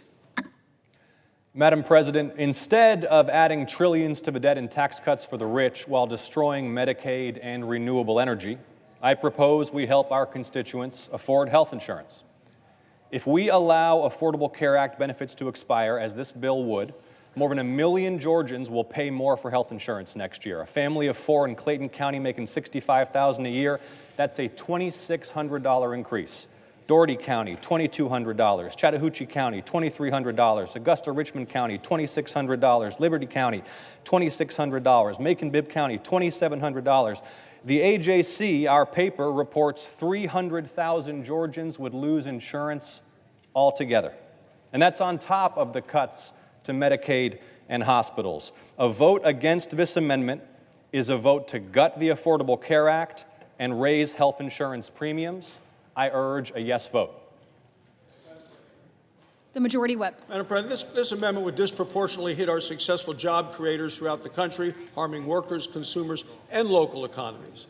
Now that result runs directly contrary to the central themes of this bill, preventing a more than $4 trillion tax hike on all Americans, making permanent the Trump tax cuts, which proportionally benefit the middle class the most.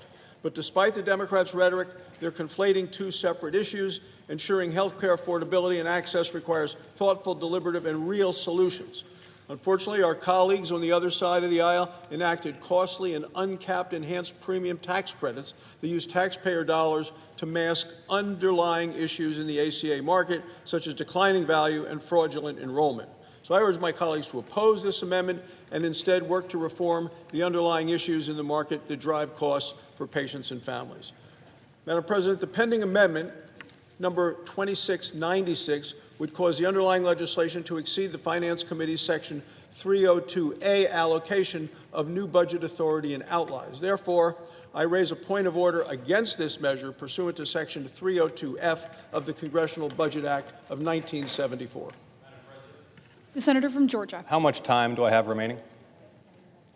The senator has 5 seconds. A vote against this amendment will repeal Affordable Care Act benefits for your constituents and raise their health care premiums. And pursuant to Section 904 of the Congressional Budget Act of 1974, I move to waive Section 302F of that act for the purposes of the pending amendment. I ask for the yeas and nays. Is there a sufficient second? There appears to be. The clerk will call the roll. Ms. Elsa Brooks. Ms. Baldwin.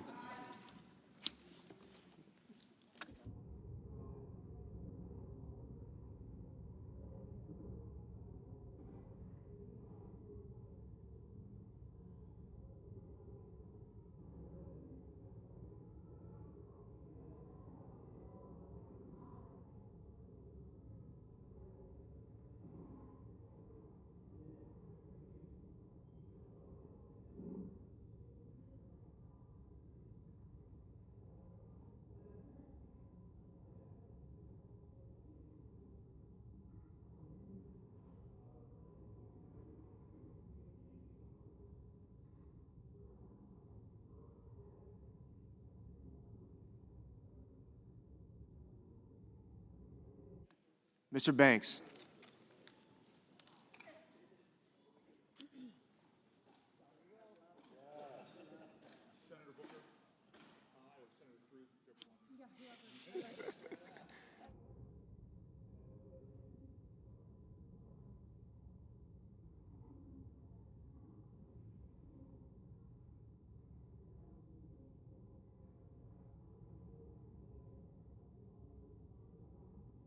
Mr. Barrasso. Mr. Bennett. Mrs. Blackburn, Ms. Blunt Rochester,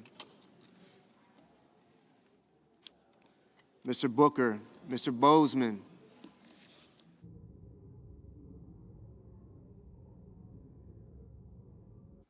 Mrs. Britt, Mr. Budd,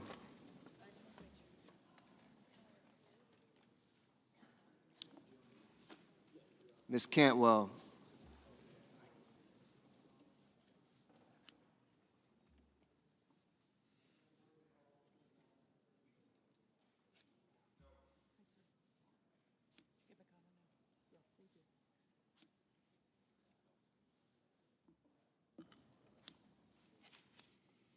Mrs. Capito, Mr. Cassidy, Ms. Collins, Mr. Coons, Mr. Cornyn,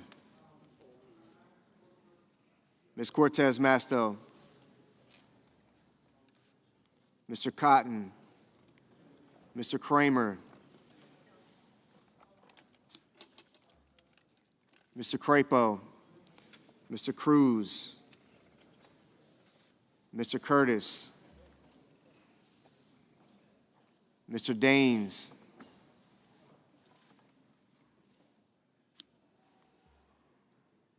Ms. Duckworth,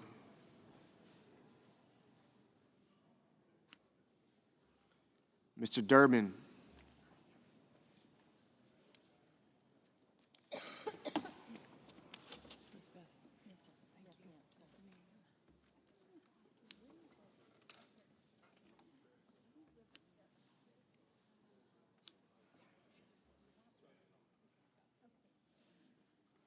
Ms. Ernst, Mr. Fetterman, Mrs. Fisher, Mr. Gallego,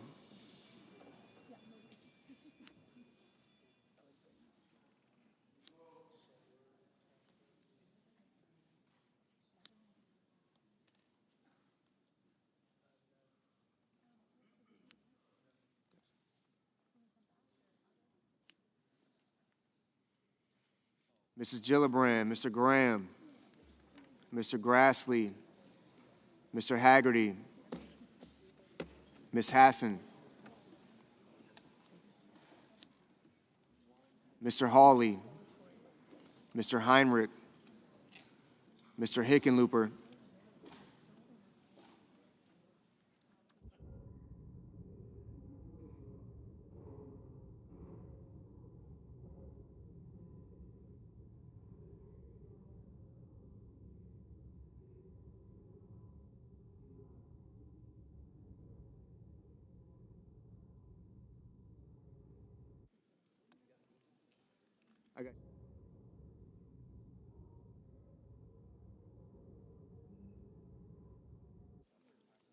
Mr. Hoven, Mr. Husted, Mrs. Hyde-Smith, Mr. Johnson,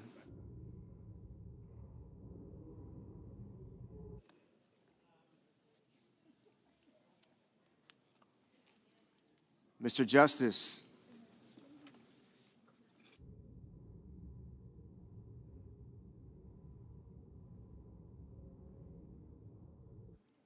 Mr. Kane, Mr. Kelly, Mr. Kennedy, Mr. Kim, Mr. King, Ms. Klobuchar,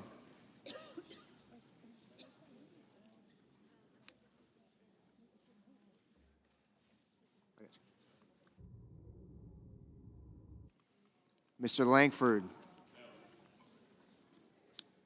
Mr. Lee, Mr. Lujan,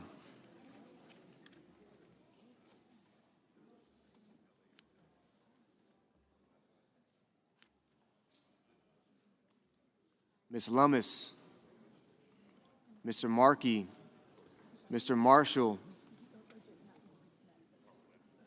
Mr. McConnell, Mr. McCormick,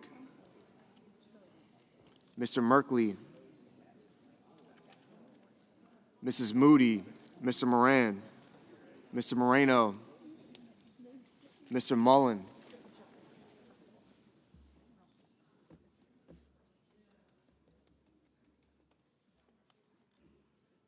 Ms. Murkowski,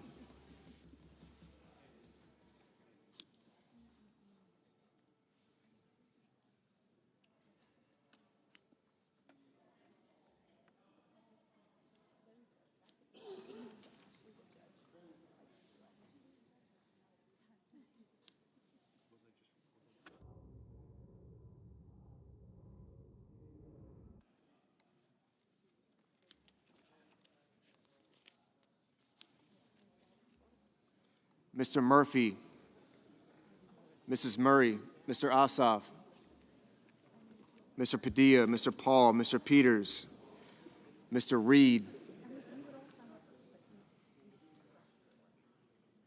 Mr. Ricketts,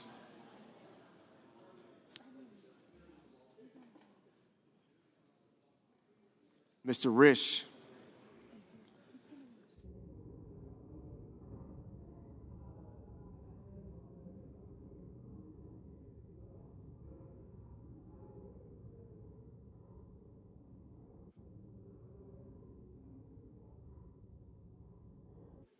Ms. Rosen, Mr. Rounds, Mr. Sanders,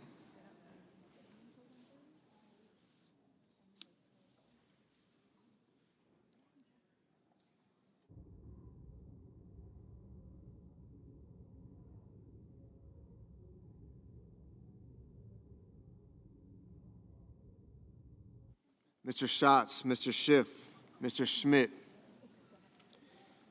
Mr. Schumer, Mr. Scott of Florida, Mr. Scott of South Carolina, Mrs. Shaheen, Mr. Sheehy, Ms. Slotkin, Ms. Smith, Mr. Sullivan, Mr. Thune, Mr. Tillis, Mr. Tuberville, Mr. Van Hollen,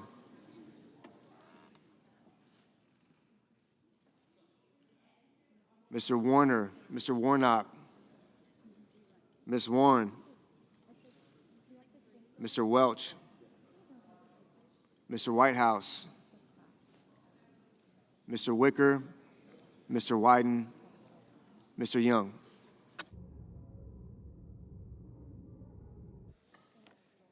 Senators voting in the affirmative: Also Brooks, Baldwin, Blumenthal, Blunt Rochester, Booker, Cantwell, Cortez Masto, Duckworth, Heinrich, Kane, Kelly, Kim, King, Lujan, Markey, Merkley, Murray,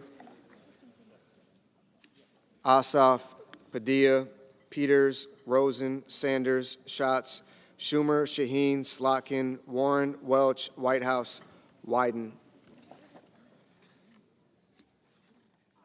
Ms. Hassan, aye. Mrs. Gillibrand, aye. Ms. Hirono, aye. Mr. Murphy, aye. Senators voting in the negative: Banks, Barrasso, Blackburn, Britt, Budd, Capito, Cassidy, Collins, Cornyn, Kramer, Crapo, Cruz, Daines, Ernst, Fisher, Graham, Grassley, Hoven, Husted, Hyde-Smith, Johnson, Lankford, Marshall, McConnell, Moody, Moran, Mullen, Paul, Ricketts, Risch, Rounds, Schmidt, Scott of Florida, Sullivan, Thune, Tuberville, and Wicker. Mr. Kennedy, no. Mr. Hickenlooper, aye. Mr. Sheehy, no. Ms. Alsobrooks, aye.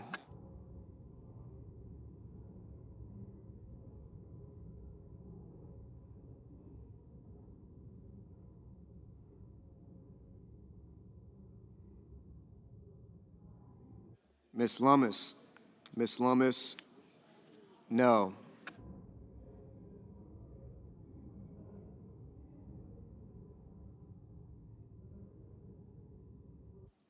Mr. Gallego, aye.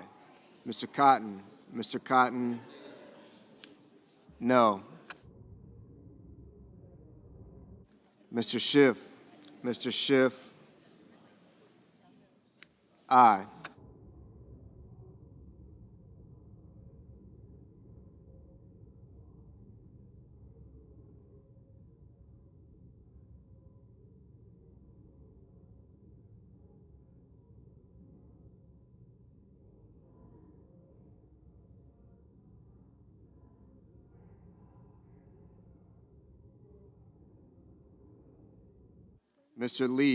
Mr. Lee, no.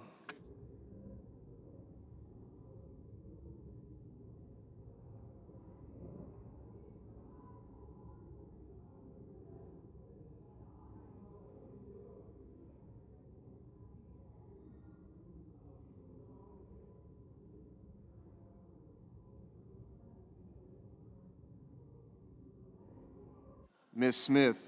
Ms. Smith, aye.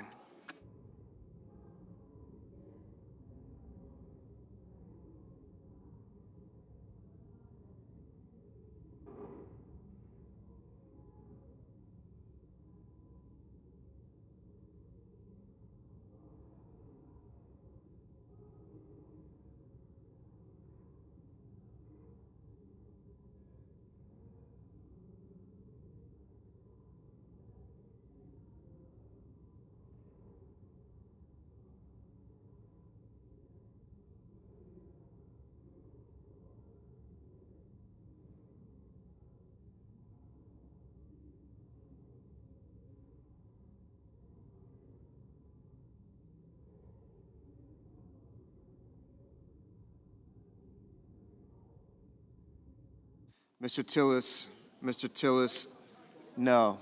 Mr. Warnock, Mr. Warnock, aye. Ms. Klobuchar, aye. Mr. Reed, aye. Mr. Warner, aye. Mr. Curtis,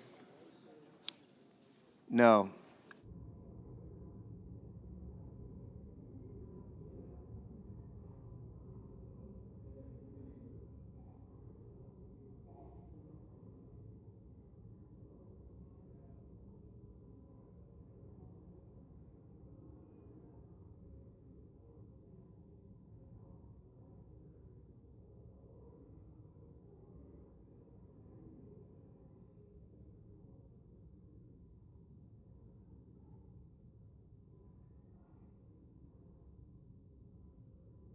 Mr. Fetterman, Mr. Fetterman, aye.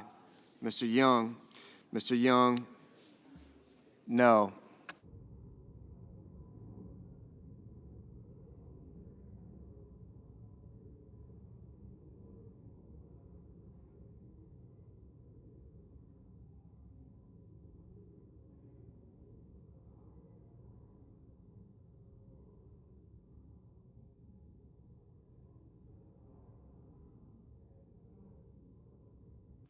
Mr. McCormick, Mr. McCormick, no.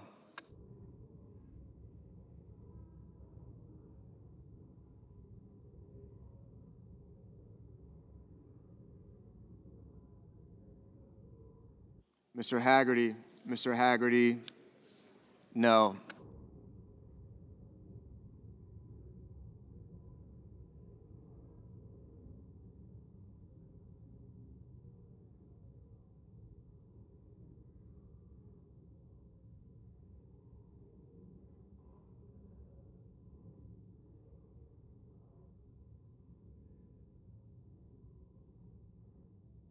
Mr. Hawley, no.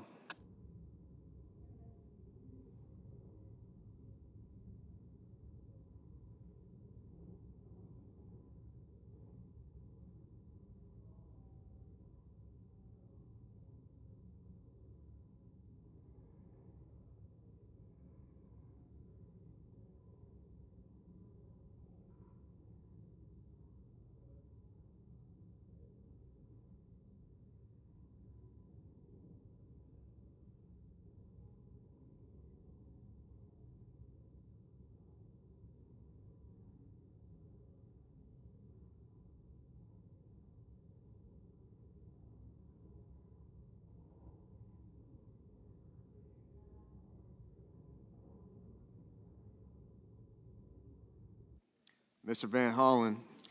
Van Hollen, aye.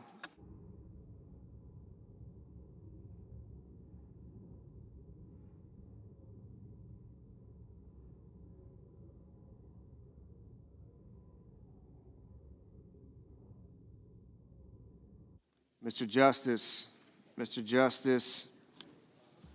no.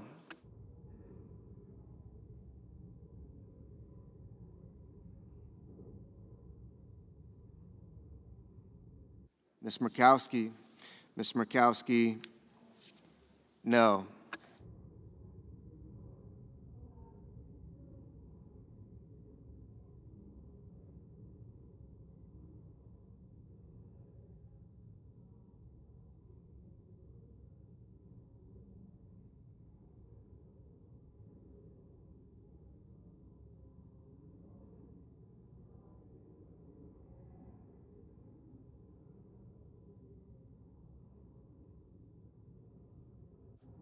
Mr. Coons.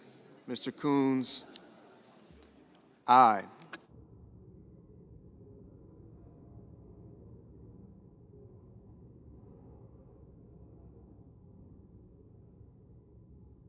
Mr. Bennett. Mr. Bennett, aye.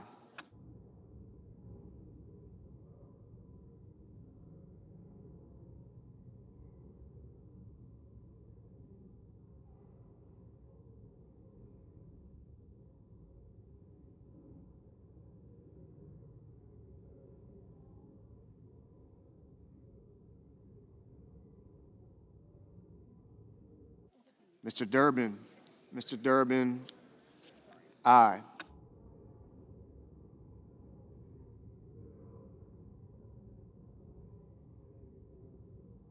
Mr. Scott. Mr. Scott of South Carolina, no.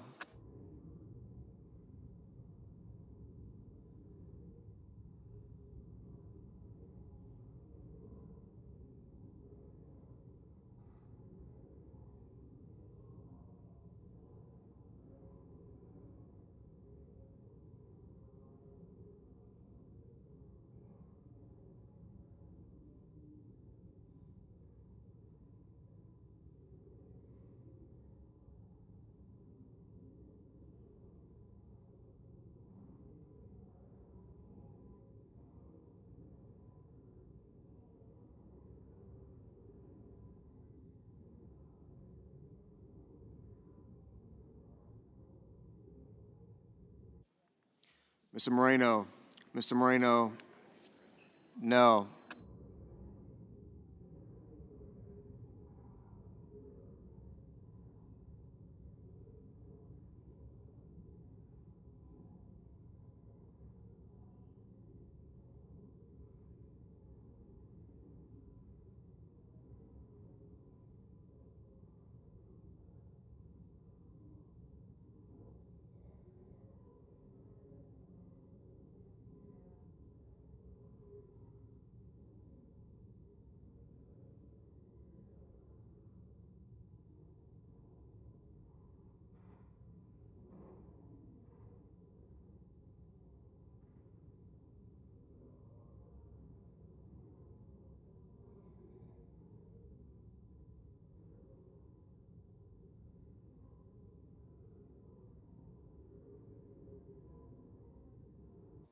Mr. Bozeman. Mr. Bozeman, no.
I recognize the senator from Delaware. At the desk. Sorry.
On this motion, the yeas are 47, the nays are 53. The motion is not agreed to.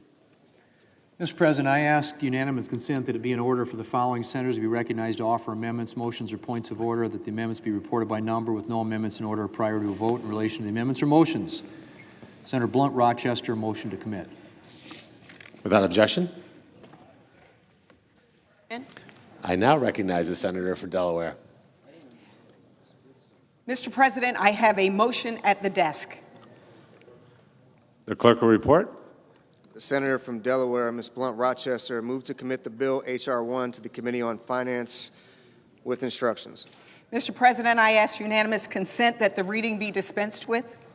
Without objection, Mr. President, in one of the richest countries in the world, we have maternal and infant mortality crises. In fact, we have the highest maternal mortality rate among wealthy nations. Today, Medicaid is the single largest payer of maternity care in the United States, covering 40% of births nationwide and nearly half of the births in our rural communities. Obstetric units, particularly in rural hospitals, are closing at alarming rates, actually creating maternity deserts in this country. And a reason why? Low Medicaid hospital rates. To be blunt, now is not the time to be slashing the Medicaid program. My amendment would stop cuts to Medicaid used for vital hospital services, especially labor and delivery rooms. Leader Thune said it himself earlier today that Medicaid should be for pregnant moms. So, my colleagues, we have a choice. Do we stand for billionaires or do we stand up for moms and babies? For Democrats, the choice is clear, and I urge my Republican colleagues to vote yes on the motion to support families over billionaires. I yield back. the questions on the motion.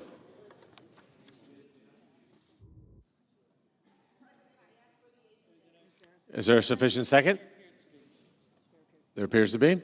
The clerk will call the roll. Ms. Alsobrooks, Ms. Baldwin,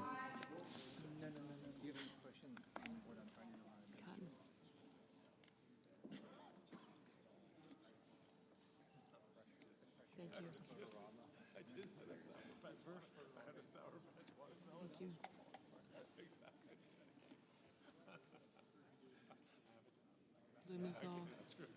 Murray. Merkley.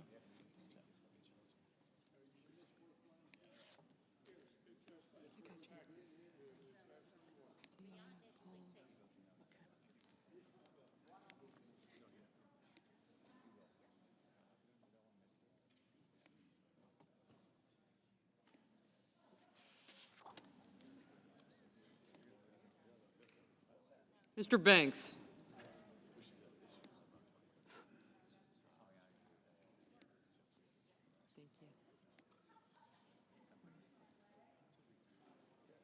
Yeah, I'll get him.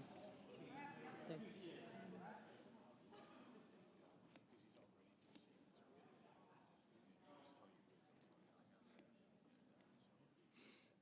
Mr. Barrasso. Mr. Bennett, Mrs. Blackburn.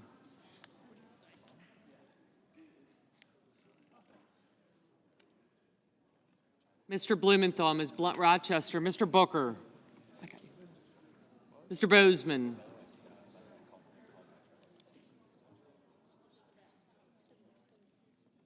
Mrs. Britt. Mr. Budd. Thank you.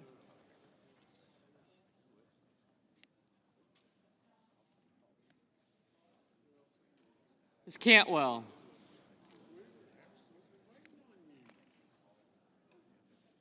Mrs. Capito.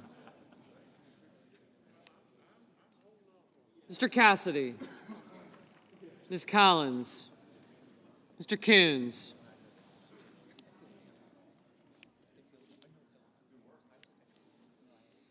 Mr. Cornyn, Ms. Cortez Masto. Mr. Cotton, Mr. Kramer, Mr. Crapo. Mr. Cruz, Mr. Curtis, Mr. Daines, Ms. Duckworth, Mr. Durbin, Ms. Ernst, Mr. Fetterman, Mrs. Fisher, Mr. Gallego, Mrs. Gillibrand, Mr. Graham, Mr. Grassley, Mr. Haggerty. I'm coming. Okay, good. Mr. Hawley, Mr. Heinrich.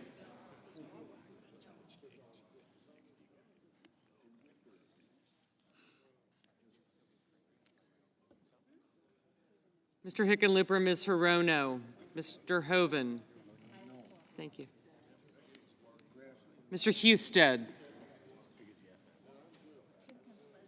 Mrs. Hyde-Smith. Mr. Johnson, Mr. Justice, Mr. Kane, Mr. Kelly.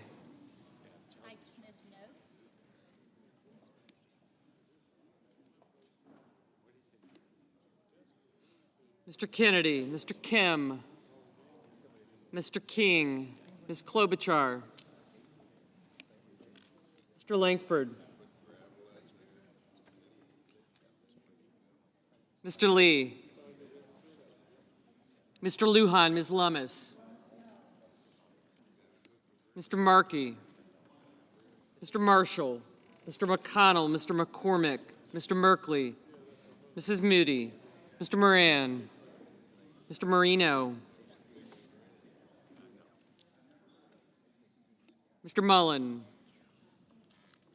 Ms. Murkowski, Mr. Murphy, Mrs. Murray,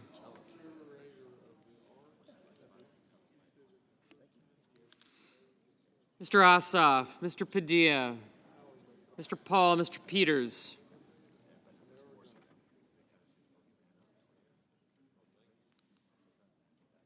Mr. Reed,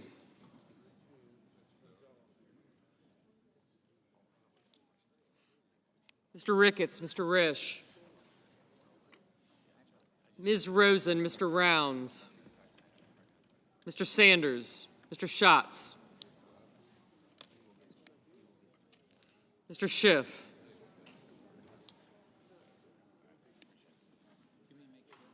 Mr. Schmidt, Mr. Schumer,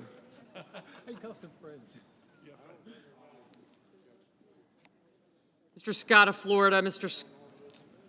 Scott of South Carolina, Mrs. Shaheen, Mr. Sheehy, Ms. Slotkin, Ms. Smith.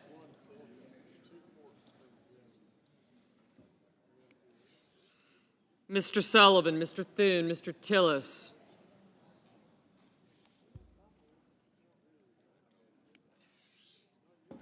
Mr. Tuberville, Mr. Van Hollen, Mr. Warner, Mr. Warnock, Ms. Warren, Mr. Welch, Mr. Whitehouse, Mr. Wicker, Mr. Wyden, Mr. Young.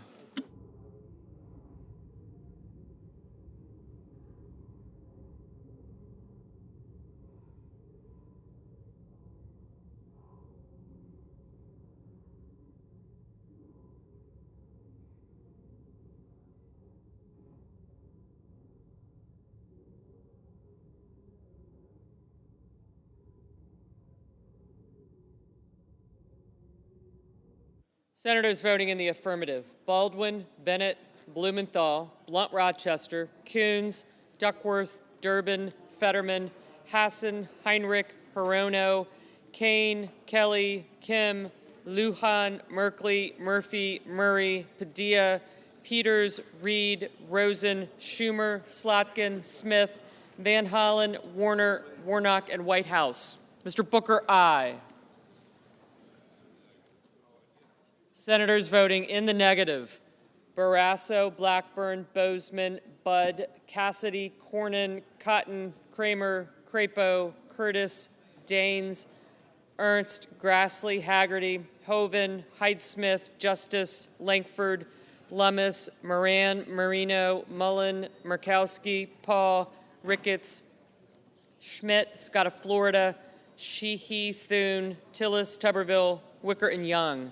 Mr. Gallego, aye. Mrs. Moody, no.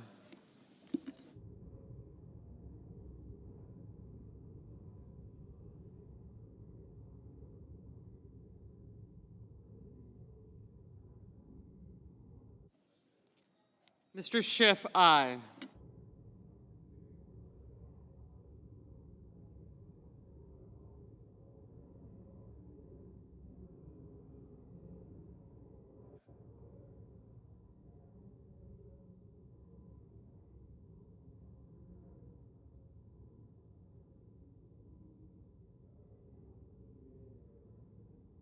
Mr. Husted, no.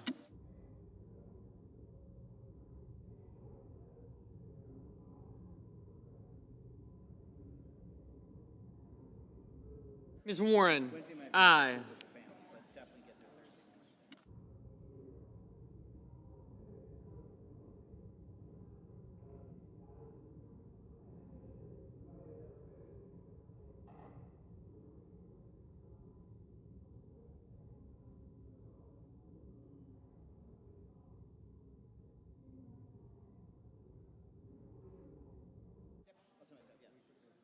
Ms. Cantwell, aye.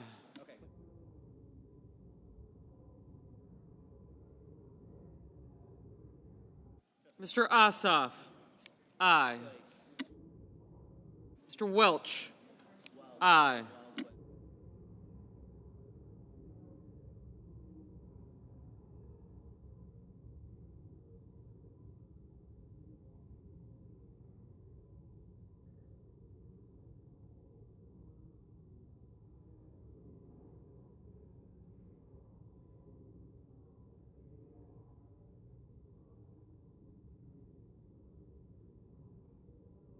Mrs. Gillibrand, aye.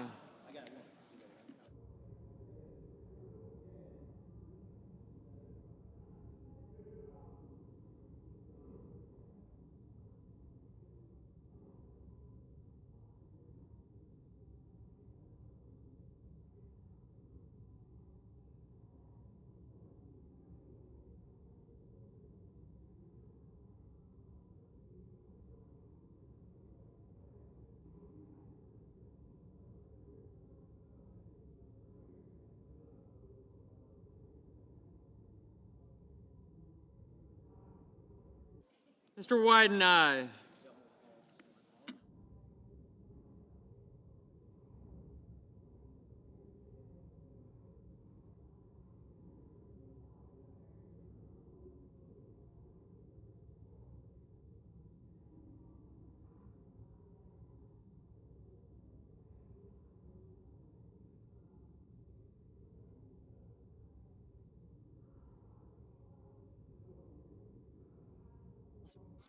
Ms. Alsobrooks, aye.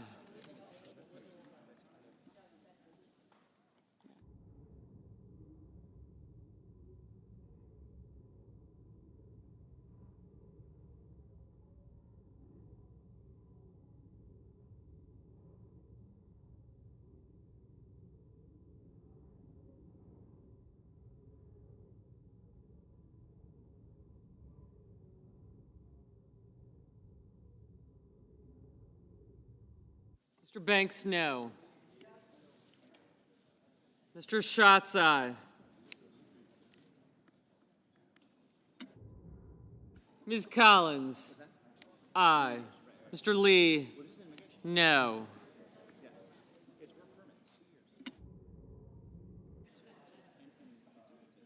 Mr. Rounds, no. Mr. McConnell, no. Ms. Capito, no. Mrs. Shaheen, aye.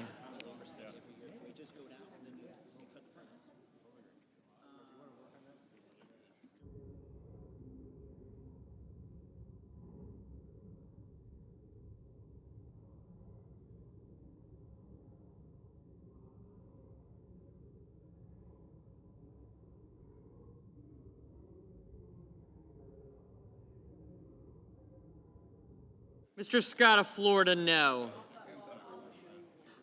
Mr. Scott of South Carolina, no. Boy.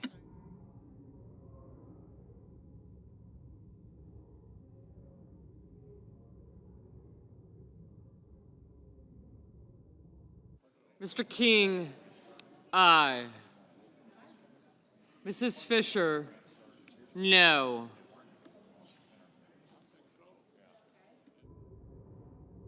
Ms. Klobuchar, aye.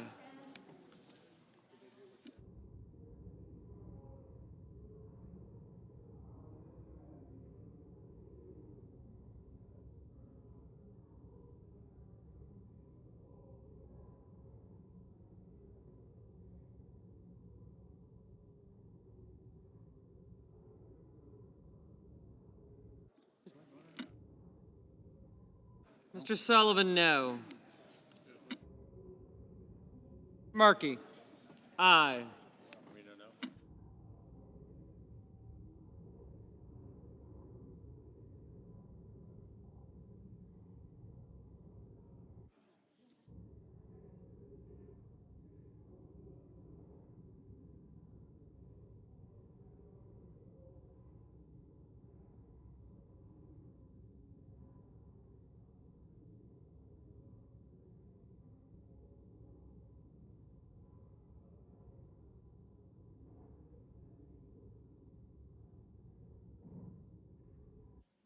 Mr. Cruz, no.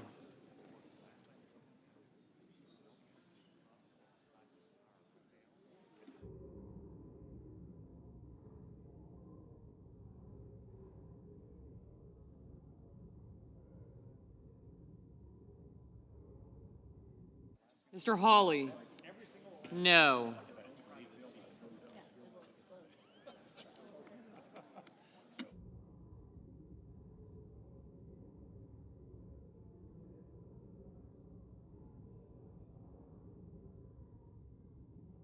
Mr. Hickenlooper, aye.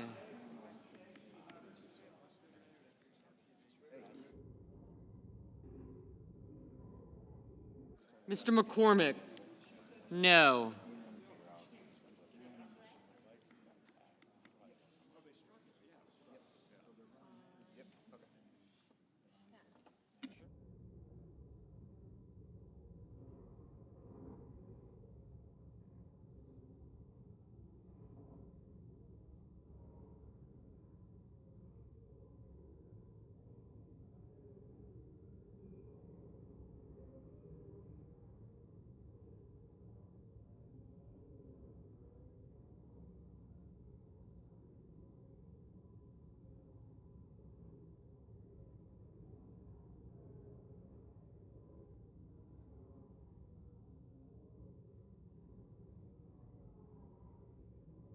Mr. Kennedy, no.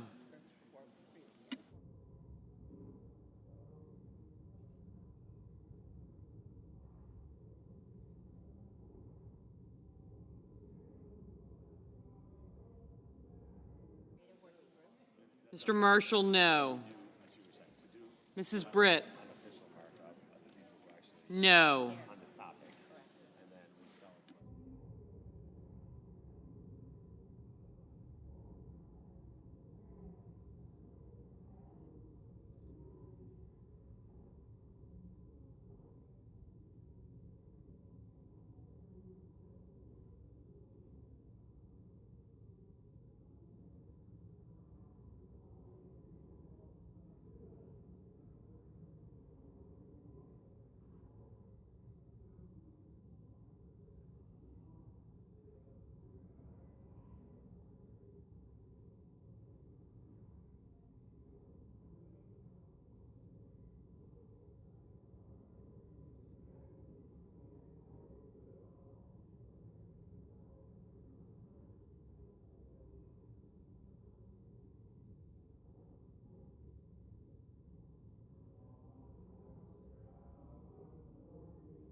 Ms. Cortez Masto, aye.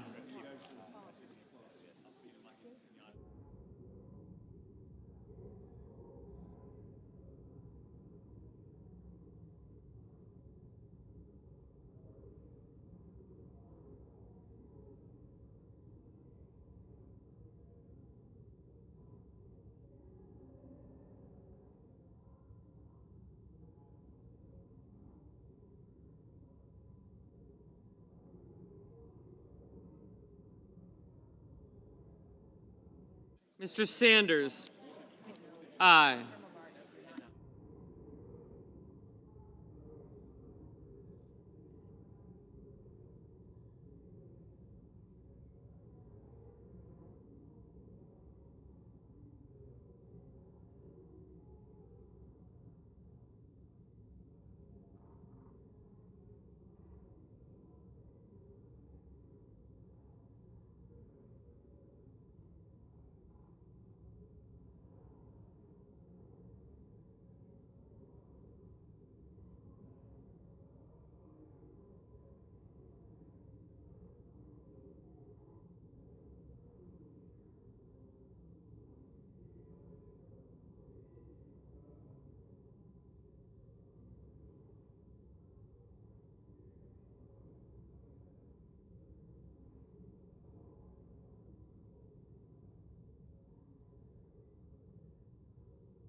Mr. Risch, no.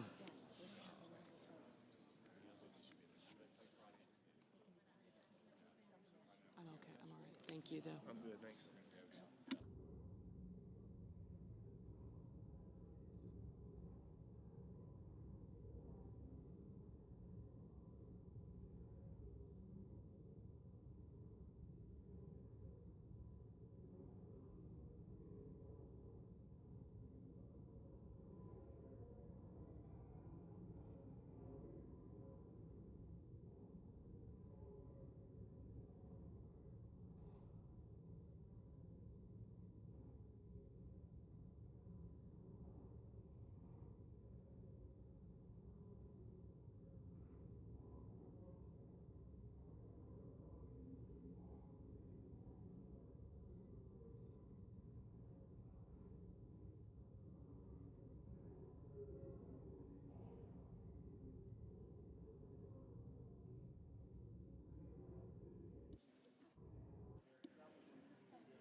Mr. Johnson, no.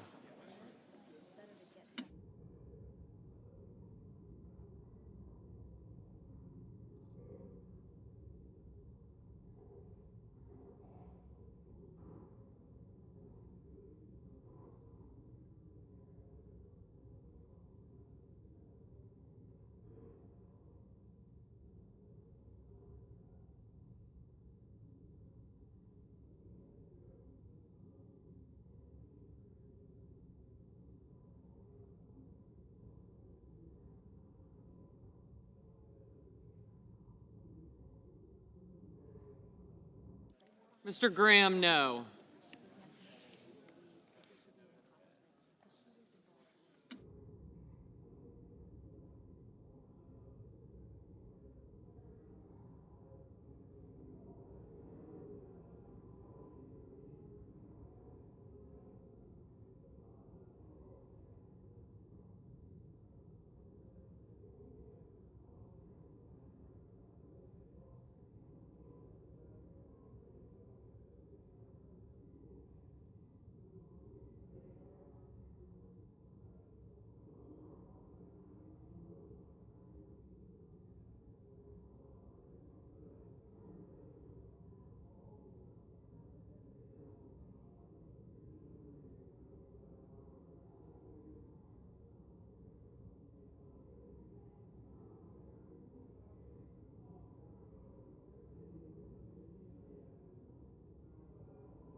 On this motion, the yeas are 48, the nays are 52. The motion is not agreed to.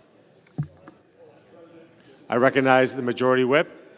I ask unanimous consent that it be in order for the following. Can we have order on the floor, please? Mr. President, I ask unanimous consent it be in order for the following senator to be recognized to offer amendments, motions, or points of order, that the amendments be reported by number, with no amendment to be in order prior to a vote in relation to the amendment or the motions. Warren, 2414. Without objection. Mr. President, I recognize the senator from Massachusetts. Mr. President, I call up my amendment 2414 and ask that it be reported by number.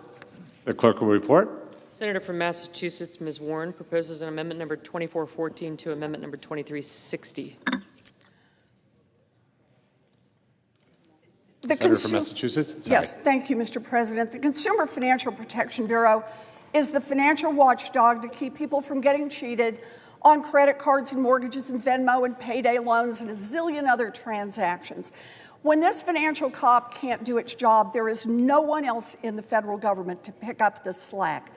The CFPB has returned over $21 billion to more than 205 million Americans who were cheated by big banks and giant corporations. That is why this agency is popular across the country. But from the beginning, Republicans in Congress have been trying to kill it, and now they want to slash the CFPB's modest funding cap almost in half. Not to save working people money, but to make it easier for corporations to trick and trap millions of people. Scammers love this Republican move. I urge my colleagues to vote yes to support the CFPB, the little agency that fights for all Americans. And I reserve the remainder of my time. Mr. President. I recognize the senator from South Carolina. Thank you, Mr. President. I urge my colleagues to oppose this amendment. Section 30001 is purely budgetary and changes the CFPB's funding cap from 12% to 6.5%. It would provide the agency with ample funding to perform its statutory mandate. The funding available to the agency will grow each year as it is adjusted for inflation. There is nothing more budgetary than Congress deciding the funding level of an agency. I ask my colleagues to vote no on this amendment. Mr. President. Time's expired.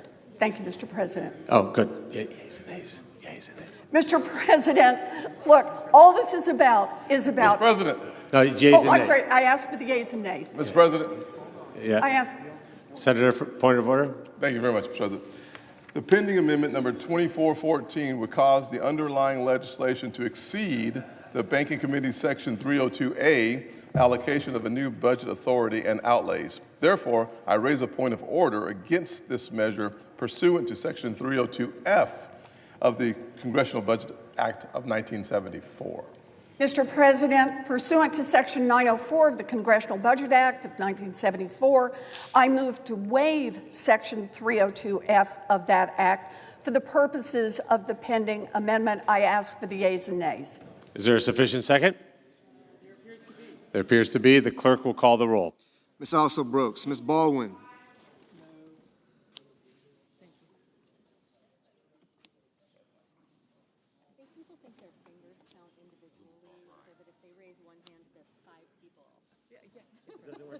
Call the sufficient second right here. It's like 50%.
Mr. Banks. Mr. Barrasso.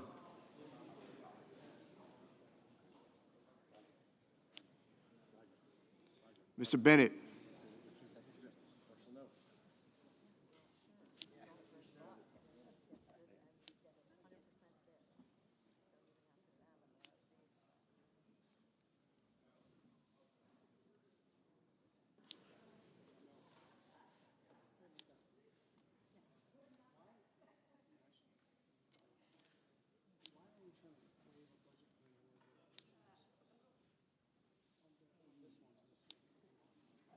Mrs. Blackburn, Mr. Blumenthal, Ms. Blunt Rochester, Mr. Booker, Mr. Bozeman, Mrs. Britt,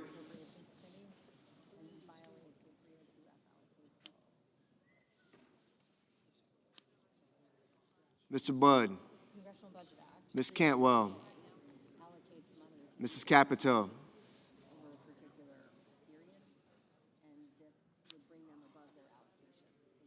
Mr. Cassidy, Ms. Collins, Mr. Coons, Mr. Cornyn,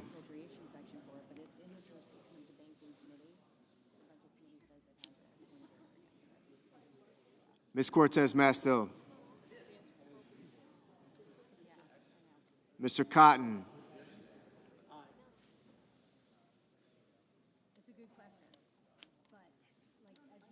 Mr. Kramer, Mr. Crapo, Mr. Cruz, Mr. Curtis,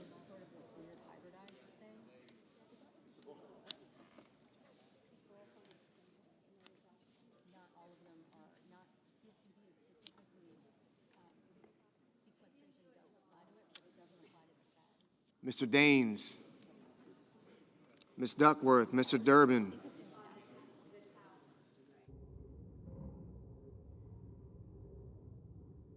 Ms. Ernst, Mr. Fetterman,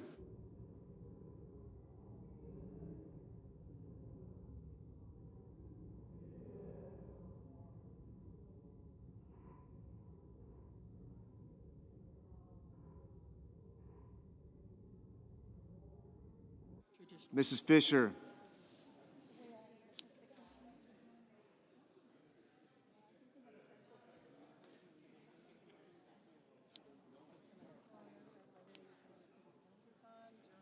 Mr. Gallego, Mrs. Gillibrand, Mr. Graham, Mr. Grassley,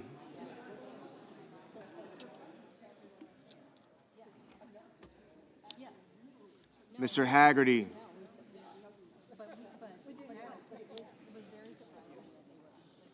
Ms. Hassan,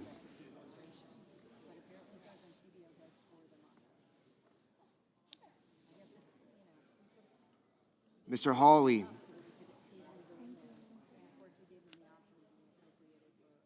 Mr. Heinrich,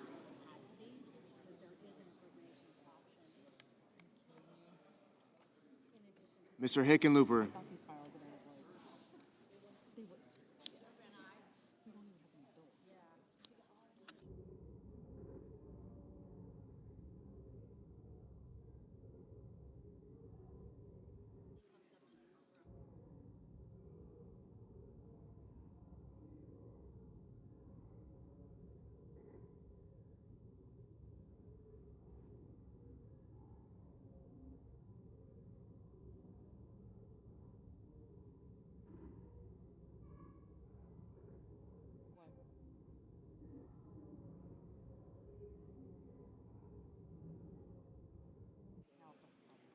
Mr. Hoven, Mr. Husted, Mrs. Hyde-Smith,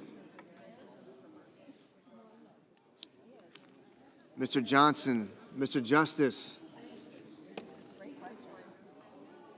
Mr. Kane, Mr. Kelly, Mr. Kennedy, Mr. Kim, Mr. King,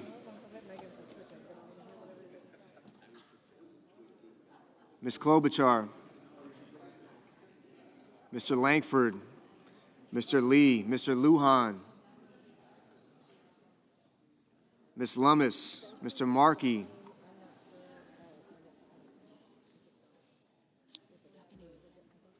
Mr. Marshall, Mr. McConnell, Mr. McCormick, Mr. Merkley, Mrs. Moody, Mr. Moran, Mr. Moreno, Mr. Mullen, Ms. Murkowski,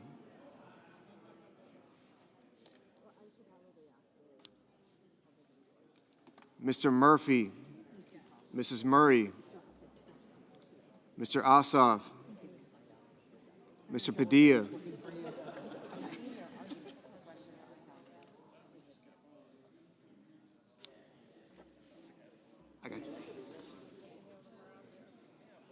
Mr. Paul, Mr. Peters, Mr. Reed, Mr. Ricketts, Mr. Risch, Ms. Rosen, Mr. Rounds,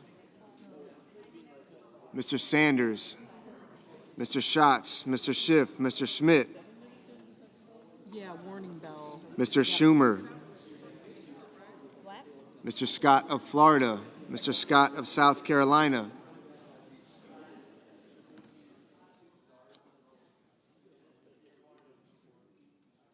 Mr. Shaheen, Mr. Sheehy, Ms. Slotkin, Ms. Smith, Mr. Sullivan, Mr. Thune, Mr. Tillis, Mr. Tuberville,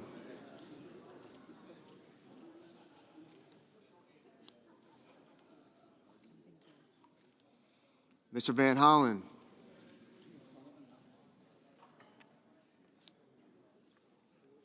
Mr. Warner, Mr. Warnock,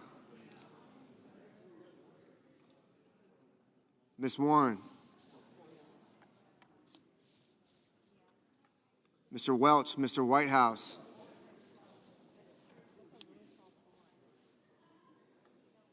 Mr. Wicker, Mr. Wyden, Mr. Young.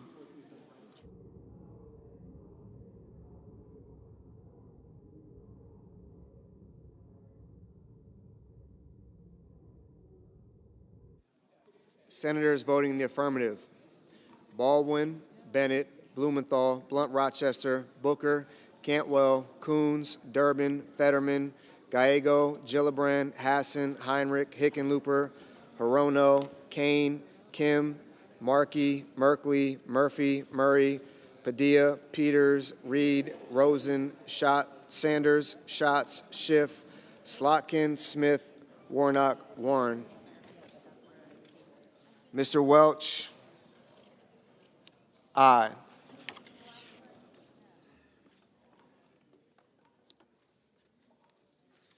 Senators voting in the negative: Banks, Barrasso, Blackburn, Budd, Capito, Cassidy, Collins, Cornyn, Cotton, Kramer, Crapo, Cruz, Curtis, Daines, Ernst, Fisher, Graham, Grassley, Haggerty, Husted, Hyde-Smith, Johnson, Kennedy, Langford, Lee, Lummis, Marshall, McCormick, Moody, Moran, Moreno, Mullen, Paul, Ricketts, Risch, Schmidt, Scott of Florida, Scott of South Carolina, Sullivan, Tillis, Wicker, and Young.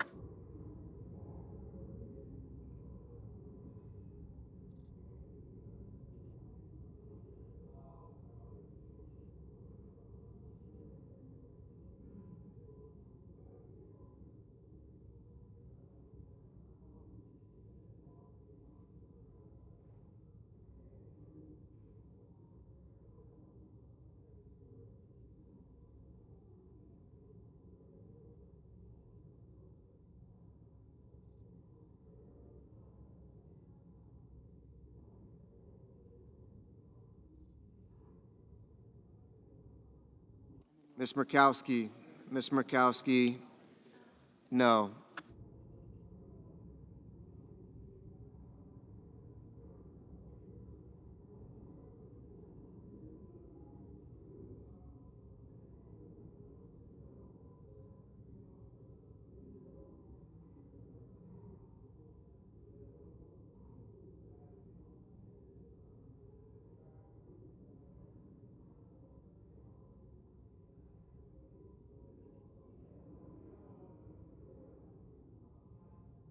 Mr. Wyden, aye.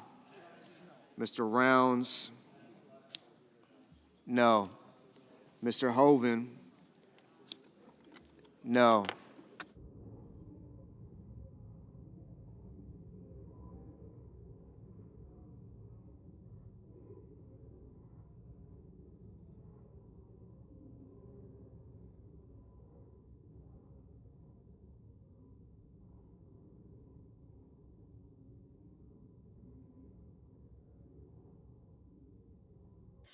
Mr. Hawley, no. Mr. King, aye.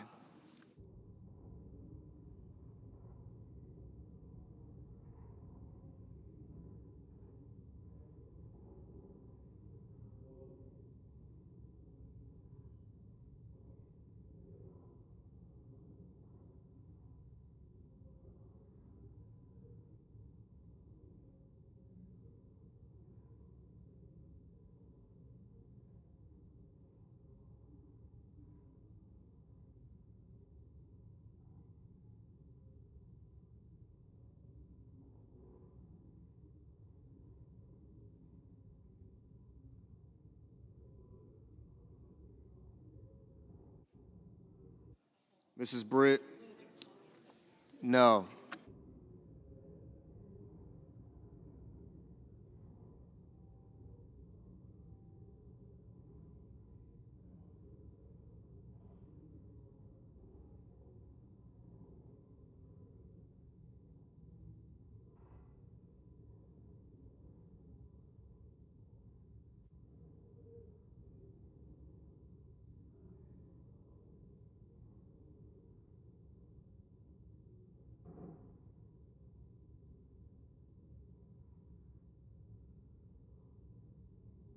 Mr. Kelly? Mr. Kelly? Aye.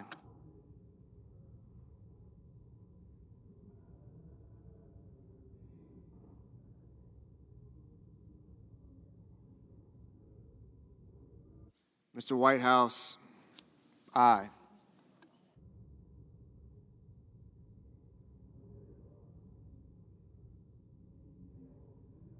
Mr. Lujan? Aye.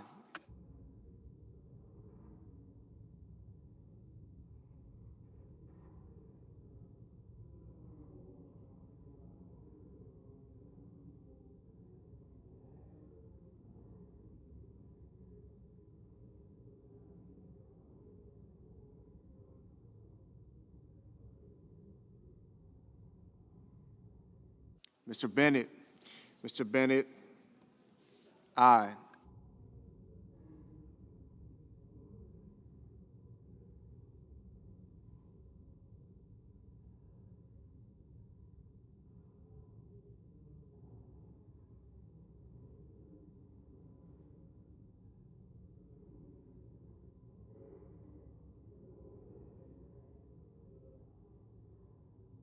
Ms. Also Brooks? Ms. Also Brooks? Aye.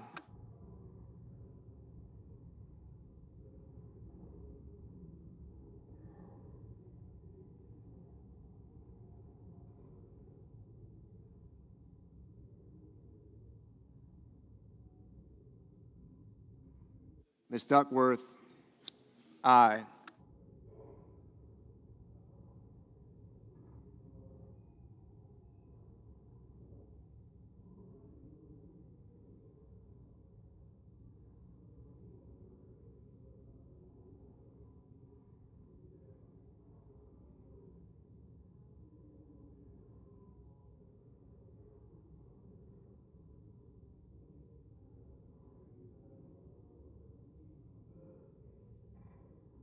Ms. Klobuchar? Ms. Klobuchar? Aye. Mr. Van Hollen? Mr. Van Hollen? Aye. Mr. Justice? Mr. Justice? No. Mrs. Shaheen? Aye. Mr. Tuberville? No. Mr. Sheehy? No.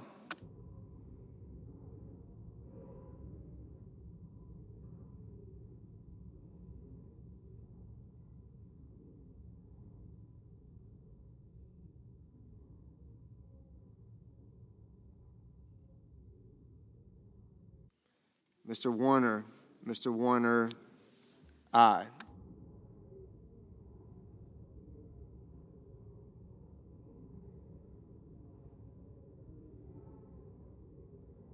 Ms. Cortez Masto? Aye.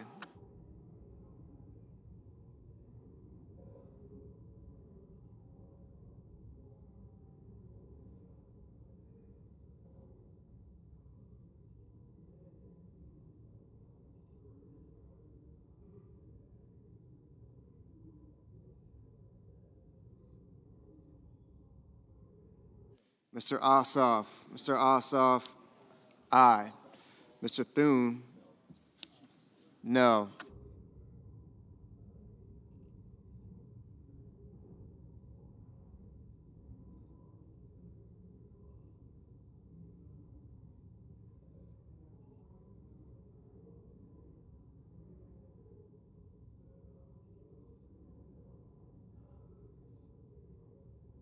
Mr. McConnell? Mr. McConnell? No. Mr. Bozeman? Mr. Bozeman? No.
Mr. Schumer. Mr. Schumer, aye.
I recognize that they're still in the vote.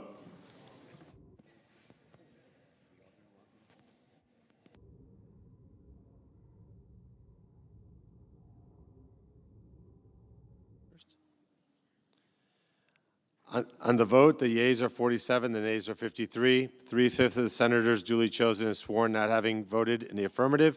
The motion is not agreed to. The point of order is sustained and the amendment fails.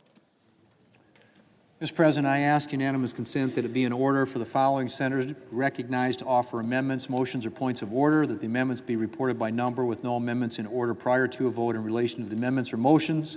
Cornyn number 2705 and Merkley number 2446. Without objection. They'll speak against it and then Right. raise a point of order, and then you do. Mr. President. I recognize the senator from Texas. Mr. President, I call up my amendment number 2705, and I ask it be reported by number. The clerk will report.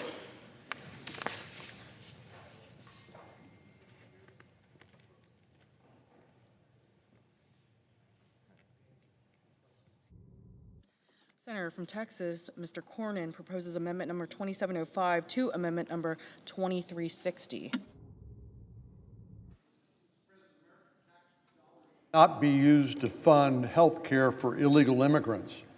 Border Patrol talks about push factors and pull factors. One of the pull factors for illegal immigration is the knowledge that people will be able to receive various benefits once they make it into the country.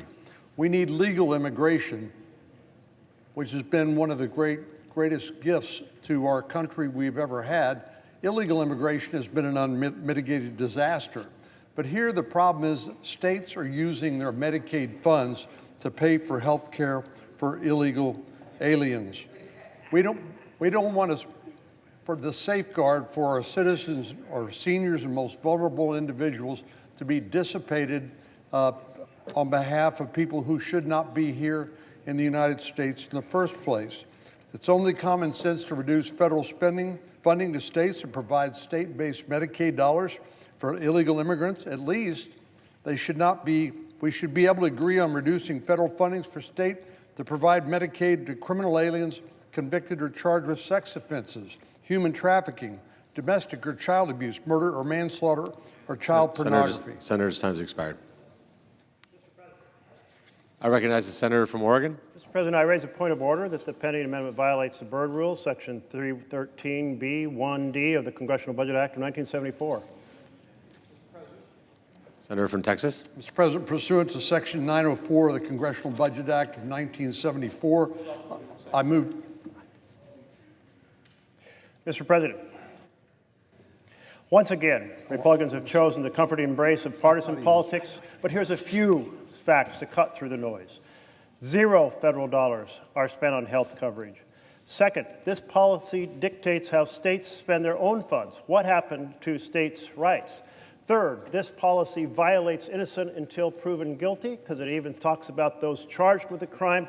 But most importantly, what this amendment says is that if one person, despite state law, through a bureaucratic mistake, is receiving funds, then the whole state pays a price and has their rate on expanded Medicaid changed from 90% to 80%. This is a backdoor for 41 states, which includes the majority of Republican states, to reduce the federal match from 90% to 80%, with huge, huge impact on the coverage of individuals across this country. Haven't we done enough damage already to the fundamental principle of health care without this collective punishment of American citizens by reducing the state funding from 90% to 80%?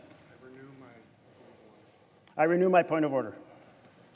Mr. President. Senator from Texas. Pursuant to Section 904 of the Congressional Budget Act of 1974, I move to waive and ask for the yeas and nays. Is there a sufficient second? Yes. There appears to be. The clerk will call the roll. Ms. Alsop-Brooks, Ms. Baldwin, Mr. Banks, Mr. Barrasso,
Mr. Bennett, Mrs. Blackburn, Mr. Blumenthal,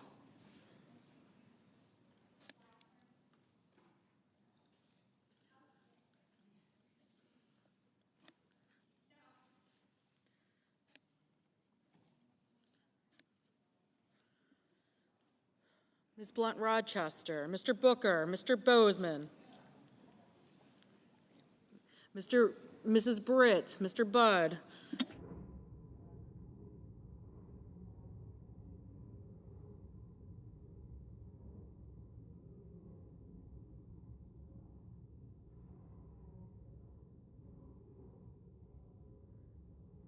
Ms. Cantwell, Mrs. Capito, Mr. Cassidy, Ms. Collins, Mr. Coons, Mr. Cornyn, Ms. Cortez Masto, Mr. Cotton, Mr. Kramer, Mr. Crapo,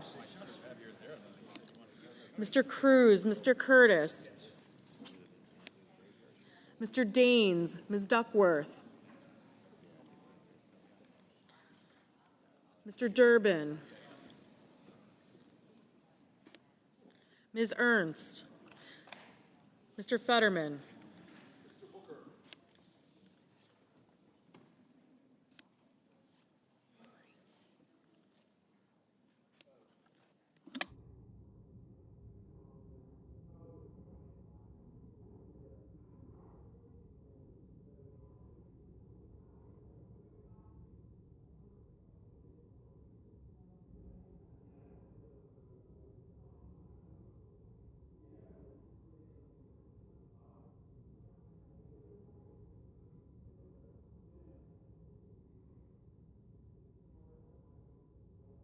Mr. Fetterman, Mrs. Fisher, Mr. Gallego, Mrs. Gillibrand, Mr. Graham, Mr. Grassley, Mr. Haggerty,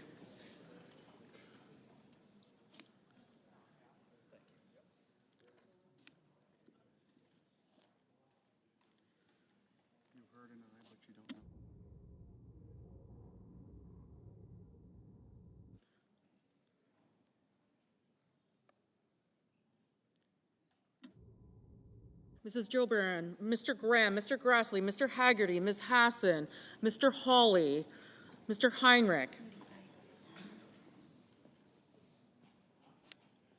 Ms. Hirono, Mr. Hoven, Mr. Husted,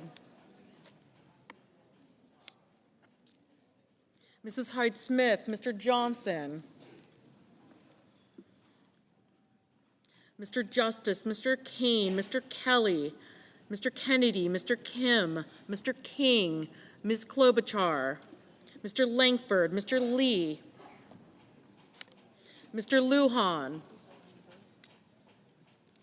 Ms. Lummis, Mr. Markey, Mr. Marshall, Mr. McConnell, Mr. McCormick, Mr. Merkley, Mrs. Moody, Mr. Moran, Mr. Marino,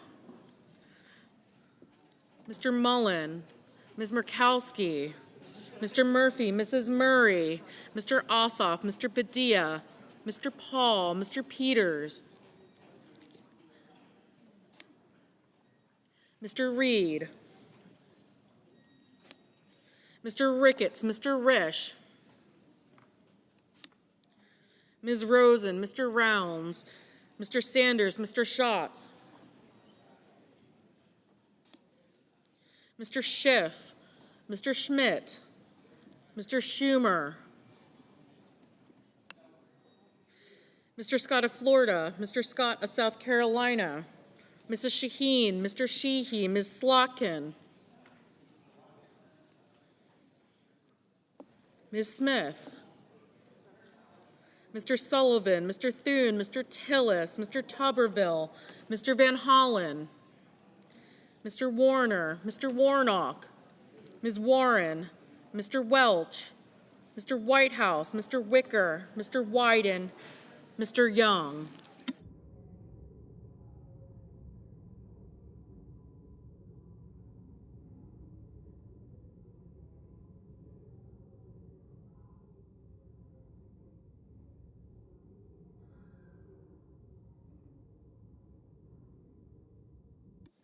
Senators voting in the affirmative: Barrasso, Blackburn, Bozeman, Britt, Cassidy, Cornyn, Cotton, Ernst, Fisher, Grassley, Hoven, Hyde-Smith, Justice, Kennedy, Lankford, Lummis, Moody, Marino, Ossoff, Paul, Ricketts, Rounds, Schmidt, Scott of South Carolina, Sheehy, Thune, and Young. Mr. Crapo, aye. Senators voting in the negative. Also Brooks, Blunt Rochester, Booker, Collins, Coons, Duckworth, Gallego, Heinrich, Hickenlooper, Hirono, Kane, Kim, Merkley, Murray, Padilla, Reed, Rosen, Schatz, Schiff, Schumer, Shaheen, Smith, Welch, and Whitehouse.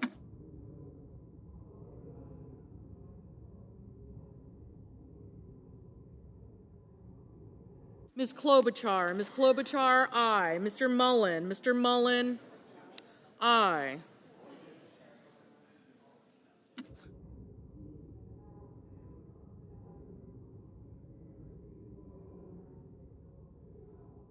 Ms. Klobuchar, no.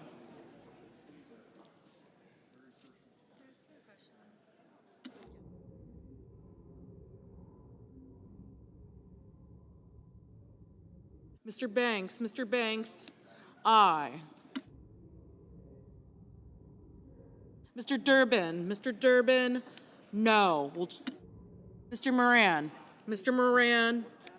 aye.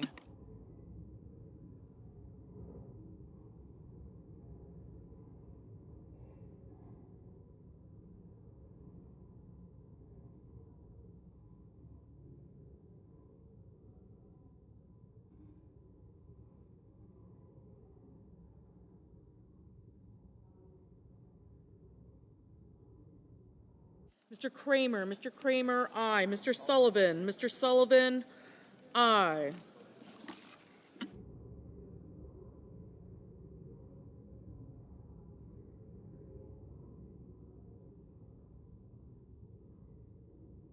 Mr. Sanders, no.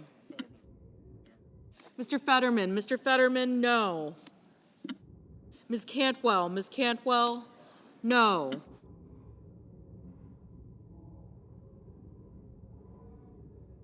Mr. Wyden, no. Mr. Hawley, aye.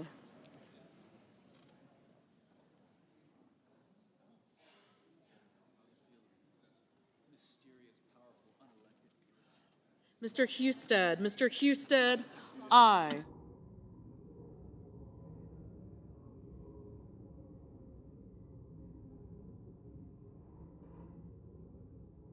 Ms. Cortez Masto, aye.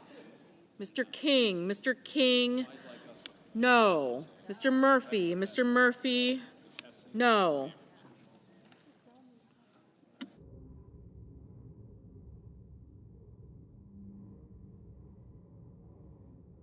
Ms. Warren, no.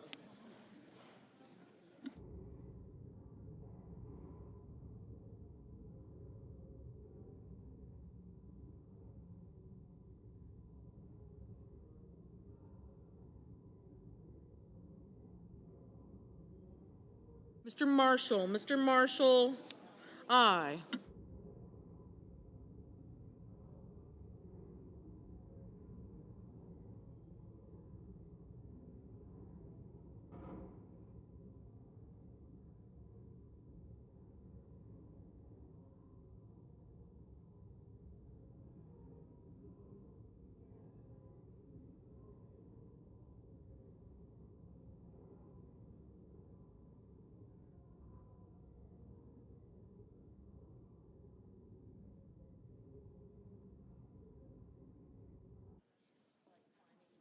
Mr. Tuberville, aye.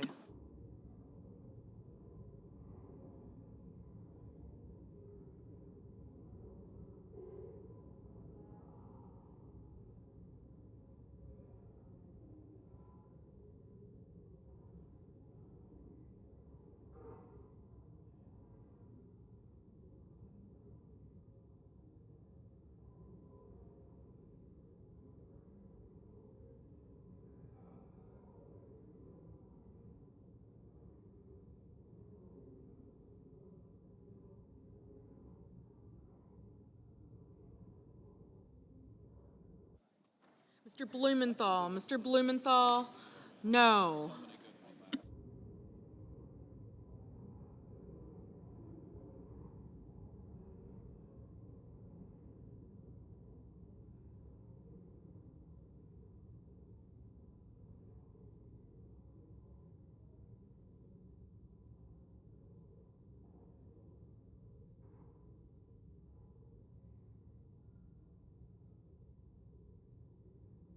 Mr. Warner, no.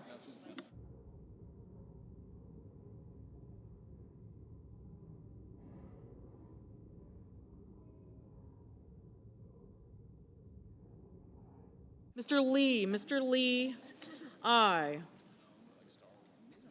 Mr. Lujan, no. Mr. Van Hollen, no.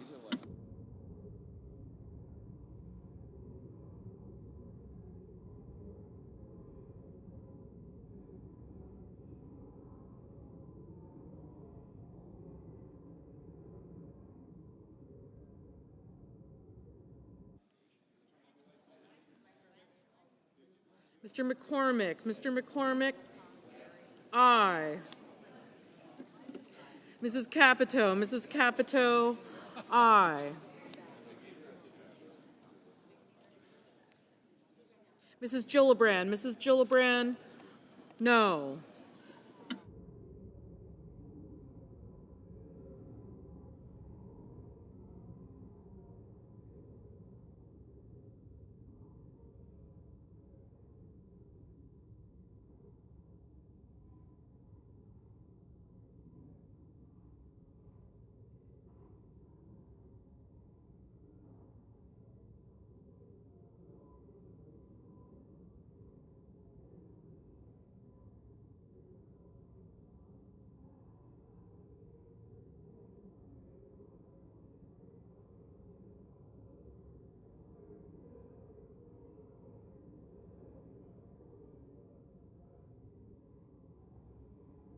Mr. Peters, no.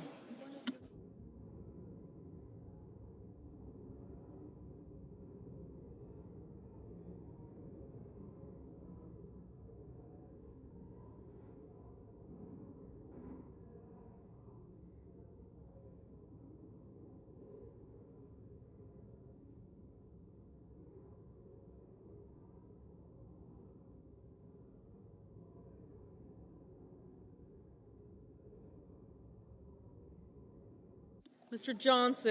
Johnson, aye.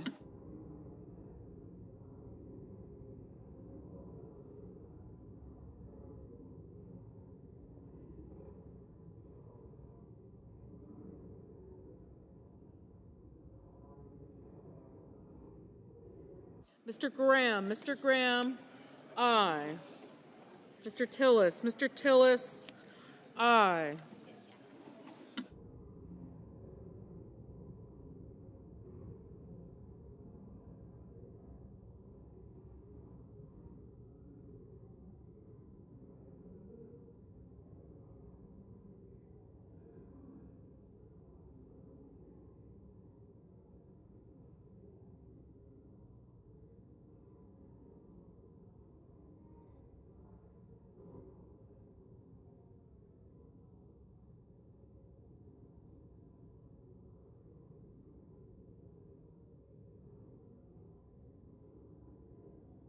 Ms. Baldwin, no.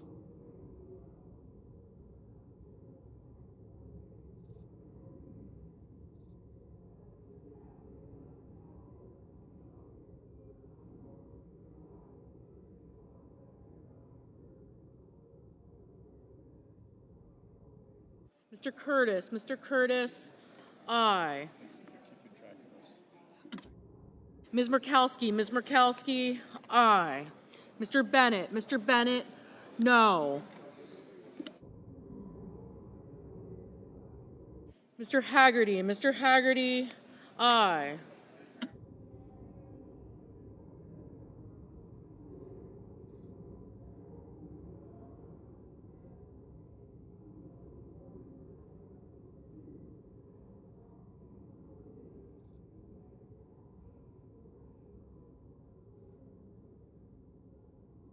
Mr. Daines, aye.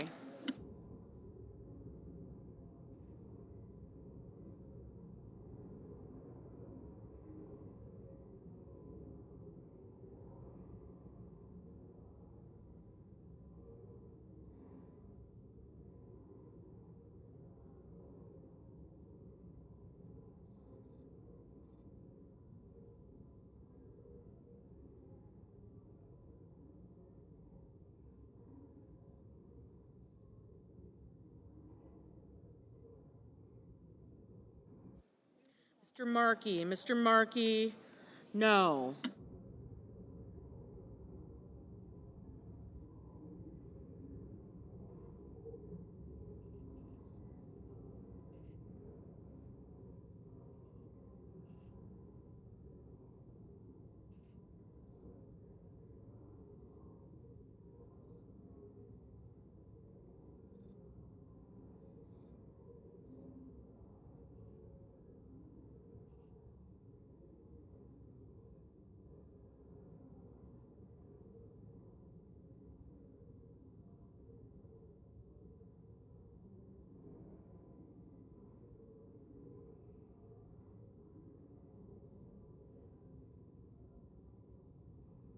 Mr. Cruz, aye.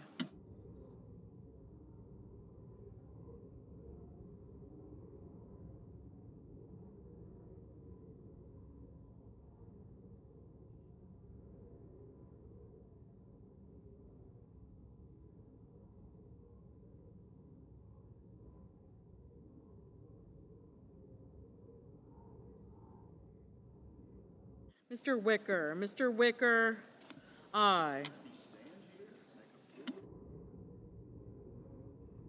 Mr. Scott of Florida, aye.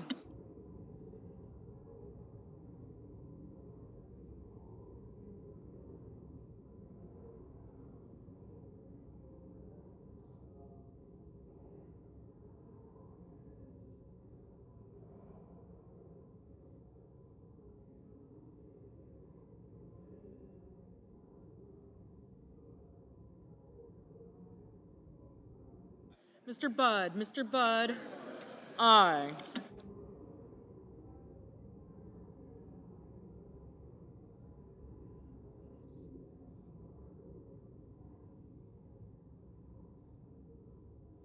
Mr. Kelly, no.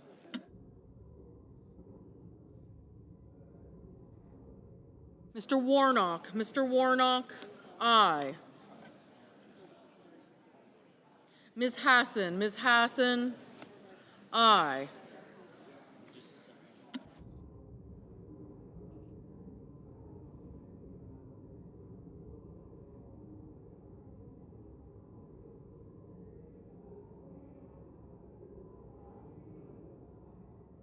Mr.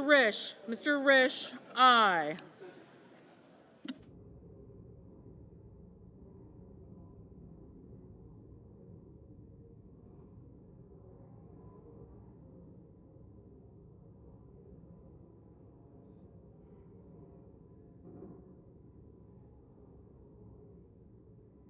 Mr. McConnell, aye.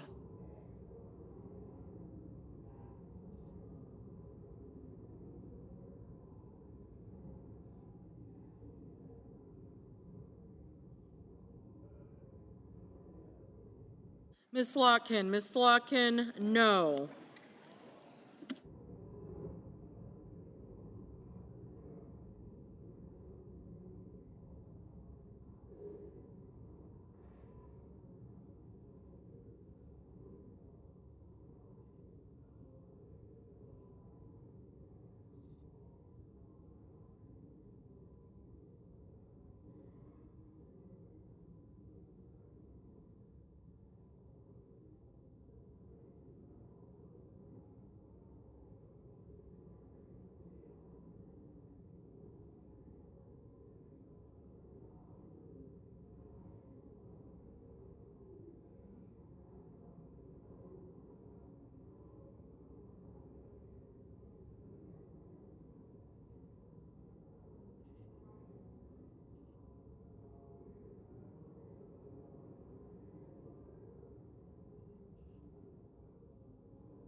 On this vote, the yeas are 56, the nays are 44. 3/5 of the senators duly chosen and sworn not having voted in the affirmative, the motion is not agreed to. The point of order is sustained and the amendment falls. Thank you. Mr. President. Senator from Oregon. Mr. President, I call up my amendment number 2446 and ask that it be reported by number. The clerk will report. The senator from Oregon, Mr. Merkley, proposed an amendment number for himself and others, number 2446 to amendment number 2360. Mr. President, this amendment is about defending the integrity of our legislative process. Every now and then, a new strategy creates either the appearance of conflict of interest or a real conflict of interest. And that is the case with elected officials promoting or selling crypto coins in which they have a personal financial stake. The coins cost little to make, so the buyers know they're enriching. Order on the floor, please.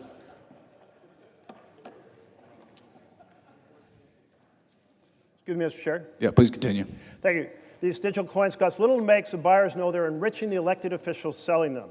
Some people believe, therefore, that perhaps they can influence government policy by buying these coins, enriching individuals who serve in government and therefore change policy. In fact, a buyer of $2 million of meme coins announced that he bought the coins to get favorable consideration of a change in freight policy. My friends, the sale of crypto coins by any of us for the financial benefit is corrupting our responsibility to govern by and for the people. Vote aye to defend the integrity of our We the People government. Mr. President, Senator from Wyoming. I rise to express my opposition to the amendment proposed by my colleague from Oregon and others. I appreciate their concerns about ethics and transparency in government, but this amendment would inflict serious harm on American innovation and competitiveness. And for that matter, it applies to the adult children, directly or indirectly, of elected and non-elected officials. It goes too far. If we had passed something like this in the early days of the internet, we would have sent a clear message that America is closed for business when it comes to digital innovation, and that's what we risk doing now. That's the last thing we want to be doing. The irony is this amendment would actually harm our government's ability to understand and regulate digital assets effectively. If we're serious about ethics in financial products, let's focus on real solutions and all financial products, not just digital. I urge my colleagues to reject this amendment. I raise a point of order that the pending amendment violates the Byrd Rule. Section 313B1D of the Congressional Budget Act of 1974.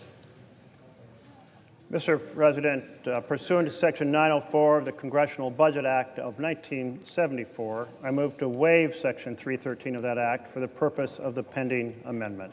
I ask nays. Is there a sufficient second? There appears to be. Clerk will call the roll. Ms. Alsobrooks, Ms. Baldwin, Mr. Banks.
Mr. Banks, Mr. Barrasso, Mr. Bennett, Mrs. Blackburn, Mr. Blumenthal, Ms. Blood Rochester, Mr. Booker, Mr. Bozeman, Mrs. Britt,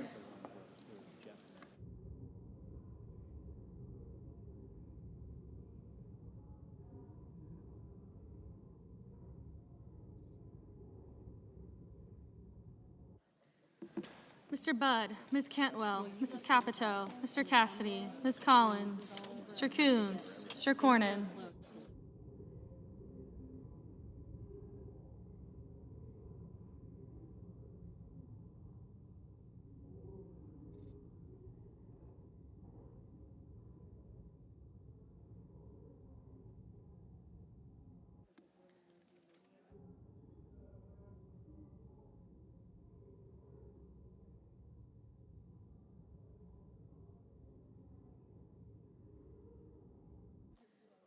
Ms. Cortez Masto, Mr. Cotton, Mr. Kramer, Mr. Crapo, Mr. Cruz.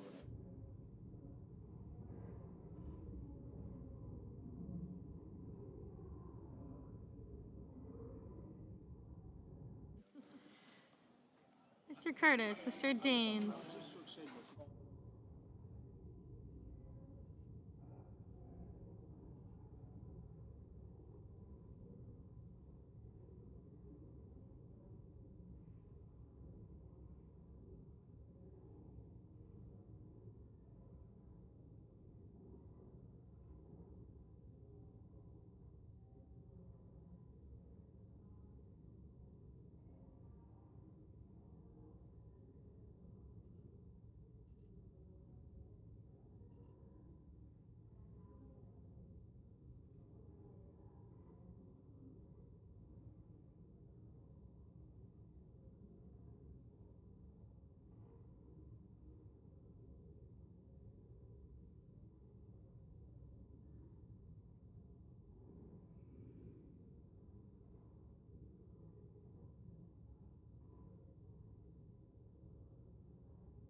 Ms. Duckworth, Mr. Durbin, Ms. Ernst, Mr. Fetterman, Mrs. Fisher, Mr. Gallego, Mrs. Gillibrand, Mr. Graham, Mr. Grassley, Mr. Haggerty, Ms. Hassan, Mr. Hawley, Mr. Heinrich, Mr. Hickenlooper, Ms. Hirono, Mr. Hoven, Mr. Husted, Mrs. Hyde-Smith,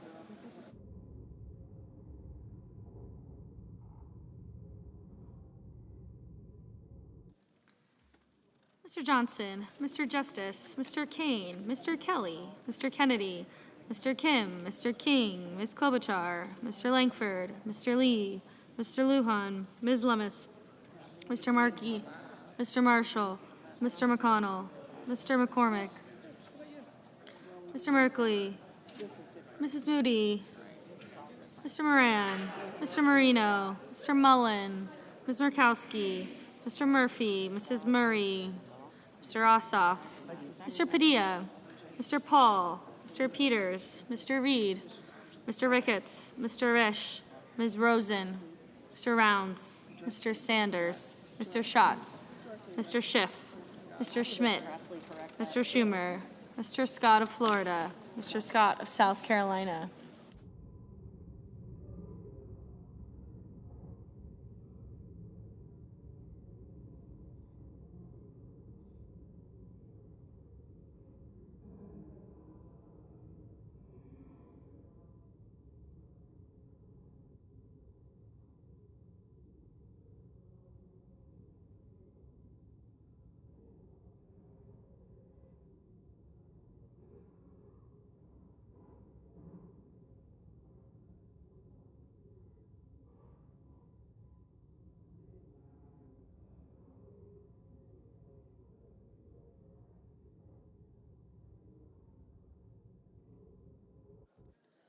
Mr. Scott of South Carolina, Mrs. Shaheen, Mr. Sheehy, Ms. Slotkin, Ms. Smith, Mr. Sullivan, Mr. Thune,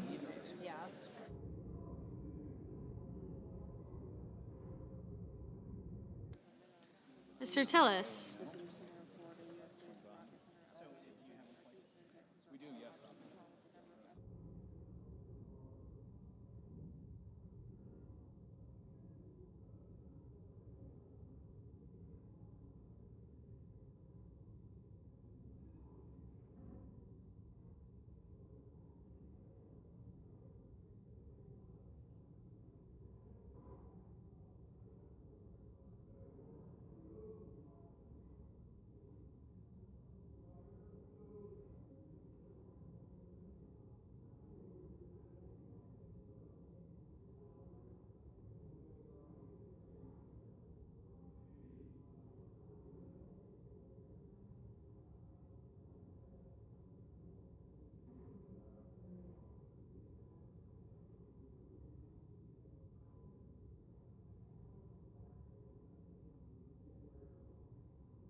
Mr. Tuberville, Mr. Van Hollen, Mr. Warner, Mr. Warnock, Ms. Warren, Mr. Welch, Mr. Whitehouse, Mr. Wicker, Mr. Wyden, Mr. Young.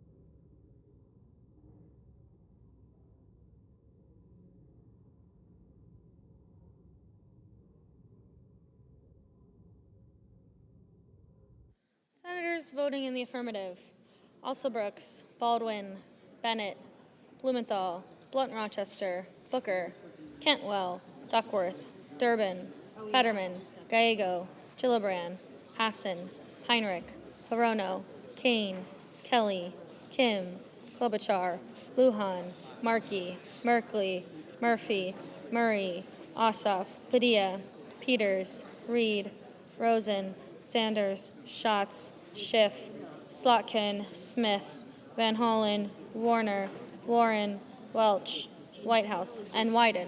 Senators voting in the negative: Banks, Barrasso, Bozeman, Budd, Cassidy, Collins, Cornyn, Cotton, Kramer, Crapo, Cruz, Curtis, Daines, Ernst, Fisher, Graham, Grassley, Haggerty, Hawley, Hoven, Husted, Hyde-Smith, Johnson, Kennedy, Langford, Lummis, Marshall, McConnell, McCormick, Moody, Moran, Mullen, Paul, Ricketts, Risch, Rounds, Schmidt, Scott of Florida, Scott of South Carolina, Thune, Tillis, Tuberville, Wicker, and Young.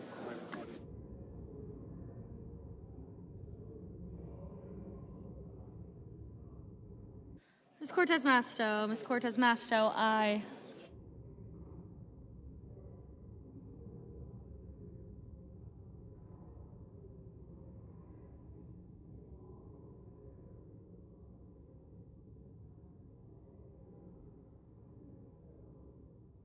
Mr. Fetterman, no.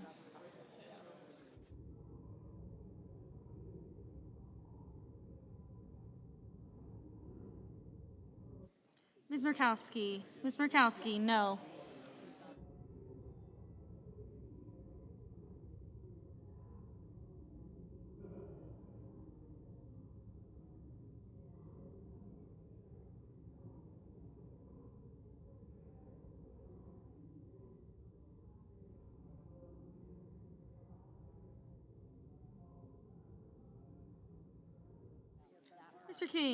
Mr. King, aye.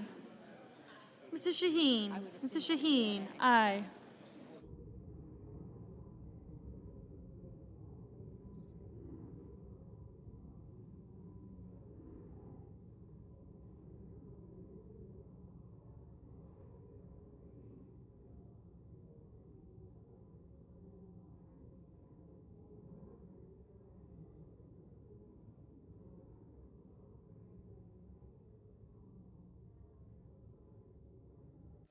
Mrs. Britt.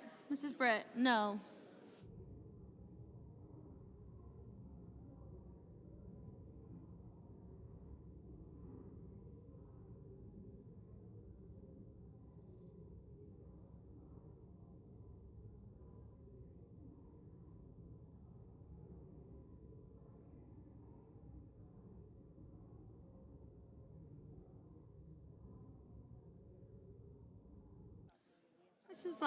Mrs. Blackburn, no.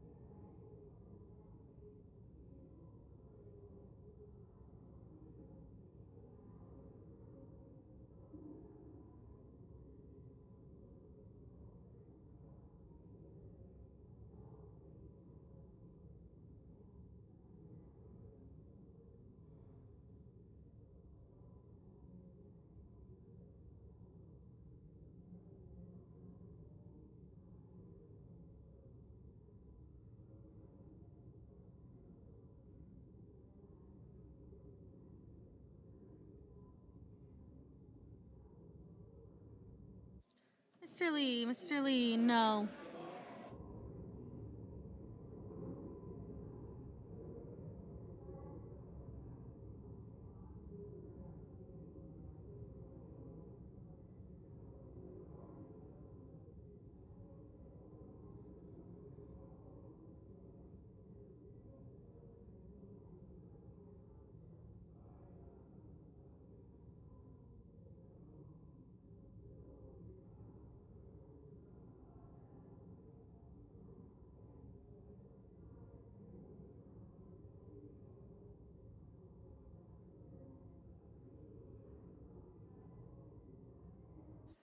Mr. Sullivan, no.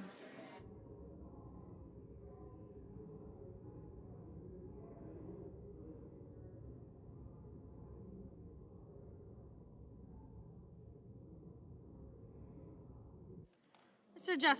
Justice, no. Mr. Coons, aye. Mr. Marino, no.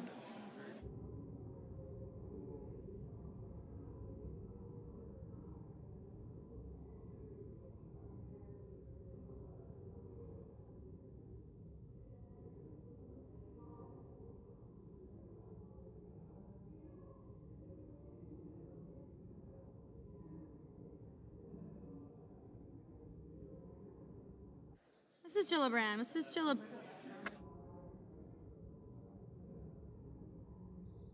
Mr. Hickenlooper, aye.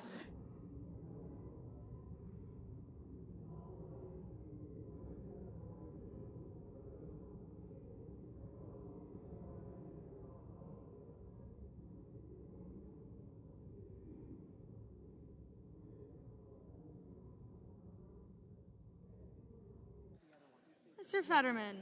Fetterman, aye.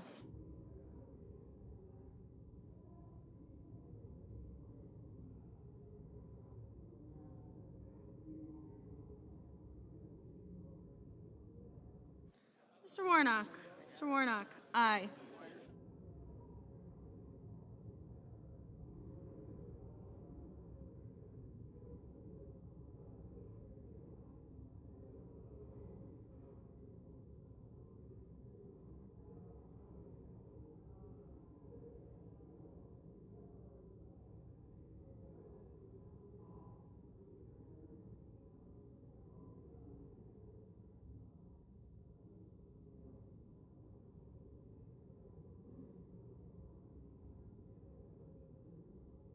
Mr. Sheehy, no.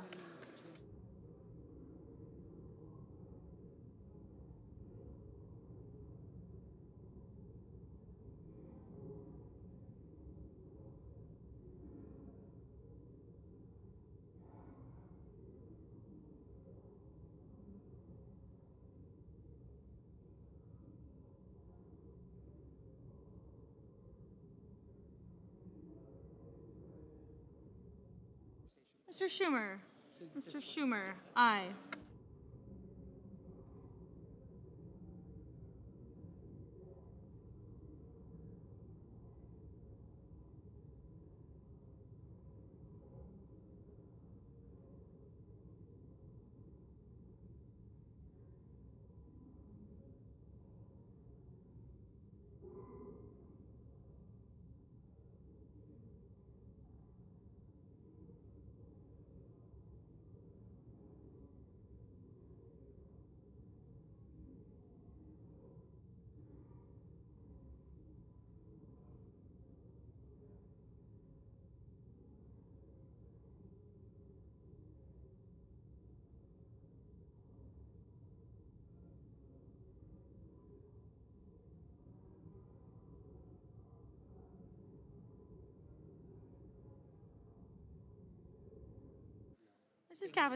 Mrs. Capito, no.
can do that.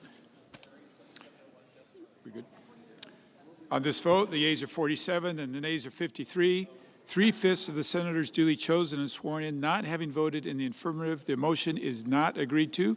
The point of order is sustained and the amendment fails. Mr. President, I ask unanimous consent that it be in order for the following senators to be recognized to offer amendments, motions, or points of order, that the amendments be reported by number with no amendments in order prior to a vote in relation to the amendments or motions. Murray, number 2771. Without objection. Mr. President. The senator from Washington. Mr. President, I call up my amendment number 2771, ask that it be reported by number. The clerk will report. The senator from Washington, Mrs. Murray, proposes an amendment number 2771 to amendment number 2360. Mr. President. Senator from Washington. Mr. President, my amendment is about a really important issue that has not gotten near enough attention for how devastating it will be for women in our country. Republicans' bill will cut millions of women off from birth control, cancer screenings, essential preventive health care that they will not be able to afford anywhere else. And it will shutter some 200 healthcare clinics in our country. And it will take another step towards enacting Republicans' plan for a backdoor nationwide abortion ban. How does it do this? By defunding Planned Parenthood. This is a long-sought goal of anti-choice extremists. No surprise, it is overwhelmingly unpopular with the American people. But Republicans are bent on ripping away any access to abortion care and happy to cut off this life-saving care. No matter that, women may not have another place to get the care that they can afford or another place they can get any care at all. This amendment that I'm offering will strip this awful provision to defund Planned Parenthood from this bill and protect health care access for the millions of patients who rely on Planned Parenthood health centers. The senator's Thank you, time. Mr. President, I urge a yes vote. Mr. President, The senator from Mississippi. I object to the senator's motion to strike the provision establishing a common sense protection of taxpayers' dollars by prohibiting abortion providers from receiving Medicaid funds for 1 year. There was a time when protecting American tax dollars from supporting the abortion industry was an uncontroversial, nonpartisan effort that we could all get behind.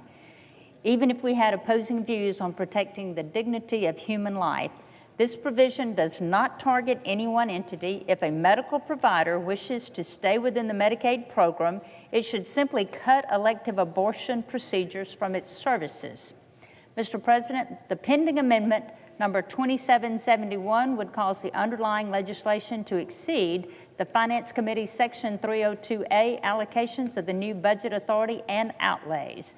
Therefore, I raise a point of order against this measure pursuant to Section 302F of the Congressional Budget Act of 1974. Mr. President. The senator from Washington. Mr. President, pursuant to Section 904 of the Congressional Budget Act of 1974, I move to waive Section 302F of that act for the purposes of the pending amendment, and I ask for the ayes and nays. Is there a sufficient second? There appears to be. The clerk will call the roll. Ms. Alsobrooks, Ms. Baldwin, Mr. Banks, Mr. Barrasso, Mr. Bennett,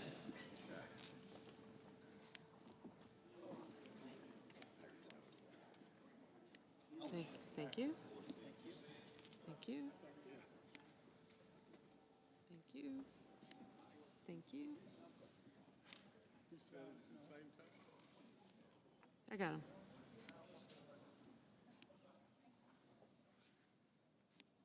Thank you.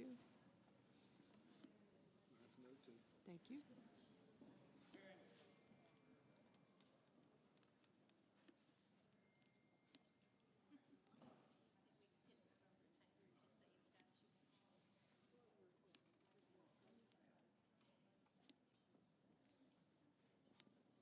Thank you. Mrs. Blackburn, Mr. Blumenthal, Ms. Blunt-Rochester, Mr. Booker, thank you. Mr. Bozeman, Mrs. Britt, Mr. Budd, Ms. Cantwell, Mrs. Capito, Mr. Cassidy.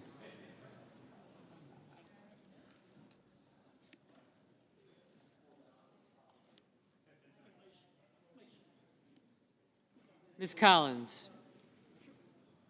Mr. Coons. Thank you. Mr. Cornyn. Ms. Cortez Masto. Mr. Cotton.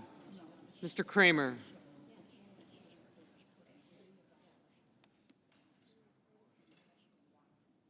Mr. Cruz. Mr. Curtis.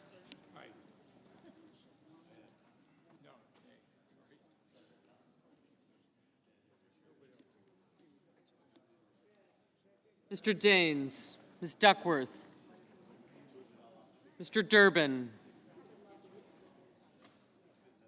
Ms. Ernst, Mr. Fetterman, Mrs. Fisher, Mr. Gallego, Mrs. Gillibrand, Mr. Graham, Mr. Grassley, Mr. Haggerty, Ms. Hassan, Mr. Hawley,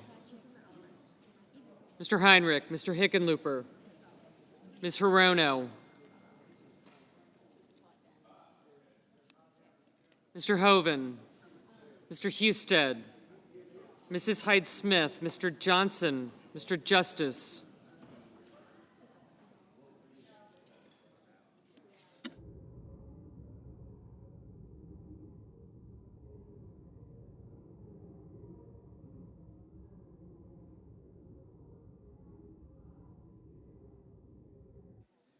Mr. Kane, Mr. Kelly, Mr. Kennedy, Mr. Kim, Mr. King, Ms. Klobuchar,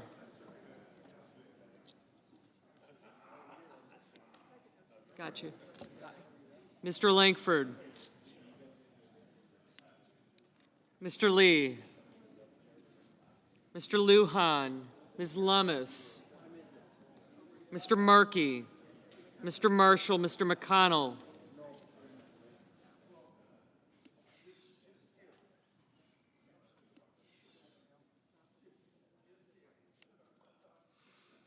Mr. McCormick,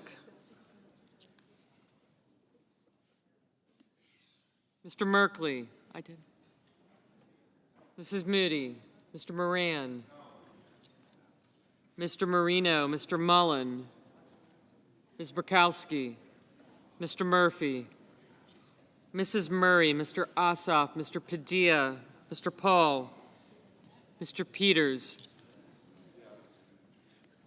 Mr. Reed, Mr. Ricketts, Mr. Risch, thank you. Ms. Rosen, Mr. Rounds, Mr. Sanders, Mr. Schatz, Mr. Schiff,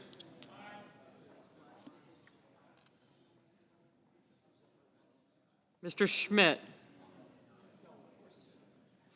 Mr. Schumer, Mr. Scott of Florida, Mr. Scott of South Carolina,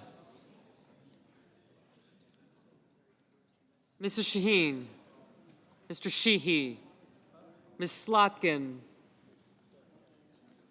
Ms. Smith, Mr. Sullivan, Mr. Thune, Mr. Tillis, Mr. Tuberville, Mr. Van Hollen, Mr. Warner, Mr. Warnock, Ms. Warren, Mr. Welch,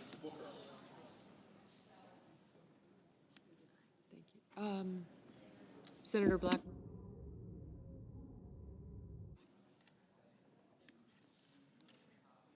Mr. Wicker, Mr. Wyden, Mr. Young.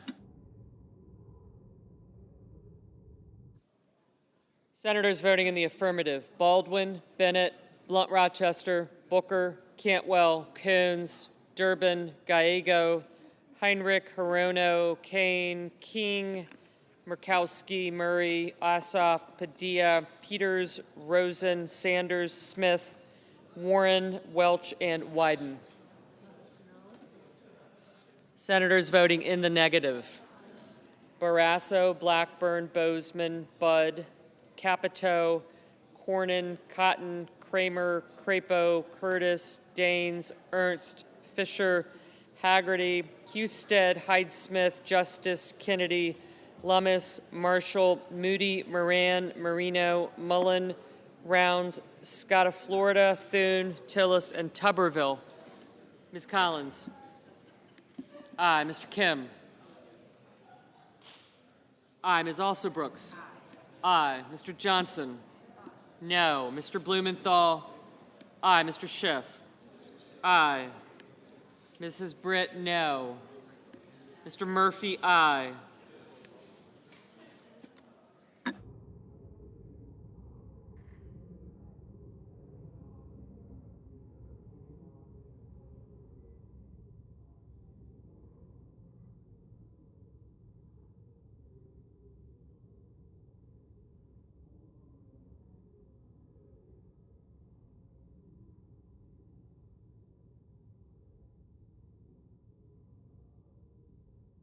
Mr. Schmidt, no. Mr. Wicker, no.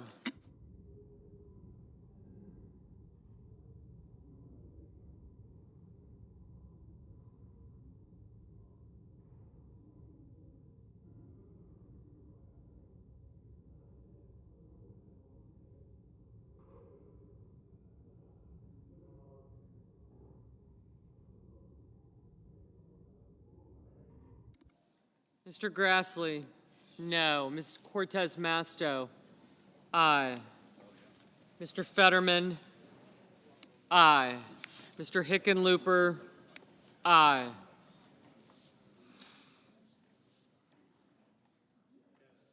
Mr. Paul, no.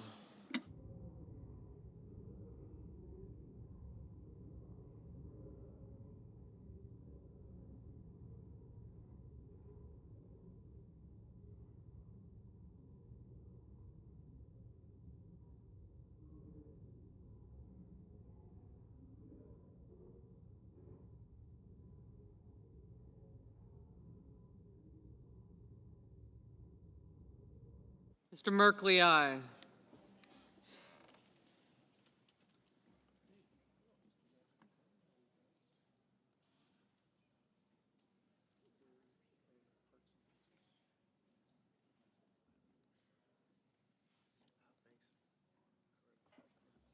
Mr. Banks, no.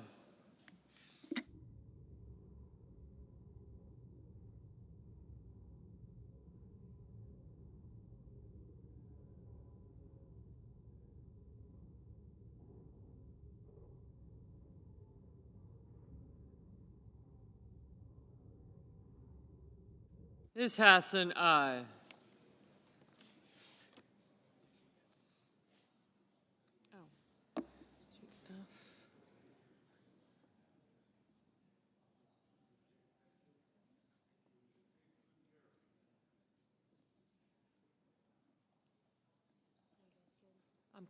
No. Could I have a? Yeah. Do you mind? Thank you.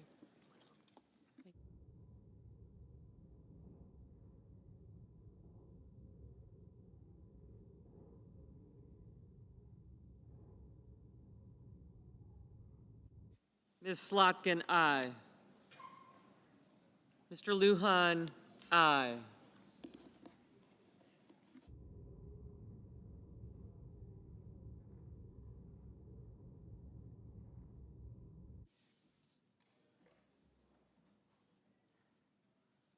Mr. Reed, aye.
Ms. Duckworth, aye.